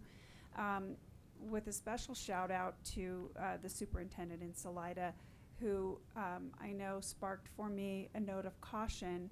It's not necessarily a stop sign with respect to the new distinction category, but it allows me to understand that there could be unintended consequences that deserve a really full digestion of that element in the event that we decide to pick up additional conversations in that regard. So I wanted to share once again a special note of thanks to that superintendent in particular for sharing that valuable feedback with us.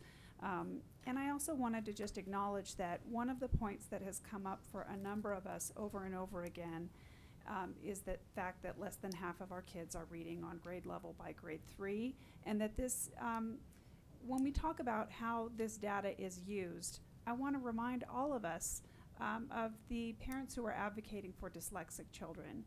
They are some of the ones who have come in and used this data to say, look, this may very well be part of why. It's hard to advocate for that which you cannot prove. So this data is important for those who want to advocate to make sure that we place ourselves on a better path.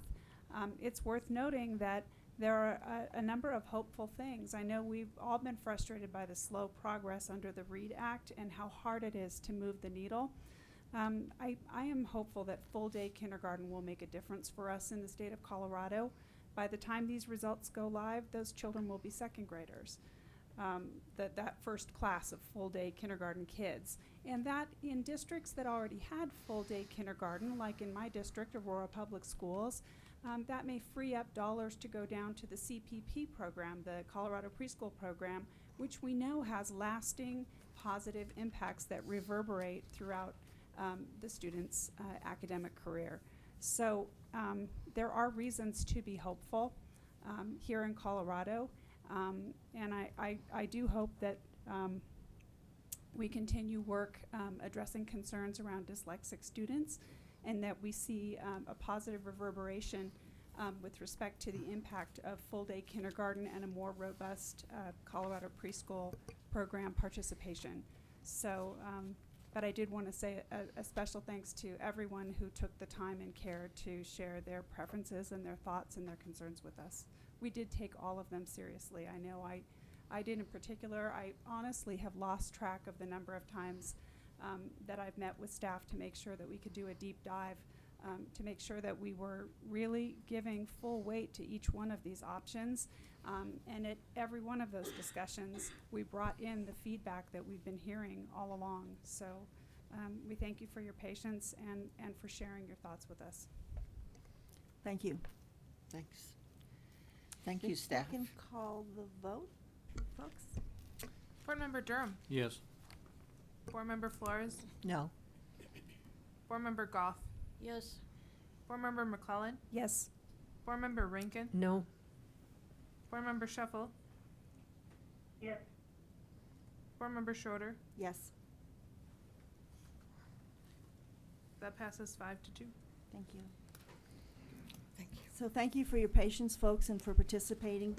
Please know that we are going to be looking at the distinction category. We're going to be looking at alternative accountability systems. We're going to be looking at the high school frameworks. So stay tuned, please, and come back. Thank you.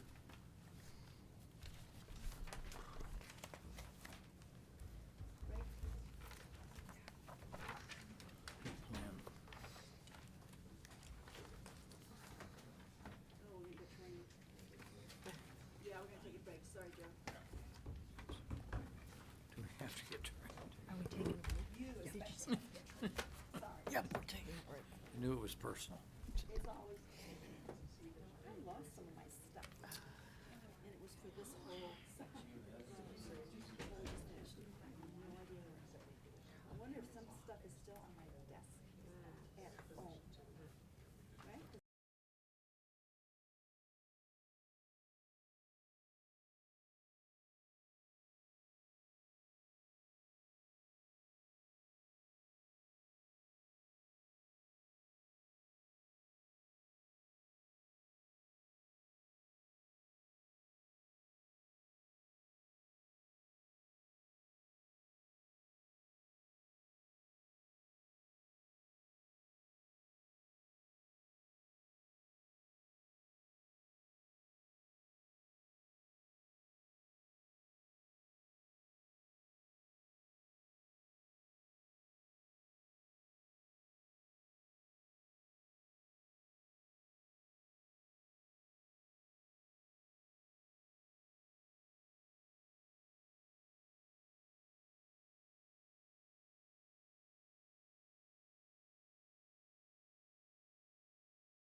1198, HB 1198 requires each statutorily created board or commission in state government to implement written policies or bylaws and obtain annual training on specific issues in order to ensure that best practices are utilized.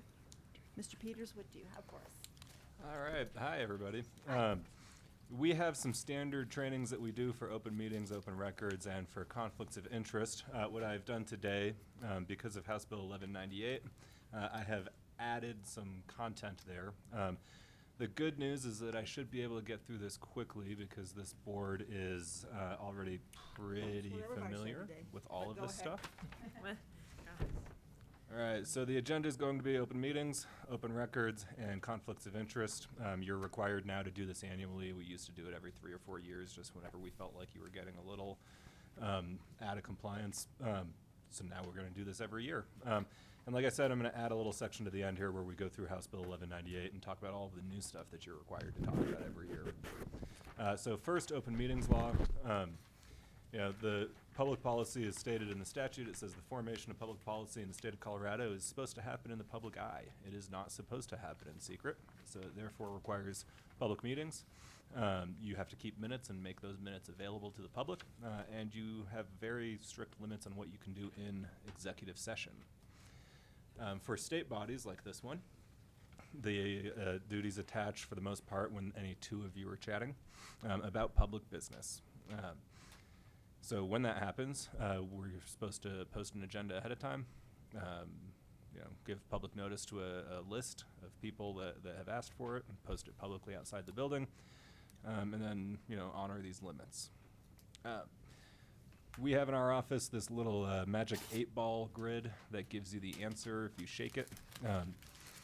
So, if you ask the question, rulemaking session and work session, the answer is going to be, it is decidedly so, right? That is a public meeting. If you're doing Thursday night dinner and drinks, just a social gathering at which 2 or 3 or 4 of you happen to be, no, that's not a public meeting, that's just a social gathering. Yeah, fair enough. If you happen to call Angelica, board member Schroeder, my apologies, with a question about the agenda, that's trivial. That's not discussing public business. That's just scheduling. So don't worry about that. That said, if you happen to be walking around the hallways here and you happen to be talking public business, that is a meeting, right? So it's all about what you're talking about. So if we're talking about it in here. Can you use your mic? That's a public meeting. Yep. Can you use your mic? But I thought that the rules say that we can't talk to each other in here in front of the public. Yeah, but that's a side conversations. That's what he's talking about. It's the fourth one down. Oh, I see. Yep, he went down to 4. Yeah. So if you are talking to each other, that is a public meeting, and you have to allow the public to have access to that. I should point out at the very bottom of this list, there is currently a case pending at the Colorado Supreme Court arguing over when the open meetings law does and does not apply. The district court issued a decision in Denver District Court that was very aggressive. The Court of Appeals reversed it, and now it's up at the Colorado Supreme Court for a final answer, and it may change a great deal about the advice that I've given you here in the last 5 minutes. What's the case? The Denver District Court, CDPHE made a decision to refer a bunch of medical marijuana, doctors who have been giving medical marijuana prescriptions to law enforcement. And CDPHE made this at a staff level, so didn't involve the Board of Public Health or Board of anything else that's in CDPHE. It was a bunch of staff. And the Denver District Court said that's a public body.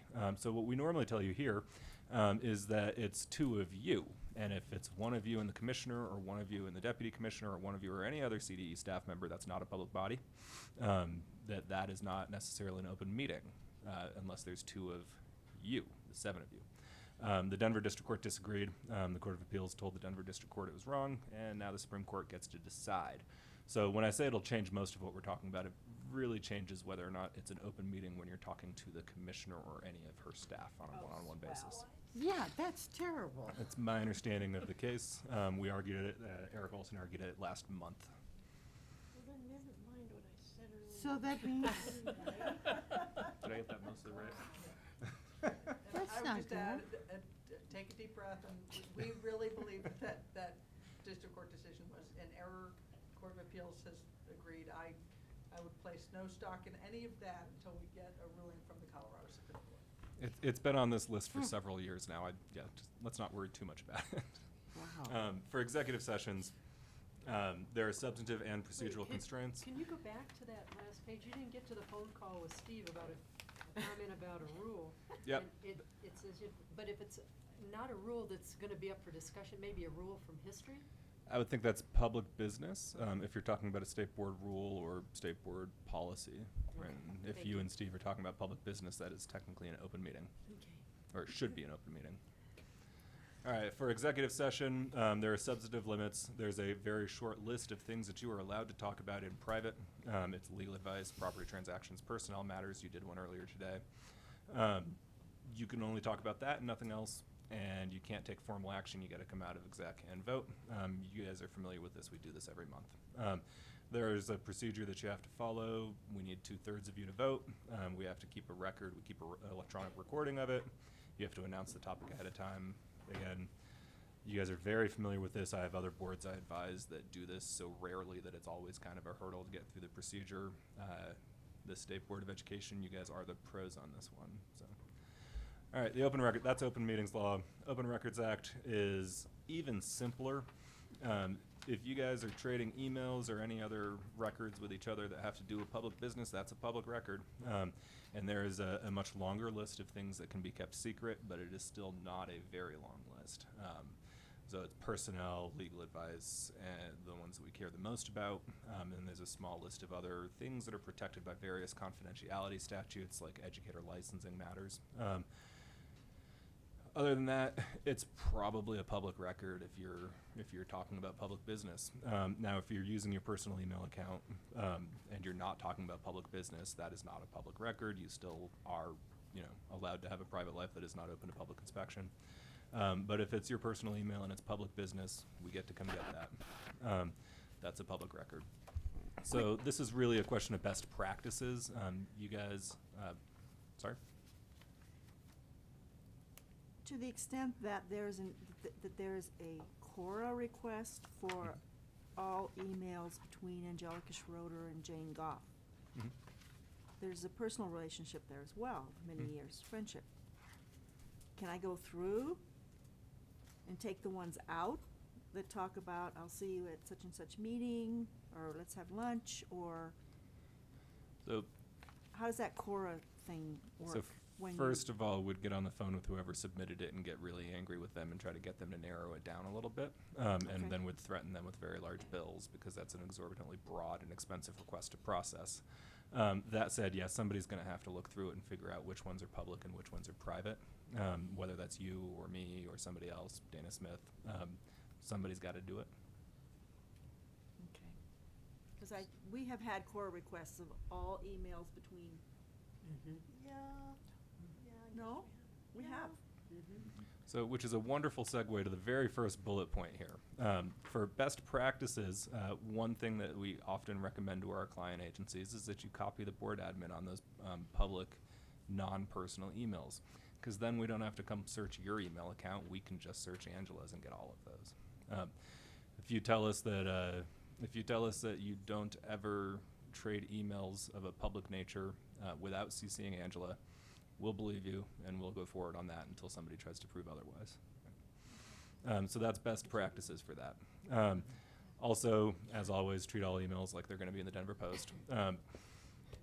Make sure if you're talking to Julie or me by email, you got to handle that confidentially. And the most important thing, if you get a Cora request, tell somebody. It's not your job to handle the response. Dana does that.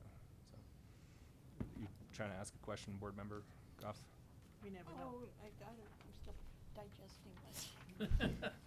She's trying to remember all their emails. No, one of the advantages I think still holds true of having a CDE email is that it does take that burden off of us personally. That's exactly right. Because everything is kept in that box, so I have found that to be, I mean, that's comforting. I haven't needed haven't had any reason to use it like that, but it sure does make a difference in what the efficiency level can be for everybody here and anybody else who's looking for stuff. But I always have questions about those emails, the nature of email, and how when somebody has a public service relationship, but also a family. I mean, That's social. There's one right at the end of the table who for a while had like dual relationship here too, you know, that's weird to me.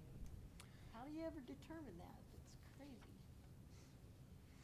Yeah, it can be challenging. Shouldn't be I That's wholeheartedly hard to concur. understand, I should say it that I way. wholeheartedly concur with the idea of using the CDE email address to make it easier. I would advise you to do that. If you're not doing it, do the thing where you copy Angela instead. That makes our lives easier and your life easier.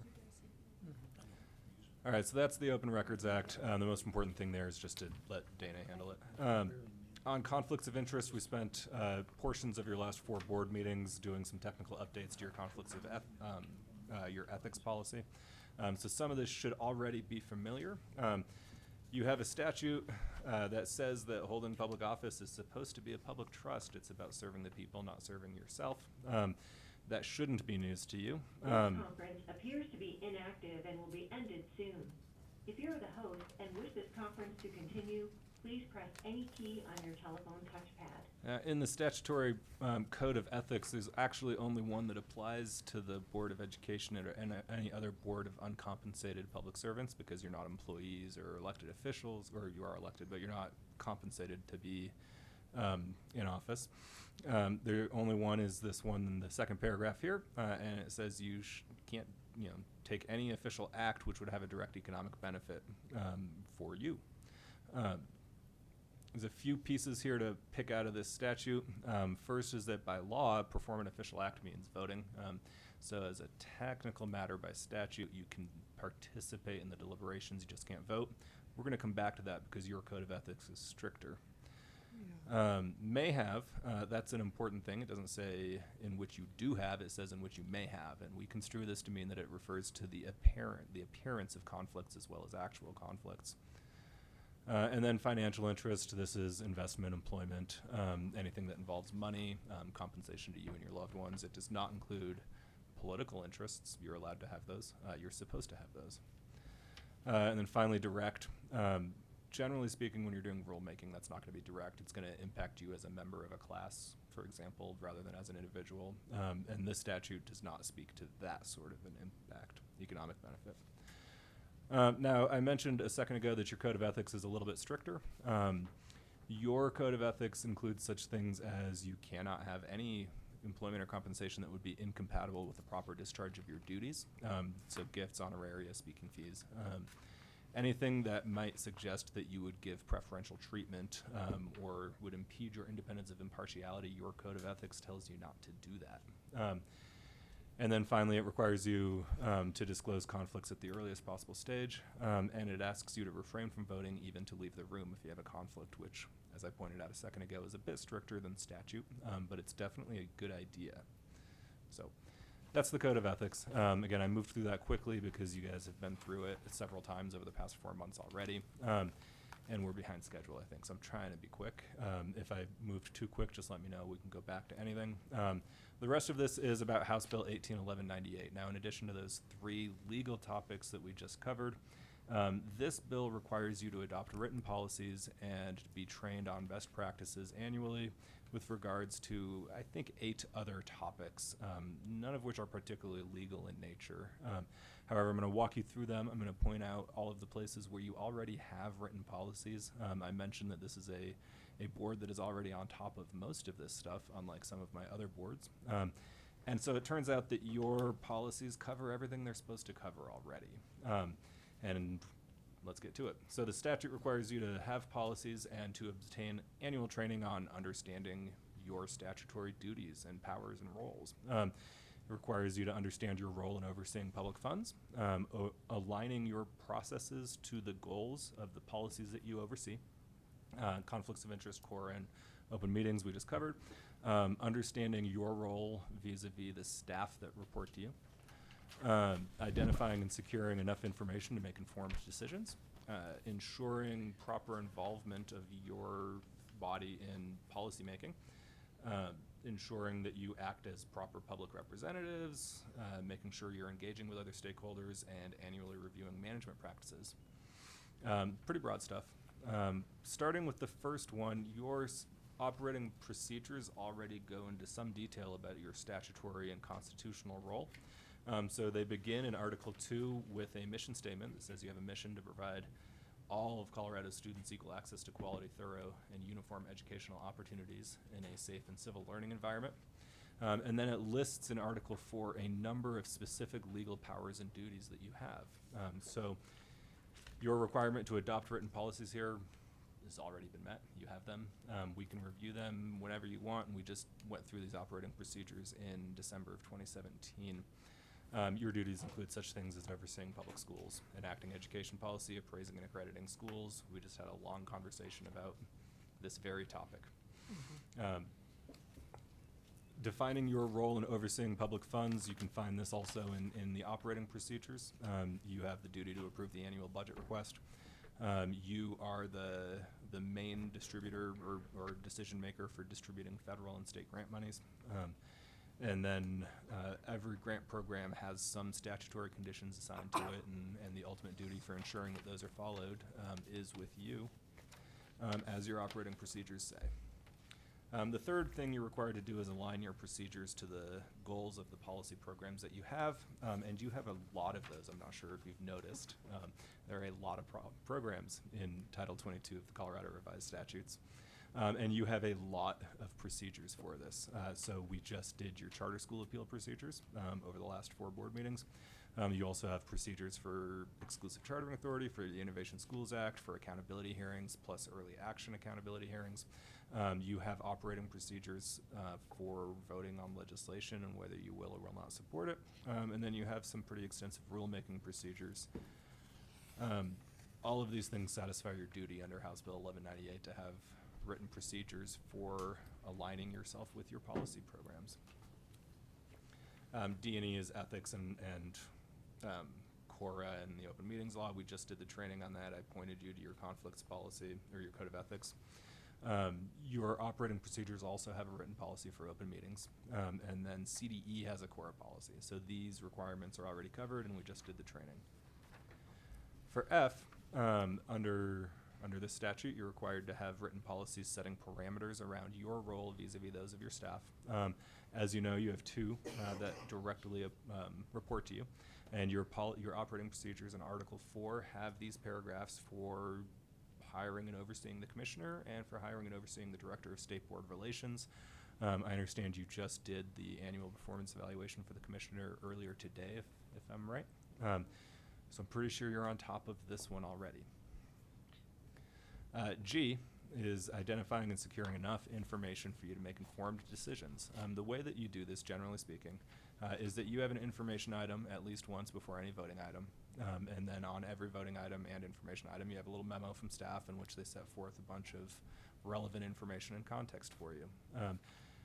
You also have access to the CDE staff. In your operating procedures, technically, you're not supposed to reach out to them directly. Your operating procedures say that you go through the commissioner in order to get information.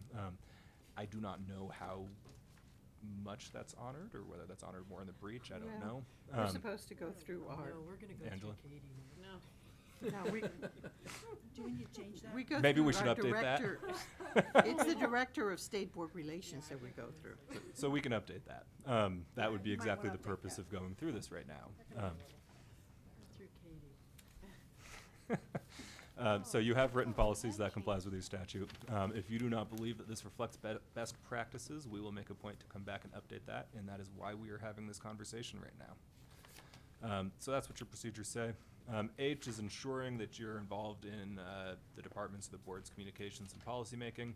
Your operating procedures discuss this already as well. So in Article 6, it's titled Policymaking, and it sets forth a number of ways in which you believe that you engage in policymaking, one of which is rulemaking, one of which is resolutions and other non-binding statements of policy.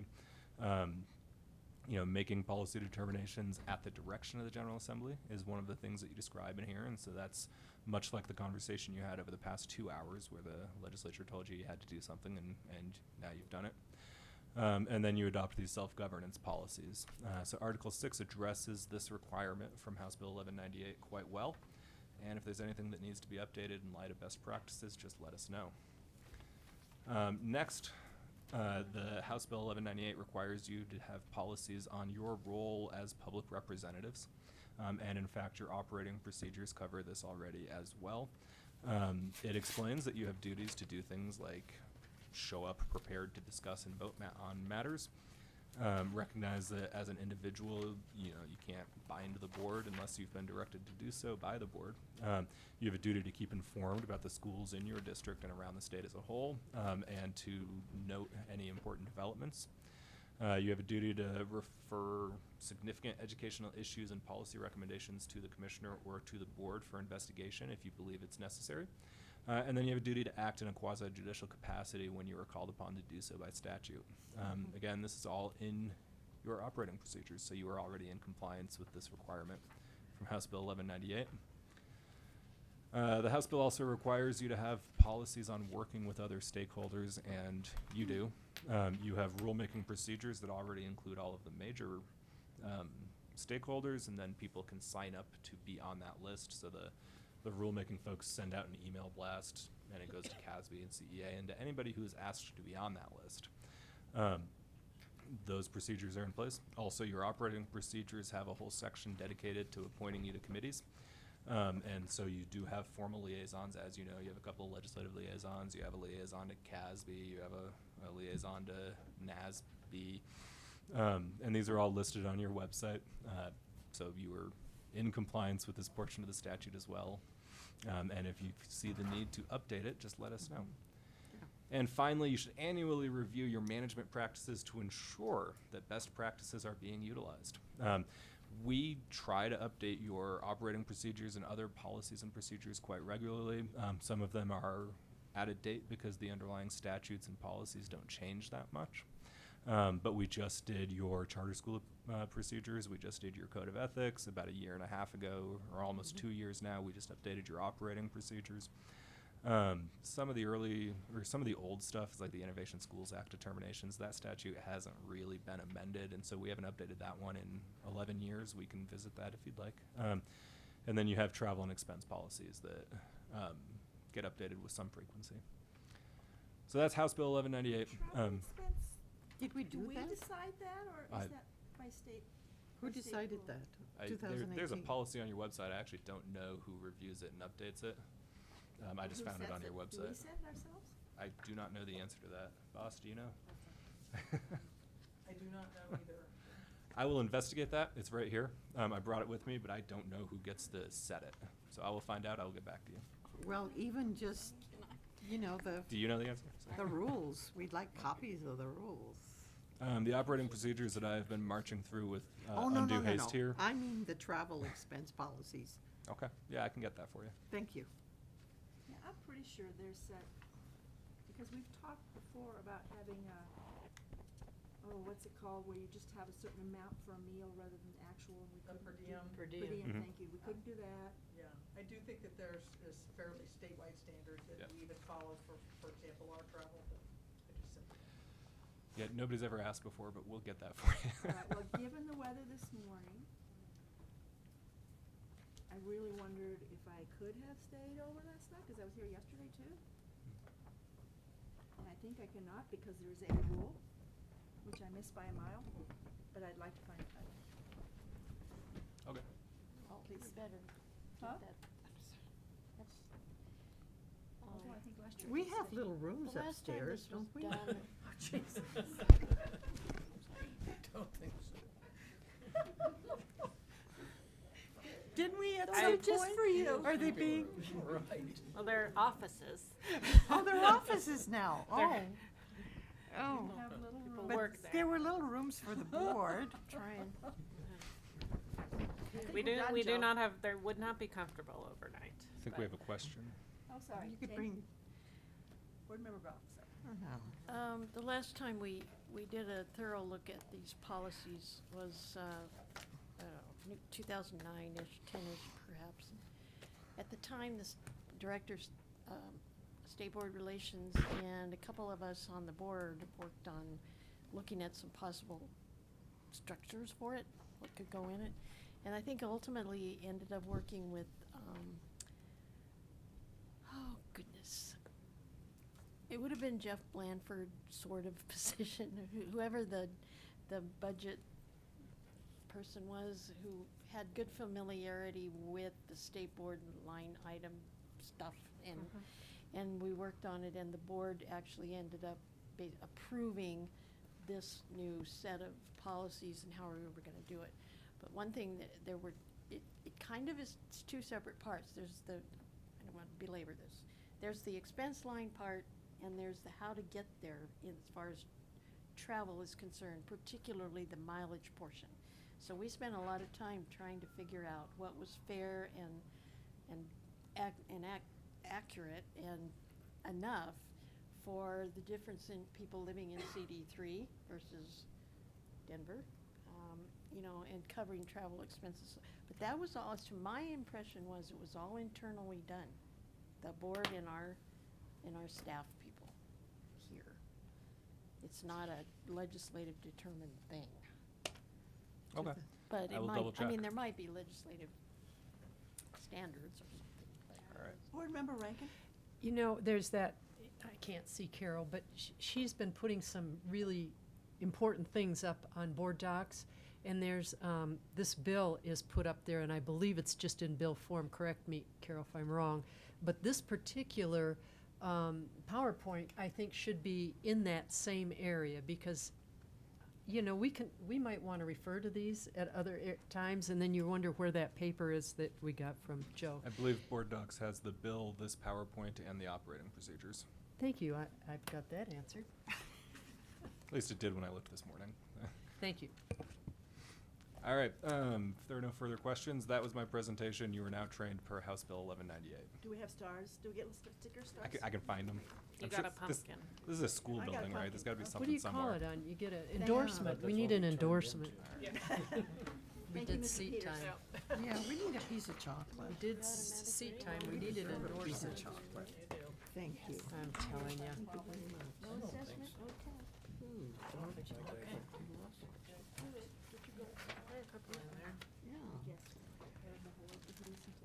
Yeah, which is better? This is Oh, they're both, yeah. I think they're both the same ones, just a Oh, no, we have a whole hour? Yes. A whole hour? A whole hour for human services and youth services. Oh, I know, that's a research request. We won't need that. We won't need an hour for that. Trust me. Are these people from Yes, but no, the legislature itself does. Human Services? And they can't practice. Yeah, yeah. Two of them. Yeah, this is a down PPI. all the time. They're talking about bills. There's no way that can't happen. You couldn't, it's just, you can't function. Across the street, maybe, but not Youth services. I'm glad. Oh, that's where that is. Walk down the hall. There's that lady. Now we know. Next item is an information item related to a research request. Excuse me. How do people phone you when they know you're in a board meeting? I just wanna get you. Don't out. answer it. Don't They're out, I didn't, they're out in the hall. Research request from the Colorado Department of Human Services. Commissioner? Yes, thank you. I'm gonna turn this over to Deputy Commissioner Pearson.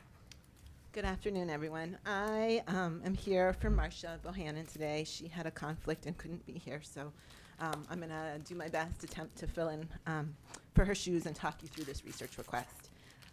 With me today is Catherine Wright. Apologies, we don't have her name tag. Catherine is our new data request coordinator at CDE and has come in and is just doing a fabulous job helping us sort out our process and work across the department and figure out how to strengthen things. So I want you all to get to meet her today.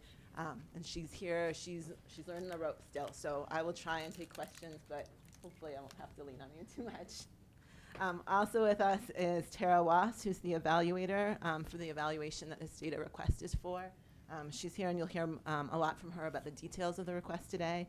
And Tammy Schneiderman, who is the Central Regional Director for the Division of Youth Services and has a lot of experience with the Division of Youth Services and programs there.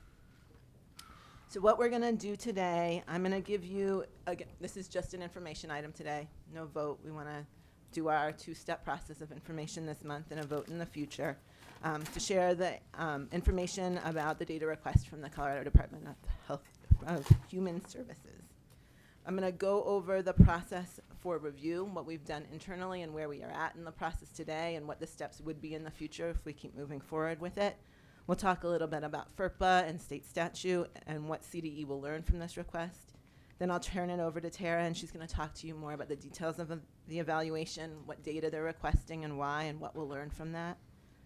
We'll then ask Jane and Joyce, Board Member Goff and Board Member Rankin, who are your board representatives for research requests, to share just any thoughts that they have, because they've spent some time with staff already reviewing. And then answer any additional questions or concerns or anything that we could bring to you before an anticipated November vote. If you all aren't ready to do it in November, whatever direction you want to give us, you've got a lot of discretion there. But we want to just make sure we can take the time to get any feedback we have that you all have for us with that today. Okay? Sound okay? Thanks. Go ahead. Okay, so review the process. We haven't had a research request for a while. I think the last time we talked about one was last January. We took some time since then to really look at the process and make sure it was as clean and efficient as possible and strengthen it. So that's why you haven't seen anything since then. Additionally, you all have been extremely busy and there hasn't been a lot of room on the agenda. So we took some time before we came back. But the first step is that a report or a request is submitted. At that point, CDE determines if personally identifiable information, or PII, is needed for the research or for the data request. If it's not needed, if there's a way to do it in terms of aggregate data so that we don't need to have these conversations and that the researcher doesn't need to receive the PII, we do that at that time. So there's a lot of requests that you may not see because we're able to give aggregate data where there's no chance of personally identifiable information. So we do that first. And then the next step is, if it does require personally identifiable information, we have a research approval panel of reviewers that are CDE staff, and they really look through the request and what the purposes are of having that data to determine if it aligns with needs or information that would benefit the work of the department and the state board. So is this information or the evaluation that they're doing something that the results of will help us do our job better in serving our kids, and you all being able to do your job better to meet the requirements that we just talked about the role of the state board. So for this request, the research approval panel met in May of 2018, because we first got this request in November of 2017. First met in May of 2018 and then re-reviewed in August of 2019 and September of 2019. Okay. So this is coming up to where we are now, we have a preliminary meeting with the board representatives. And so last week, both Jane and Joyce, Board Member Goff and Board Member Rankin, were able to meet with staff members to talk through what the request was, what the purpose was, why this would benefit CDE, answer any questions about that. And then after that, if they're in support of moving forward with it, then the commissioner makes a final decision of whether it comes to the state board or not. So that's where we are today. We're at this step number 5, where you all have a chance to to understand the request further, and for you to determine if the value of the research is worth any potential risk of sharing personally identifiable information. You can ask questions of the researchers or the evaluators, and they can discuss the value and what we'll learn from this. We're also want to make sure you know where our staff are in the process and what value it will bring to us. So I'm going to try and summarize that today. Then if you all want to, we can put this on the agenda for November for you to have a vote on approving or not approving or adjusting the data that's shared in the request. If you all approve a request for moving forward, then the steps are as follows on this slide. CDE staff and the AG's office work on a data sharing agreement that's in compliance with state and federal law around data sharing. We have everybody sign. It gets posted on our website so that it's transparent, public can understand or can have access to whatever data is being shared. CDE would then provide the data to the requester. Research or evaluation is completed and the report's delivered, and then after that, the data would be destroyed. And that's part of the data sharing agreement, that timeline for all of that. Before we bring requests to you, we work to evaluate the data sharing request with the requirements of FERPA, which is the federal laws around personally identifiable information. And it is our understanding that this request meets the FERPA expectation because it is a program evaluation of an education program. So I'm going to make sure you knew that. Also, I wanted to share some statute in 2018, which was passed after this request came through to the department. That's relevant, and I just think it's helpful context for you to know. So in that legislation, it it added to the roles of the Office of Dropout Prevention and Student Re-Engagement, which is an office at CDE. And it says the office shall also develop interagency agreements and otherwise cooperate with other state and federal agencies and with private nonprofit agencies to collect and review student data and develop and recommend methods for reducing student dropout rates and increasing student engagement and re-engagement. The office shall, to the extent possible, collaborate with, at a minimum, the Division of Youth Services and other agencies within the juvenile justice system. So it's just good context to have. Didn't that answer the question? If For this us? is allowable. I think understanding where you all have been as a board and your priority for understanding when PII is shared and how it's shared, I think it's important that this comes in front of you. If you all want to decide that the law says it and you could be done, we're happy to do that, but we wanted to make sure we have this conversation with you. Okay. So I'm going to talk just briefly about why the benefit CDE sees in this and how it relates to what our goals are altogether for students. We'll go into more detail later in the presentation if you all want more detail, but I want to give you high level now, then I want you to hear about what the evaluation is really doing, and then we can go into some more details for us. You all know our vision here together is that all students graduate ready for college and careers and prepared to be productive citizens of Colorado.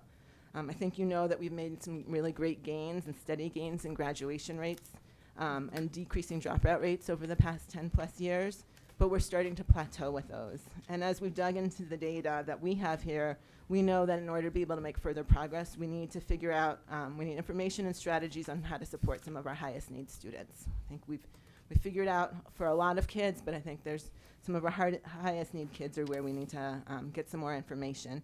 And this evaluation looks at the factors that lead to graduation for youth who are committed to the Division of Youth Services. So we'll be able to use this learning in our dropout prevention work and with our facility schools specifically, and then just broader as we're looking at our graduation rates and our dropout rates. Okay. And with that, I'm going to turn it over now to Tara to talk more specifically about the request and the data that they're looking for and why. So Madam Chair, Commissioner Anthus, and board members, I want to just thank you for giving us the opportunity to come in front of you today with this data request. We're looking forward to answering any questions you might have about the project and looking forward to the opportunity to have a joint learning experience with CDE. I think that the goals of this evaluation that DYS has embarked on overlap substantially with objectives that the Department of Education has, and so this seems to be a natural pairing. To give you a very, very high overview of the research project, the Division of Youth Services is contracting with Infinite Frontier Consulting, for which I am a principal, to evaluate their program. So we're going to be talking today very specifically about the educational component, but I want to be very upfront that DYS is doing a deep dive into their own internal system and looking broadly at how they can best align services to improve a broad array of outcomes. And so obviously the Board of Education is most concerned about graduation and educational outcomes. The Division of Youth Services has a complex array of outcomes that they have to pay attention to, notably public safety and a reduction in recidivism. But education is a key component of that. And so if we didn't look at education as part of this evaluation, we would be really remiss and wouldn't have a comprehensive understanding of what helps the youth that they serve succeed. The researchers on this project, our research project is overseen primarily by Al Estrada, who is the Associate Director at the Division of Youth Services. He's represented here today by Tammy Snyderman, who's the Central Region Director. Funding for this project is entirely out of the annual budget that the legislature allocates for the Division of Youth Services. There are no external dollars that are being used to fund this project. The primary source of data is internal to the Division of Youth Services. As part of their work with youth in the state, they do hold a rather extensive amount of information about youth that we are mining for the purposes of this project, and then we are making very strategic requests for key data pieces, mostly related to outcomes that we can't get within the system itself. So there are some requests out to other Department of Human Services programs, the Judicial Department and Department of Corrections, all of whom have already agreed to collaborate. The population for this evaluation, and I am using that term evaluation strategically. This is a program evaluation to learn how the division can improve services. It is not a formal research project. It is program evaluation. The population here that we're talking about is all youth who are committed to the Division of Youth Services by the judiciary. So the Division of Youth Services has to serve any youth who comes to their door, sort of like the education system. If a child is in your district, you must serve that child. The division does not get a say in who they get to provide services to. They provide services to all youth that the court orders them to serve.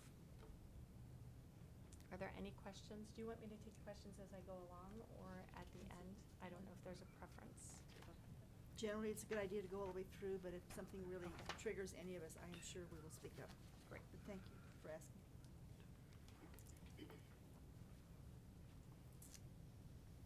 Okay. Oh, did I skip one? Okay. So the Division of Youth Services and the K-12 education program are serving the same students. And we're all trying to decide how to provide youth with the skills that they need to succeed in life. The Division of Youth Services is typically receiving those students who are struggling the most in the educational system. By the time youth are committed to the Division of Youth Services, over 40% have left the K-12 system. And what I mean by that is in the prior 12 months, they were not enrolled in school.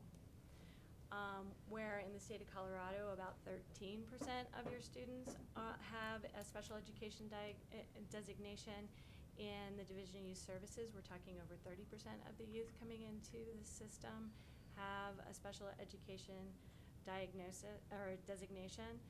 And only a minority of those students who are still engaged at the time that they come into the Division of Youth Services actually believe that they will graduate.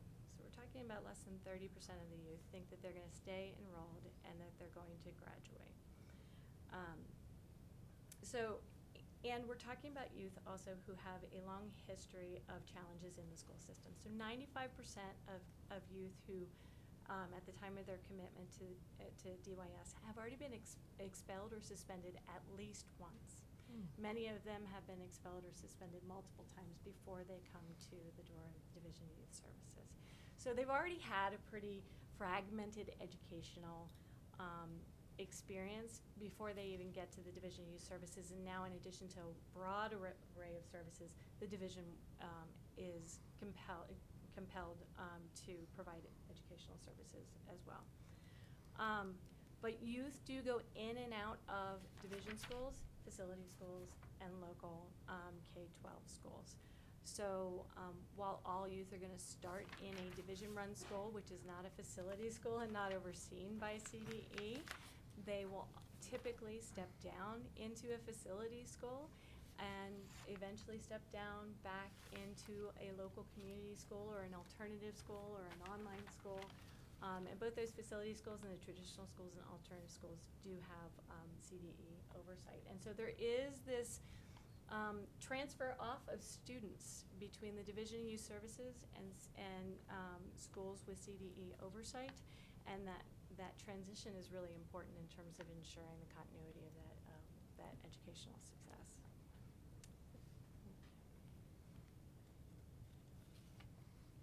The other thing I forgot to mention is that the majority of students, when they enter the DYS system, are not educationally functioning at grade level. They typically are substantially behind in credits required for graduation, and so oftentimes the division is looking at ways to assist those youth in terms of developing basic skills around reading and math, but also in terms of credit recovery and vocational skills are all part of the educational package that Division Youth Services provides. So with this particular evaluation, the evaluation is looking to understand what historical, personal, and system factors increase or decrease the likelihood of graduation, as well as high school equivalency attainment for DYS committed youth. And we are looking at this at both an individual level and for groups of youth who share similar characteristics at the time that they're committed to the division. The other thing that we are looking at specifically is which of these factors can we modify? Which of these factors can be leverage points within the system so that we can better meet youth needs and enhance outcomes? So research questions here are which DYS committed youth are most likely to achieve educational success? What system factors or services influence educational success?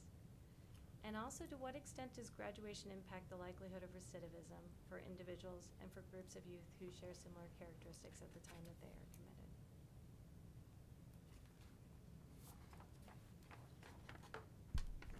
Do they leave youth services by age 18? That is a great question. And the answer is sometimes. So it is going to depend upon the age at which they entered youth services, and it will also depend upon the length of their sentence and if that sentence is extended for any reason because of additional circumstances. So youth, in order to enter the Division of Youth Services, have to commit the criminal offense under the age of 18. But the Division of Youth Services could maintain authority over those youth up until the age of 21, if that's deemed appropriate. And there is some legislation that might extend that, that has been discussed, but hasn't been passed as of yet. So the students for which data is requested, we are trying to limit this as much as we can. We are requesting data for youth who were first committed to the Division of Youth Services between fiscal year 9-10 and fiscal year 24-25, which sounds like a lot. So when we are talking about this evaluation, we are going back in time to learn lessons, but this is not a static evaluation. The goal is to take the lessons learned in the initial cohort, apply them and validate them in a next cohort, and then attempt to use those levers that we identify in those initial cohorts to change what we're doing and better match services to youth in the subsequent cohorts. So some of the youth that we are talking about have not yet entered the Division of Youth Services, and we wouldn't request their data until they have entered the Division of Youth Services. The age of youth that we're talking about at the time of commitment varies between the age of 11 and 20 years of age. There are essentially 4 cohorts of youth that we are identifying for the evaluation. Cohort 1 is unique youth entering the Division of Youth Services between fiscal year 9-10 and fiscal year 12-13. That was 2,266 youth who entered in cohort 1. Cohort 2, you'll notice, is smaller because the number of youth committed to the division has been decreasing over time. And so between fiscal year 13-14 and 16-17, there were 1,551 unique youth committed to the Division of Youth Division of Youth Services. Cohorts 3 and 4 are not yet completed. because we have not reached the end point of the time when that third cohort is completed, and we haven't started cohort 4. So cohort 3 will be any youths who are committed between fiscal year 17-18 and fiscal year 20-21. So we don't know the size yet. And cohort 4 will be fiscal year 22-25. Again, this is a long-term project that the division has undertaken so that they can better improve services. So we're starting in the past and moving into the future so that we can apply those lessons learned.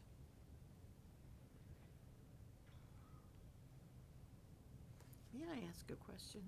Yes. Go ahead, question. So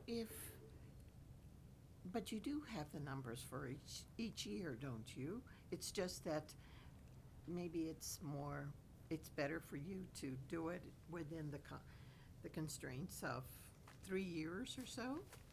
So we're creating these cohorts based around their year of entry so that we have enough statistical power to essentially derive lessons learned. So if we looked at a single year of youth entering the system, we really would not have enough data to derive any stable conclusions. And that's particularly the case when you start looking at separating out males and females, where males represent the predominant or the majority of the population in the Division of Youth Services, and we would not be able to talk about lessons learned for female youth coming into the system if we were only looking at 1 year at a time, because the numbers are so small unless you do start combining them. I get it. Okay. Thank you. You're welcome.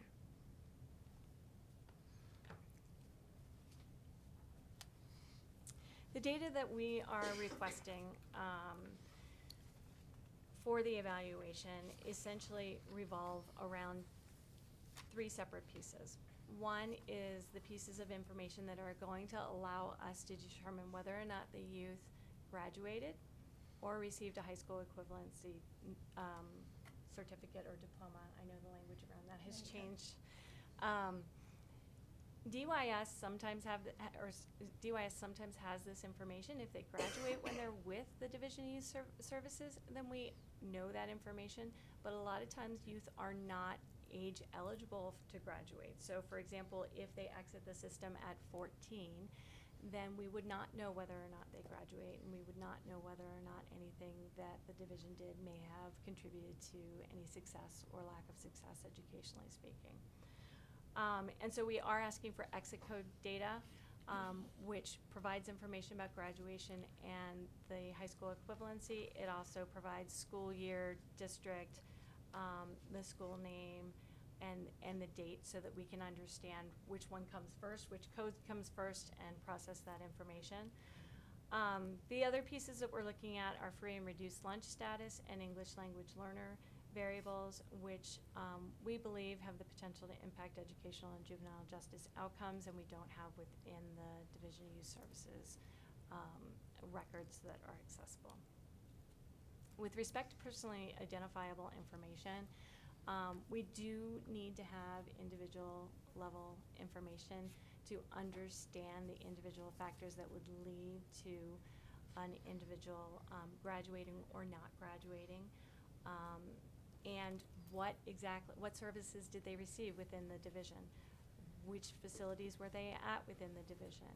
How far behind educationally were they at the time that they entered the Division of Youth Services? So it's not really feasible for us to do this evaluation without individual level information, which is why we are asking for the PII in this particular instance.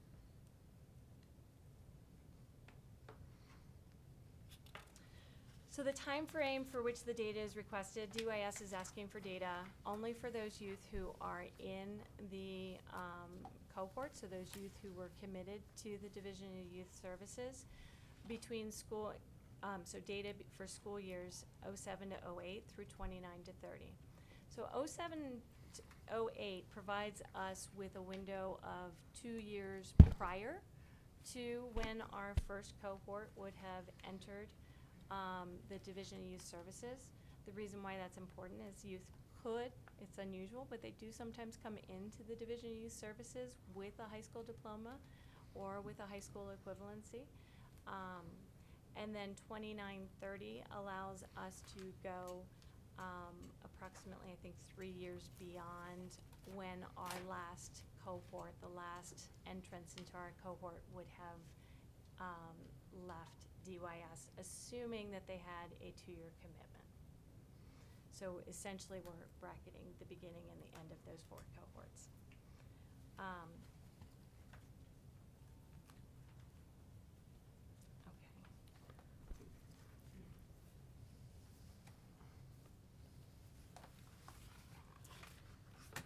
So the goal with this evaluation, our goal is to provide DYS with actionable insights that can guide practice and impact educational outcomes for youth committed to DYS.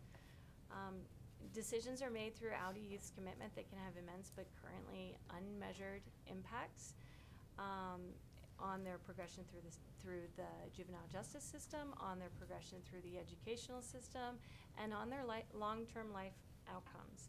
The evaluation is aimed at allowing DYS to move forward with making data-informed decisions to achieve better outcomes. So how do we pair the right services at the right time for a specific youth, instead of perhaps the services that are most readily available, but aligning the right services that this youth needs in this particular situation, so that we can achieve better outcomes and we can adhere to best practice legislative mandates and also professional judgment, which we're oftentimes trying to balance.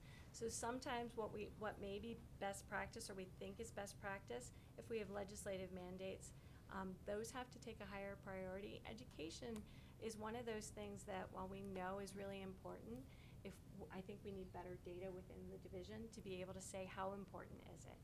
If we are able to help those youth get over that endpoint of graduating from high school, are we going to be able to reduce the recidivism risk for them?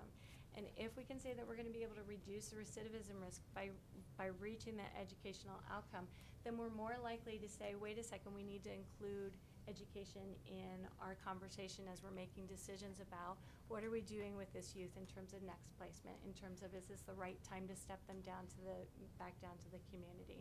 So our goal with this evaluation and asking for this this piece of data is to make sure that we're able to have the best information about how education is impacting the other outcomes that DYS legislatively has to take care of, so that we can make sure that that important component is part of the conversation we're having about youth. Examples of decisions that could be impacted within DYS include things like initial placement within the DYS system, what type of facility do youth go to, and which facility might maximize the likelihood that they would graduate, prioritization of educational goals and case planning, timing of transition between placements, and even prioritization of educational transitional services.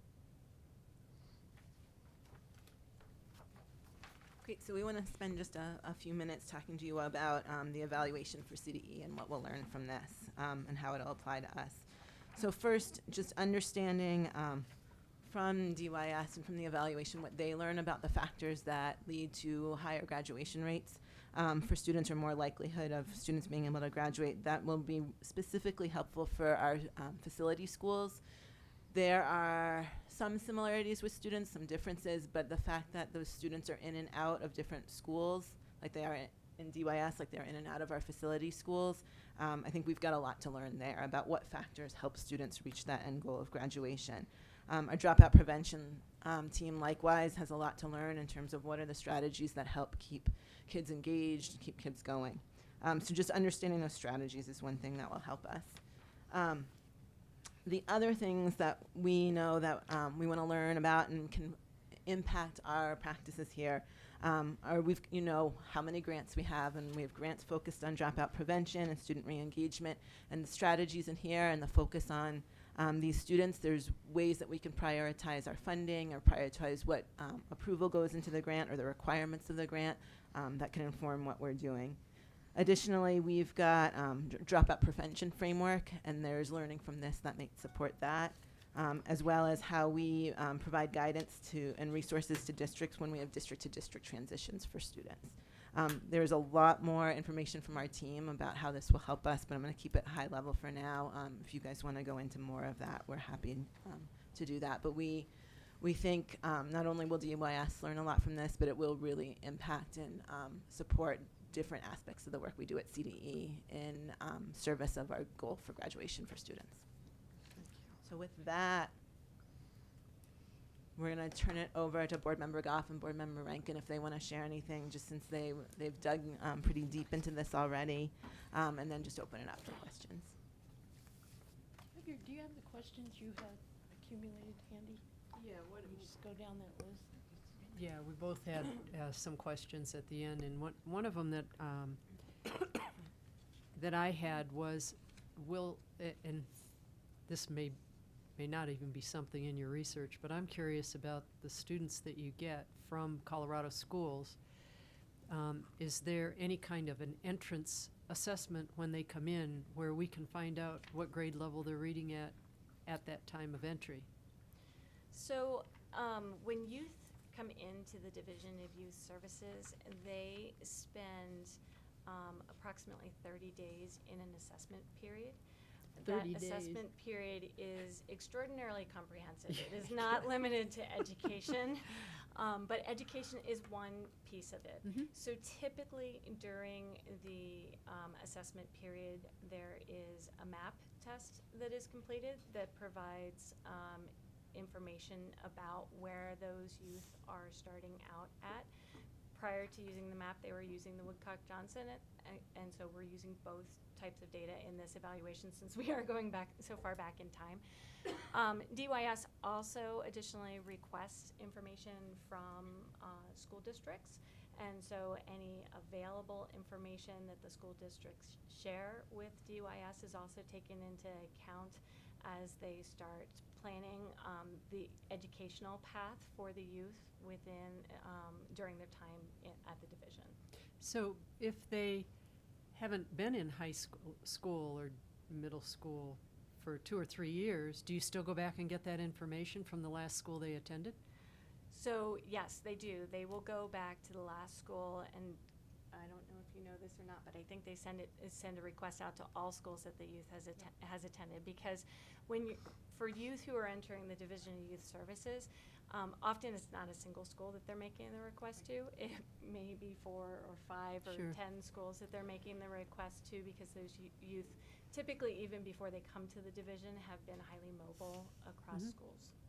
Is that something that would be fed back, some of that assessment to CDE? Is that something CDE would want? I mean, I would be curious to know if that equates to what you hear is going on in the U.S. or if it's different. So I think that is a question to work out within the data sharing agreement.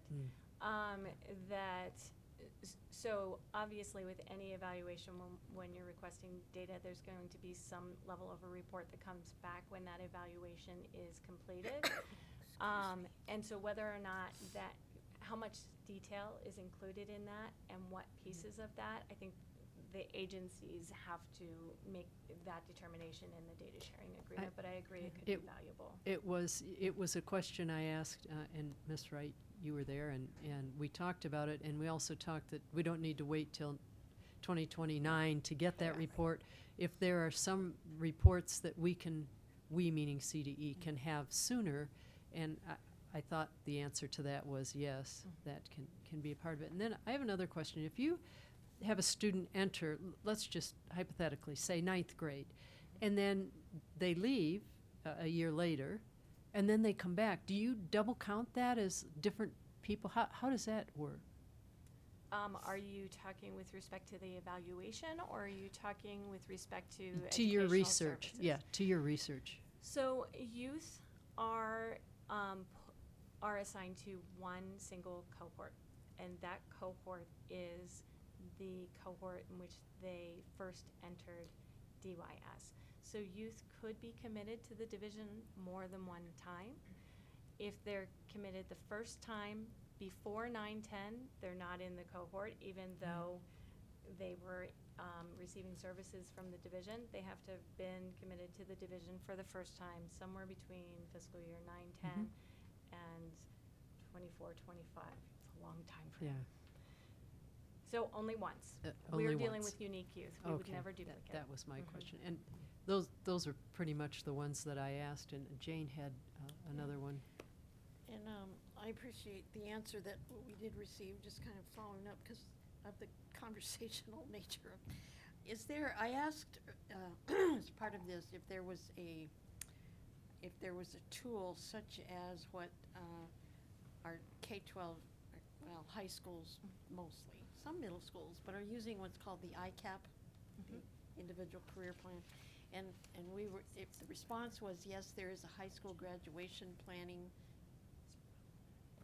tool, but maybe I could have stopped before the word tool. There is high school graduation planning that goes on with these students. I guess my question would be, is there some kind of tool that's used for organizing that? Or is there some kind of standard, semi-uniform but customizable plan for each student? Yes. Within that or not? And how, maybe, I don't know, how's it working? You may not have an answer to that, but could it be used for comparison purposes, just in general, for our general look and work at CDE for all kids who are struggling in some way? So I did reach out to the director of education at the Division of Youth Services, and she said that they are using Naviance for career and educational planning. I apologize, I do not know that tool, so I cannot speak well to what it would provide in its entirety. And again, I think in terms of information back, I do think there's value in the sharing of information across the two state agencies, and I think that's part of what really has to be worked out between the two agencies in terms of how much is each agency willing to share and is appropriate to share, and at what level do we share that information back, because I do think it can be valuable. Right. I'd also asked in relation to that, thank you for the reminder, whether or not other agencies are involved, or could be, or would be at some point, but the idea of the labor and employment interests, so that brings up the question of, is there a career planning, or the academic part in graduation, could there be something that ties in the career planning as well in order to see where they go with that? Success rates would be of value to everybody, I would think. I think that is a wonderful question. And so with respect to the division, while I think they recognize that the goal is for everyone to graduate from high school, not all youth are going to choose that path. Some youth do choose to pursue high school equivalency. Some youth really just want to start in a career. The division provides a variety of vocational planning opportunities, coursework, and that coursework that they are involved with while they're in state facilities is one of many things that we're looking at as we look at the evaluation. I think the idea of getting data from labor is fascinating, and we have not made that request yet, but I don't see that as off the table. I think from in terms of looking long-term about, the goal is, how do we get these youth to be successful members of the community? How do we set them up with the right skills? And so, the Division of Youth Services, their number one priority is public safety and reducing recidivism. But as part of that, you're going to reduce recidivism if they're well integrated into their community and if they have a way to maintain gainful employment. And so I think that that's a really critical piece. Will we be able to access that? I don't know, but it's certainly something that is in the back of our minds because you don't just want to look at negative outcomes, you want to look at positive outcomes, which is why we look at high school graduation and not just do they end up committing another crime. It has to be a balance. Right. Thank you. Thank you. Board Member Flores. I just wanted to ask, you're dealing with a population that is You know, 18 is usually 17, 18. Kids graduate from high school. What about kids that are in community colleges or in college and such? Would they be able to continue their education at a community college or at a university? So that's a great question. Do you want to tackle it? Yeah, is that on? Yeah, they can. So we do have youth who attend, if they've graduated already, then we do have youth who attend community college at times. It depends on each individual youth's circumstance and their safety level. But if they've made progress, are able to be safe, then yes, that is an option for youth in the That's division. great. That's great to know. Thank you. Any other questions, comments? Folks? Board Member Durham? Thank you. So when you request data about these students, you're gonna essentially get their entire folio, or is there specific questions you're asking? Are you talking with respect to the education data, or are you talking about? I'm talking about From us. the data we hold at CDE. So if Johnny X is one of the people that's been referred to youth services, do you get their whole folio No. that we have on record, or what, how specific is it? So we are interested in the exit codes. So the exit codes essentially will tell you that the student left the school, that they graduated, that they were expelled. The only codes that we are looking at for the purpose of this evaluation are that they graduated. You're not looking at test scores and So we are not requesting any CMAS scores or other standardized test scores. To the extent that they're needed, DYS may or may not have them internally. It depends on sharing within the school districts, and oftentimes DYS is administering those tests to the students themselves, in which case that they would have those data. But no, we are not asking for any test so scores. attendance data other than if they're expelled, obviously they're not attending. We are not asking for attendance information. We'll have attendance information to some extent when they're at the division. We are not asking for prior attendance data, no. Thank you. Board Member Sheffield, do you have any questions? No, I've been following it. I appreciate the detailed presentation, but I don't have any questions at this point. Thank you. Board Member Rankin? I don't know if it's appropriate, but Board Member Goff and I agreed on what we thought about this. I don't know. It's appropriate, but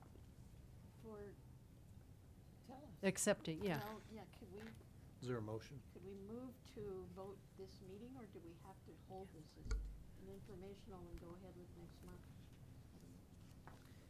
I think that's up to the discretion of the chair. Yeah.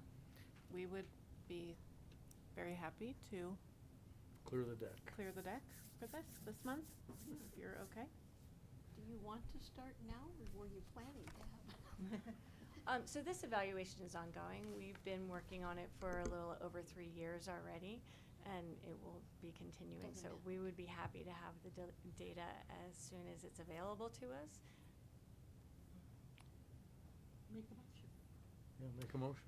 All right, as long as we're not setting a precedent. Setting a precedent? Precedent. Precedent. Oh, jeez. All right, I move that the boards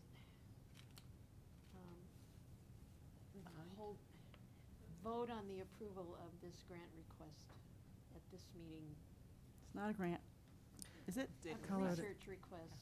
There you go. Research request, Sorry, yeah. I'm tired. Let me try again. I move that the board approve the research request from the Division of Youth Services. Period. Second? I second.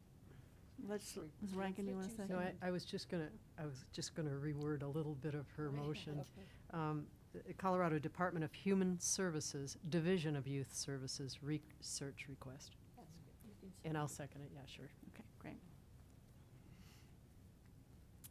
All in, well, let's call the roll, just to be sure. Board Member Durham. Yes. Board Member Flores. Yes. Board Member Goff. Yes. Board Member McClellan. Yes. Board Member Rankin. Yes. Board Member Shuffle. Yes. Board Member Schroeder. Yes. That passes 7-0. Thank you very much, folks. Thank you. Thanks for the work you're doing. Good luck. Appreciate it. Yeah. Now you don't have to come back for the next snowstorm next month. Great. Does that mean it won't snow next month? I'm just assuming from now on that it's going to be snow. Yeah, okay. So this this next item is going to seem a little bit odd, because the next item, Thank you, everybody. oh, it's information? No. Yeah, yes, it is, just information, because you vote in November. Okay. It's an information item related to the targets in the school and district performance frameworks. Ms. Medler, if you would explain why this doesn't make any sense. After our vote earlier today, please. If I tried, I would screw it up. Okay. Hello again. Okay, so this is, I'm going to actually, in the interest of time, I'm going to hand over pretty much the entire presentation to Marie Hutchton, because she can go through it pretty quickly. But just to kind of, to give a little bit of context, we need to get prepped for next year's performance frameworks, and so this is the annual process of affirming or setting those targets. Right, and we do this every year. Yep. Because we're required to. Yes. Every year because we're required to. And we're not changing for next year, we're changing for the year following, which is what we did at about 3 o'clock today. So this is actually for Precisely. the coming year, which will be Yes. unchanged. You'll even from see a what- slide that was going to give us a couple different options depending on how the earlier session went. So now we know. So we can Cool. yes, interactive. Okay, I'm going to hand it to Marie now. So, hello again, all. Hopefully we will be able to keep this short. I know it's been a long day and everyone is tired. So again, as Lisa had said, this is an annual process that we go through where the state board sets the accountability targets. And so this year hopefully will be fairly straightforward since we are not making any significant changes for 2020.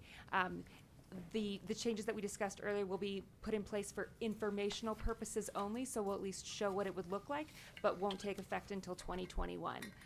Most of what we're looking at today, and what we're, I actually skipped the slides for today, but in the November board meeting is the sub-indicator targets. So it's, I'm gonna skip forward through those. So it's the actual information around the academic achievement indicator, and then within that we have the sub-indicator for CMAS English Language Arts, and then we have the specific approaching meets and exceeds targets that are incorporated on the performance framework. So that's the actual values that schools are being rated on. So it's like really in the weeds. That's what it feels like. Yeah, but every year we are obligated to bring these targets back to you and ask you to, set, reaffirm, or revise them. We are not planning on making any substantive changes to the sub-indicator targets for the upcoming year, but we do need to make sure that they are approved so that the schools know what they are aiming for, and sort of using that as a benchmark of what performance expectations the state holds for them. And so, I didn't realize it was quite such an animated slide. So I was going through and sort of identifying, which numbers were for which component of it. But really just wanted to, re-inform everyone or reiterate that we do use a normative percentile rank methodology. I know, sorry for the words. But to determine sort of the baseline sub-indicator targets for each of those achievement growth, on-track growth, and PWR indicators. And really the intention around this is that the does not meet expectations is the bottom 15% of schools' performance. Approaching expectations is like the 15th percentile through the 49th percentile. Meets expectations is the 50th percentile, so state average, up to the 85th percentile, and then exceeds expectations is that very top 15% of schools. And so it really is sort of that idea of the normative benchmarking methodology. And so our intention, now that we have the vote from this afternoon, is to incorporate targets for the new CMAS grade 3 through 8 on track metric. And we'll be basing those on the 2020 results that we see, again, since we want to incorporate them for informational purposes. And then we'll revisit those targets in 2021 when it's finally included for points. And then we did have a handout that accompanies this presentation. That's just the scoring guide that we release every year with the performance frameworks. And for informational purposes, we have added in the 2019 values at the moment, just so districts have an idea of what's coming. I know. And so really the next steps is that at the November board meeting, we are asking you to vote on the targets and sort of this target setting methodology. And then once we have Still don't like it. and then once we have those 2020 on-track growth results, we'll use those to set targets for that informational year. I did want to point out one thing that we had discussed earlier in the year was the unexpected change that we put into place for the SAT results and sort of the drop in cut scores that we had seen. So the intention at this point of CDE is to review those 2020 results as soon as possible to determine if revisions are going to again be needed to the targets once we see the data. Are you talking about SAT or Is SAT only. Apologies. Yes. So it was really just with the SAT that we had seen that unexpected drop, and so we want to make sure that we have an opportunity to review those. And we're not presuming that the 2020 results will necessarily follow the 2019 results. Board Member Durham? We had, why did we adjust the standards based on poor results? Because that's one of the things that in the speakers this morning complained about, and it seemed to me to be kind of a legitimate complaint. Why would we, when you said unexpected, it shouldn't matter whether we expected it or not. Why did we react to it?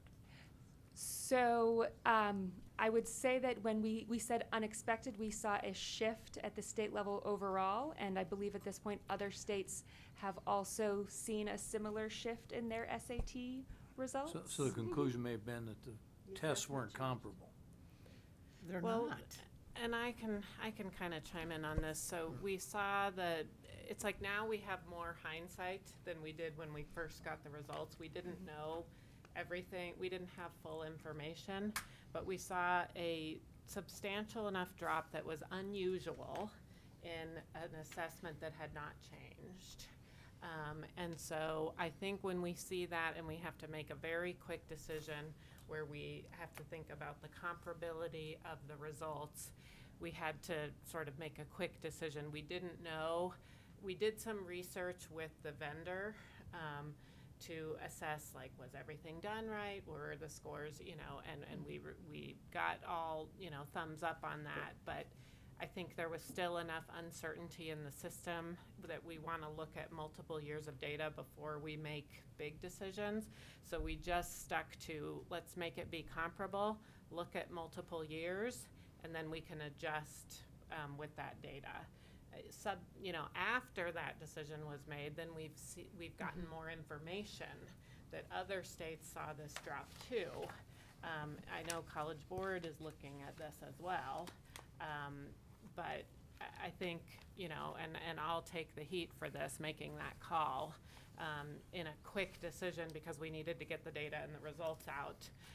And so we didn't want to have huge fluctuations in our performance frameworks when we didn't have the full information about why we saw such an unusual drop. Yeah, I don't think there's any heat to take. But the one thing I want to understand is that, students scored lower on average than they did the year before. Right. But we essentially adjusted it for the impact on the schools, essentially, or is that right? Is that? Yes, we adjusted the Because impact it on the doesn't change. schools. Right. So when Right, it didn't change. when the statewide average of scores is Right. reported, it will show a drop. And, Yeah. Yes. and it may not be due to to performance factors, but rather Right. to comparability Right. factors. We weren't, and We we just weren't don't sure know. about all that, and so when we made a, Okay. we didn't wanna punish schools you know, if we didn't know what all of the information was going in. But I do think you're right. We have heard the feedback you heard today and that's why we wanna look at that data and say, if it is just a real drop, then it's a real drop. And we need to adjust, we need to incorporate Yeah, we that just say targets. appropriately into the frameworks. But when we had to make a quick decision in about 2 days, we made the call to be on the safe side, and not overly impact districts when we didn't know the cause of it. But may I ask the question? Did the ETS, did they really look at the test? Because it's not the same test. And I'm sure they go after comparability. But, I mean, did they have enough time? Or was it something that just every commissioner called and said, or were you the only one that just called, or, you know, No, I from- think multiple commissioners called. But I think they're still digging into it. I Okay, mean, good. what we needed to do at the front end was to make sure, Sure. like, test procedures were followed, like the Mhm. validity and the reliability, like, all of that. Exactly. And we had enough assurance in that front to say, yes, let's release the scores to Right. the students. But we weren't exactly sure about the impact of the whole system, and so again, just in a short amount of time, we made a quick decision to not overly impact for this year, just keep it stable, and then look at the data trend over time, and if indeed that was just a drop, then it's a drop, and we need to adjust our frameworks So then you have 3 appropriately. years worth to look at Yeah. next year. Well, How many years have we done SAT now? This was our second year.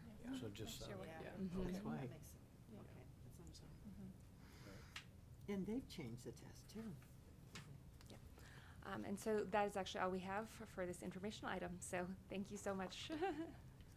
Couldn't we get another half hour? I know. Six Might as well minutes. stay and chat. So we'll see you next time. Thank you. Thanks. Thanks for all your help getting us ready for today. Yeah. I'm glad I hope it was helpful. I appreciated the time. All right, board members, if you have a report on your previous activities or upcoming activities, go for it. Board Member Rankin. Got your back. I renewed my request for a soundtrack.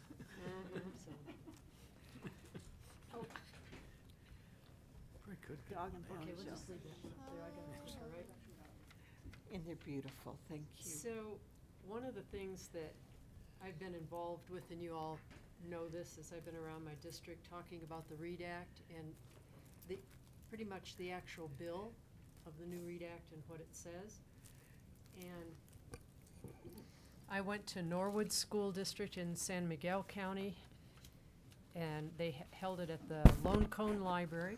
This district has 200 students, and Betty Nichols, the superintendent, spoke with me afterward. They're talking about a BEST grant, they're talking about a new school, talking about a lot of things. It's a very small but very interesting school district.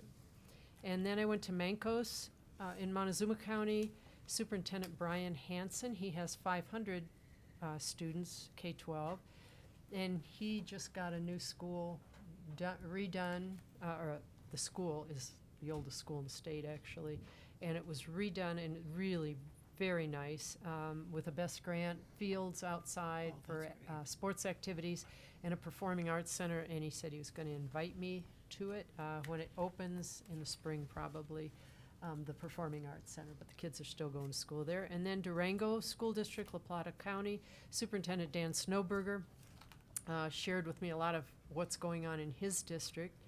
And a really interesting thing that in this presentation, I talk about how you can look at, and I've done this before with the board, the third grade, fourth grade, fifth grade, and you can see a trajectory if the teachers have been trained in the READ Act. And this particular district is doing quite well. I didn't talk in detail with the teachers as to what they're doing, but they are coordinating all of their efforts there, which I think is really key to this. And then on to Pagosa Springs, Archuleta County.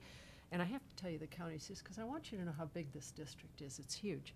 And Linda Reed, the superintendent, you may know her. She was at a superintendent's meeting, and so I got a tour from Laura Mujares, who is the assistant superintendent. And then locally I went to the League of Charter Schools conference in Lakewood on September 23rd.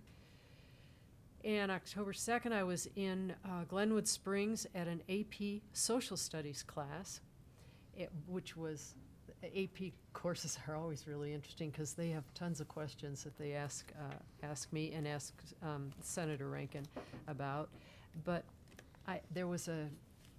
we have an intern program Senator Rankin does for kids out in the district to be interns because they don't live in Denver, and they keep Senator Rankin informed on what's going on in the district or their community, and they go to county commissioner meetings. They have to do a lot of work for this, and they have to have a report every week.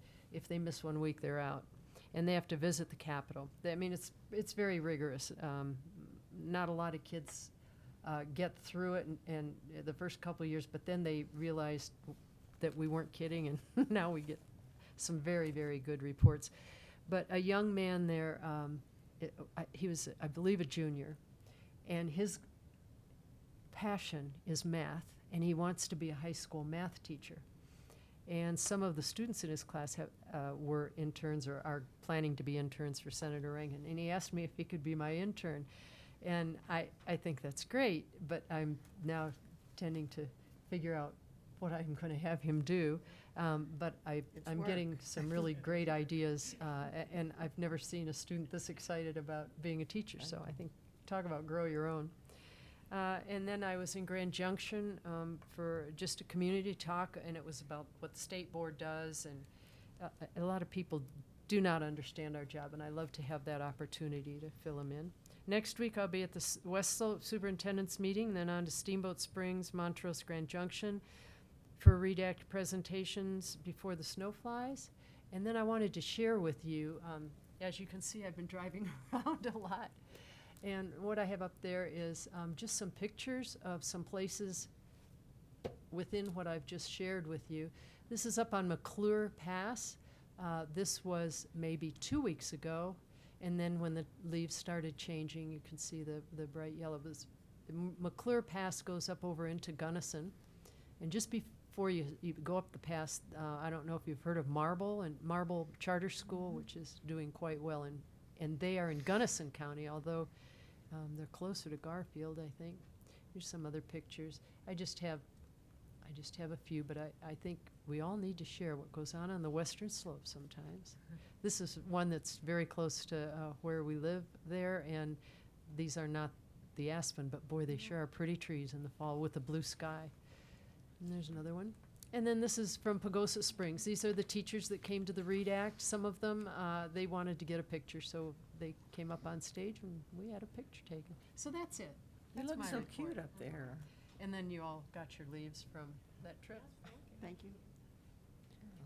What, so that's your, Yeah, that, it says read on it, yeah. oh, that's nice. Did you put it on your, Board Member Flores? on your car?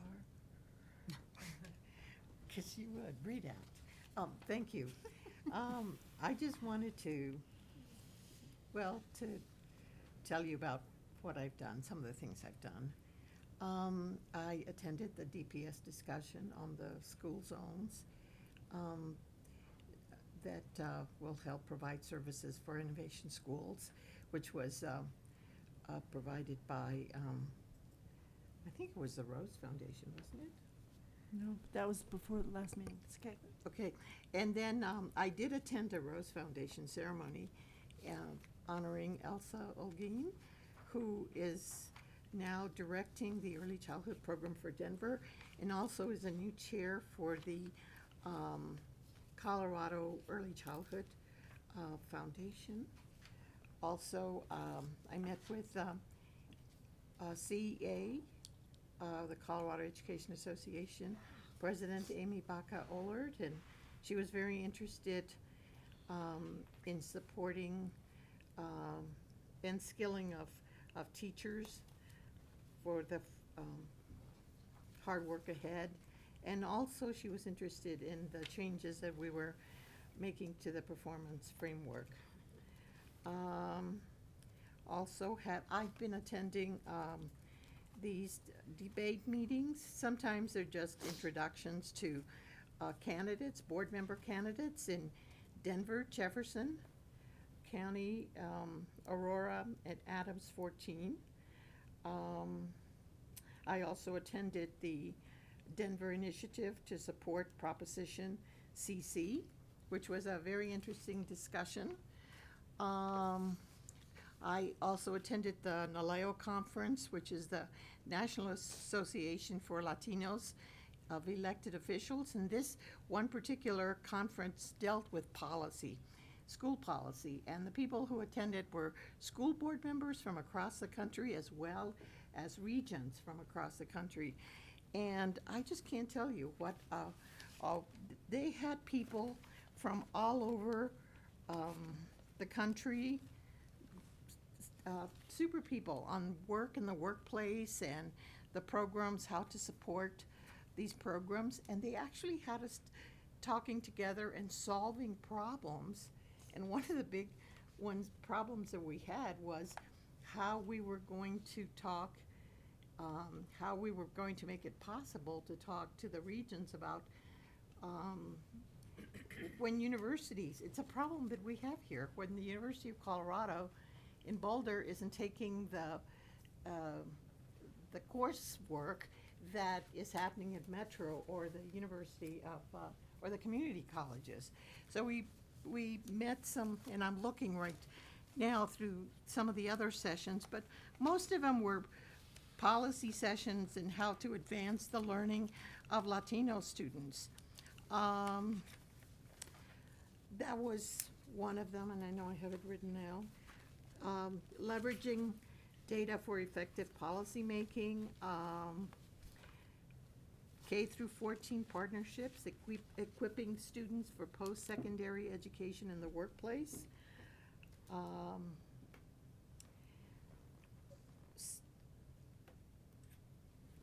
plenary session on Hispanic students and the overview in the areas of strength and opportunities for their growth.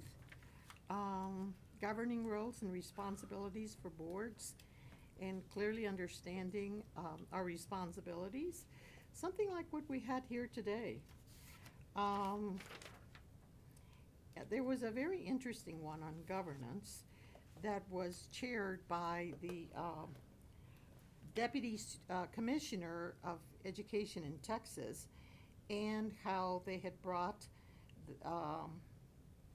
and also the superintendent in San Antonio Independent School District, which, by the way, has a history of not really which has a large number of Latino students who have not really been performing very well. But as of, I guess, this past couple of years, the students have really come up to performance level and are doing really well. Let's see. I think that's it. Thank you. Board Member Durham. Thank you, Madam Chair. As Commissioner Anthus noted, we did a visit to Hanover schools, and it was, I thought, a very productive but long day. And I would like to say that they do need to grade the gravel road that leads to the school, because I just had my car aligned the day before. It was quite a little trip. Was not. So, but it was very productive. The other thing is I did go to a reception to introduce the new superintendent of the Deaf and Blind School. And she's very impressive. And went through quite a selection process that seems to have that community working together at the moment. And I think there's some reason for optimism that things at the Deaf and Blind School will be improved over the next couple of years. So it was It was a very, very good opportunity to meet her. Then, I've been working on a few data privacy issues, and I just would like to, I don't know if we've completed a new contract with College Board yet on our, on the SAT scores, but I think we need to be very mindful of what, what data they have the ability to sell, collect and hoard, and beyond the, just the test scores, because it appears that they're trying to reach out and actually collect some additional data, do surveys and that kind of thing of students, and that there doesn't appear to be any data privacy, that we have any contractual data privacy issues regarding that, and there's some questions about the parental consent questions. I think how much data they're collecting without providing parental consent. And so there are also a couple of data breach issues. Pearson has had a couple, and I think we ought to probably, I understand our Attorney General's involved in investigating some of those, and I think we ought to take a look at those if we get a chance. So, and I have some additional information, Dr. Anthony, on those 2 points, and that really, I think, covers my concerns today. Thank you. Board Member McClellan? Thank you, Madam Chair. So I was pleased to participate in an education town hall in Greenwood Village at the invitation of Representative Meg Froelich. And we had a chance to address a group of interested stakeholders, and we had representatives from Littleton Public Schools and Cherry Creek School District and Inglewood Public Schools. And we had kind of a lot of people were concerned about school safety issues, as you might imagine. They've been very much in the news and upon people's minds. And we heard a lot about mental health services and the need to be paying attention to mental health for students. I know some of the districts that I've just mentioned have seen an uptick in youth suicide, sadly, in the last few years. So those were some of the topics that were weighing on people's minds at that open house. And we just kind of had a lively discussion that we took all kinds of questions across the board. We did hear from one group that I thought it would be interesting to let you all know about. There is a group who is interested in seeing the voting age lowered to 16 for school board elections in the hopes of increasing student input, which is interesting. And so they were represented at the town hall as well. So something to be on the lookout for. You may hear from them as well. That's kind of a movement that is looking to be heard right now. And then I attended an education conference with Chairwoman Schroeder, and that was very enlightening and helpful. I also met with a number of stakeholders and constituents, and I also want to thank staff once again for their patience and all of the time that they took in allowing me to come down here and pepper them with all kinds of questions, some of which they've probably answered before, but some of this information, it was really helpful to have those meetings and kind of do a deep dive so that I could be as well prepared as possible for hearings that we had today and for some that are coming up in the future. So thank you again, as always, for that. Thank you. Board Member Goff? Thank you. Oh man, I can't decide where I need to sit. It seems like a long time. It's been a long month, busy month. I attended the Colorado Succeeds Prize ceremony that good. Middle of September, wasn't it? I know. I forgot about that. Commissioner and I were the only one of us I was there, out of but there town, were several yep. staff people there that night. It's always good. It's another example of sharing the good stuff and stepping out, showing it off, and sharing it. And that's, I think, one of the things we should appreciate about groups who sponsor that or who promote that. And of course, the schools who step out, take part. And there are amazing things happening in our schools. And you know, I am safe bet every single school or project that was recognized and chosen as one of the $15,000 winners, or they average $15,000 in prizes to do with as they please with their work. But there were several of your districts were represented at least once or sometimes 2 schools. It's just, it was very nice. I love things like that, and I think we should talk those up a lot. The continuing activity around everything every year that's connected to the selection of the Colorado Teacher of the Year, so I spent a little more of September time on that. More to come. I've had meetings with constituents and state legislators, a couple of issues of interest that we may or may not be following up on. They're things that are, they apply to and they are of interest to schools in general. Sometimes on a case-by-case basis. There are questions about,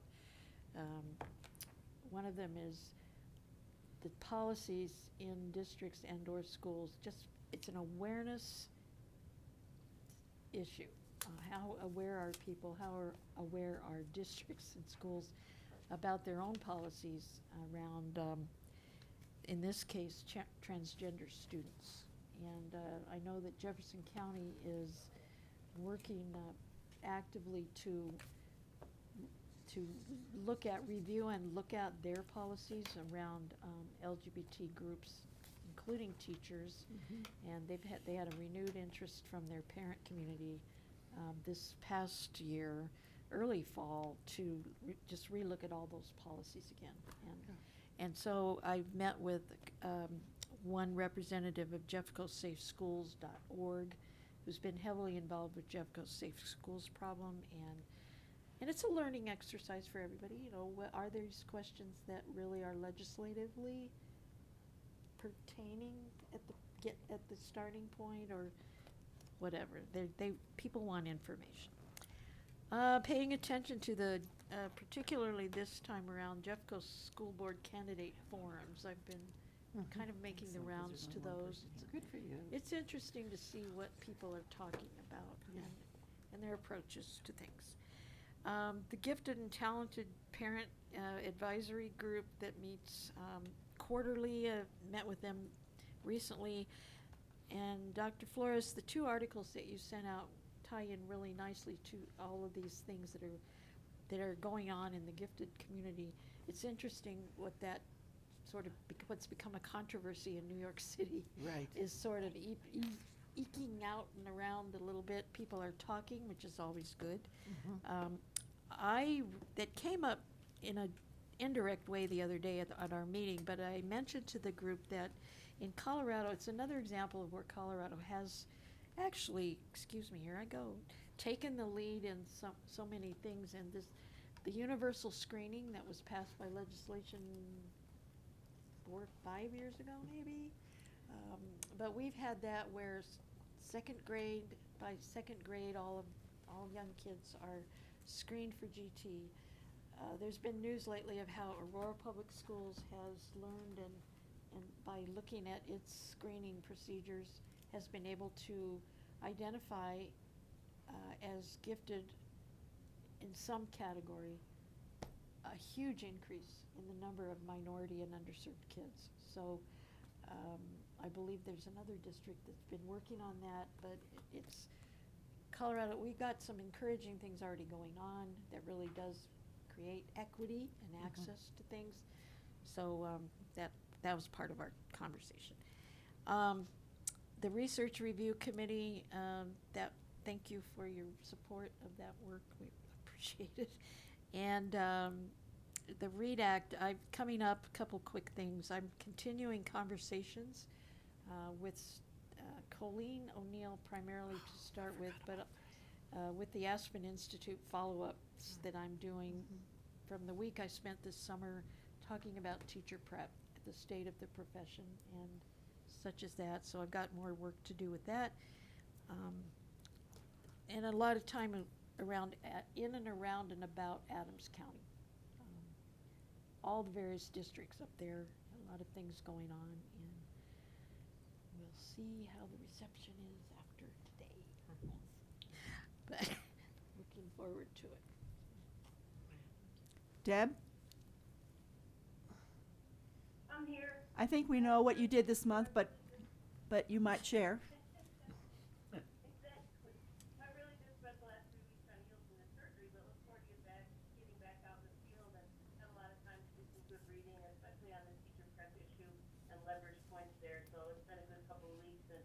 forward to our meeting in November. Thank you. So I also attended a number of meetings, legislators, CEA, et cetera.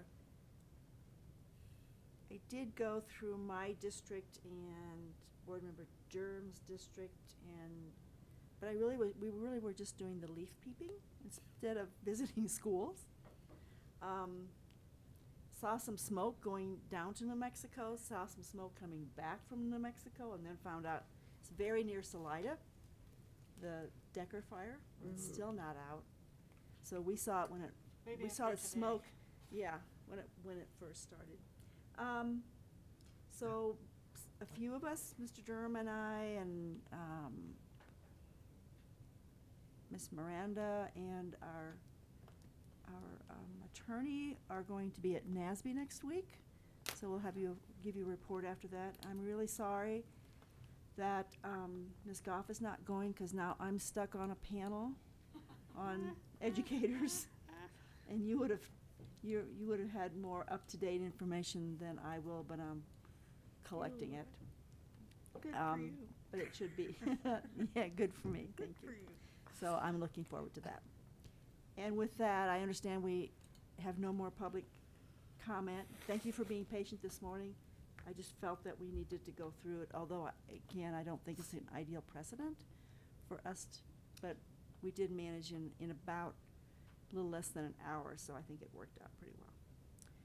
So we will adjourn until November 13th. Thank you. Don't we have public? No, we don't have any. Nobody signed That was my said- comment. So we'll hammer this and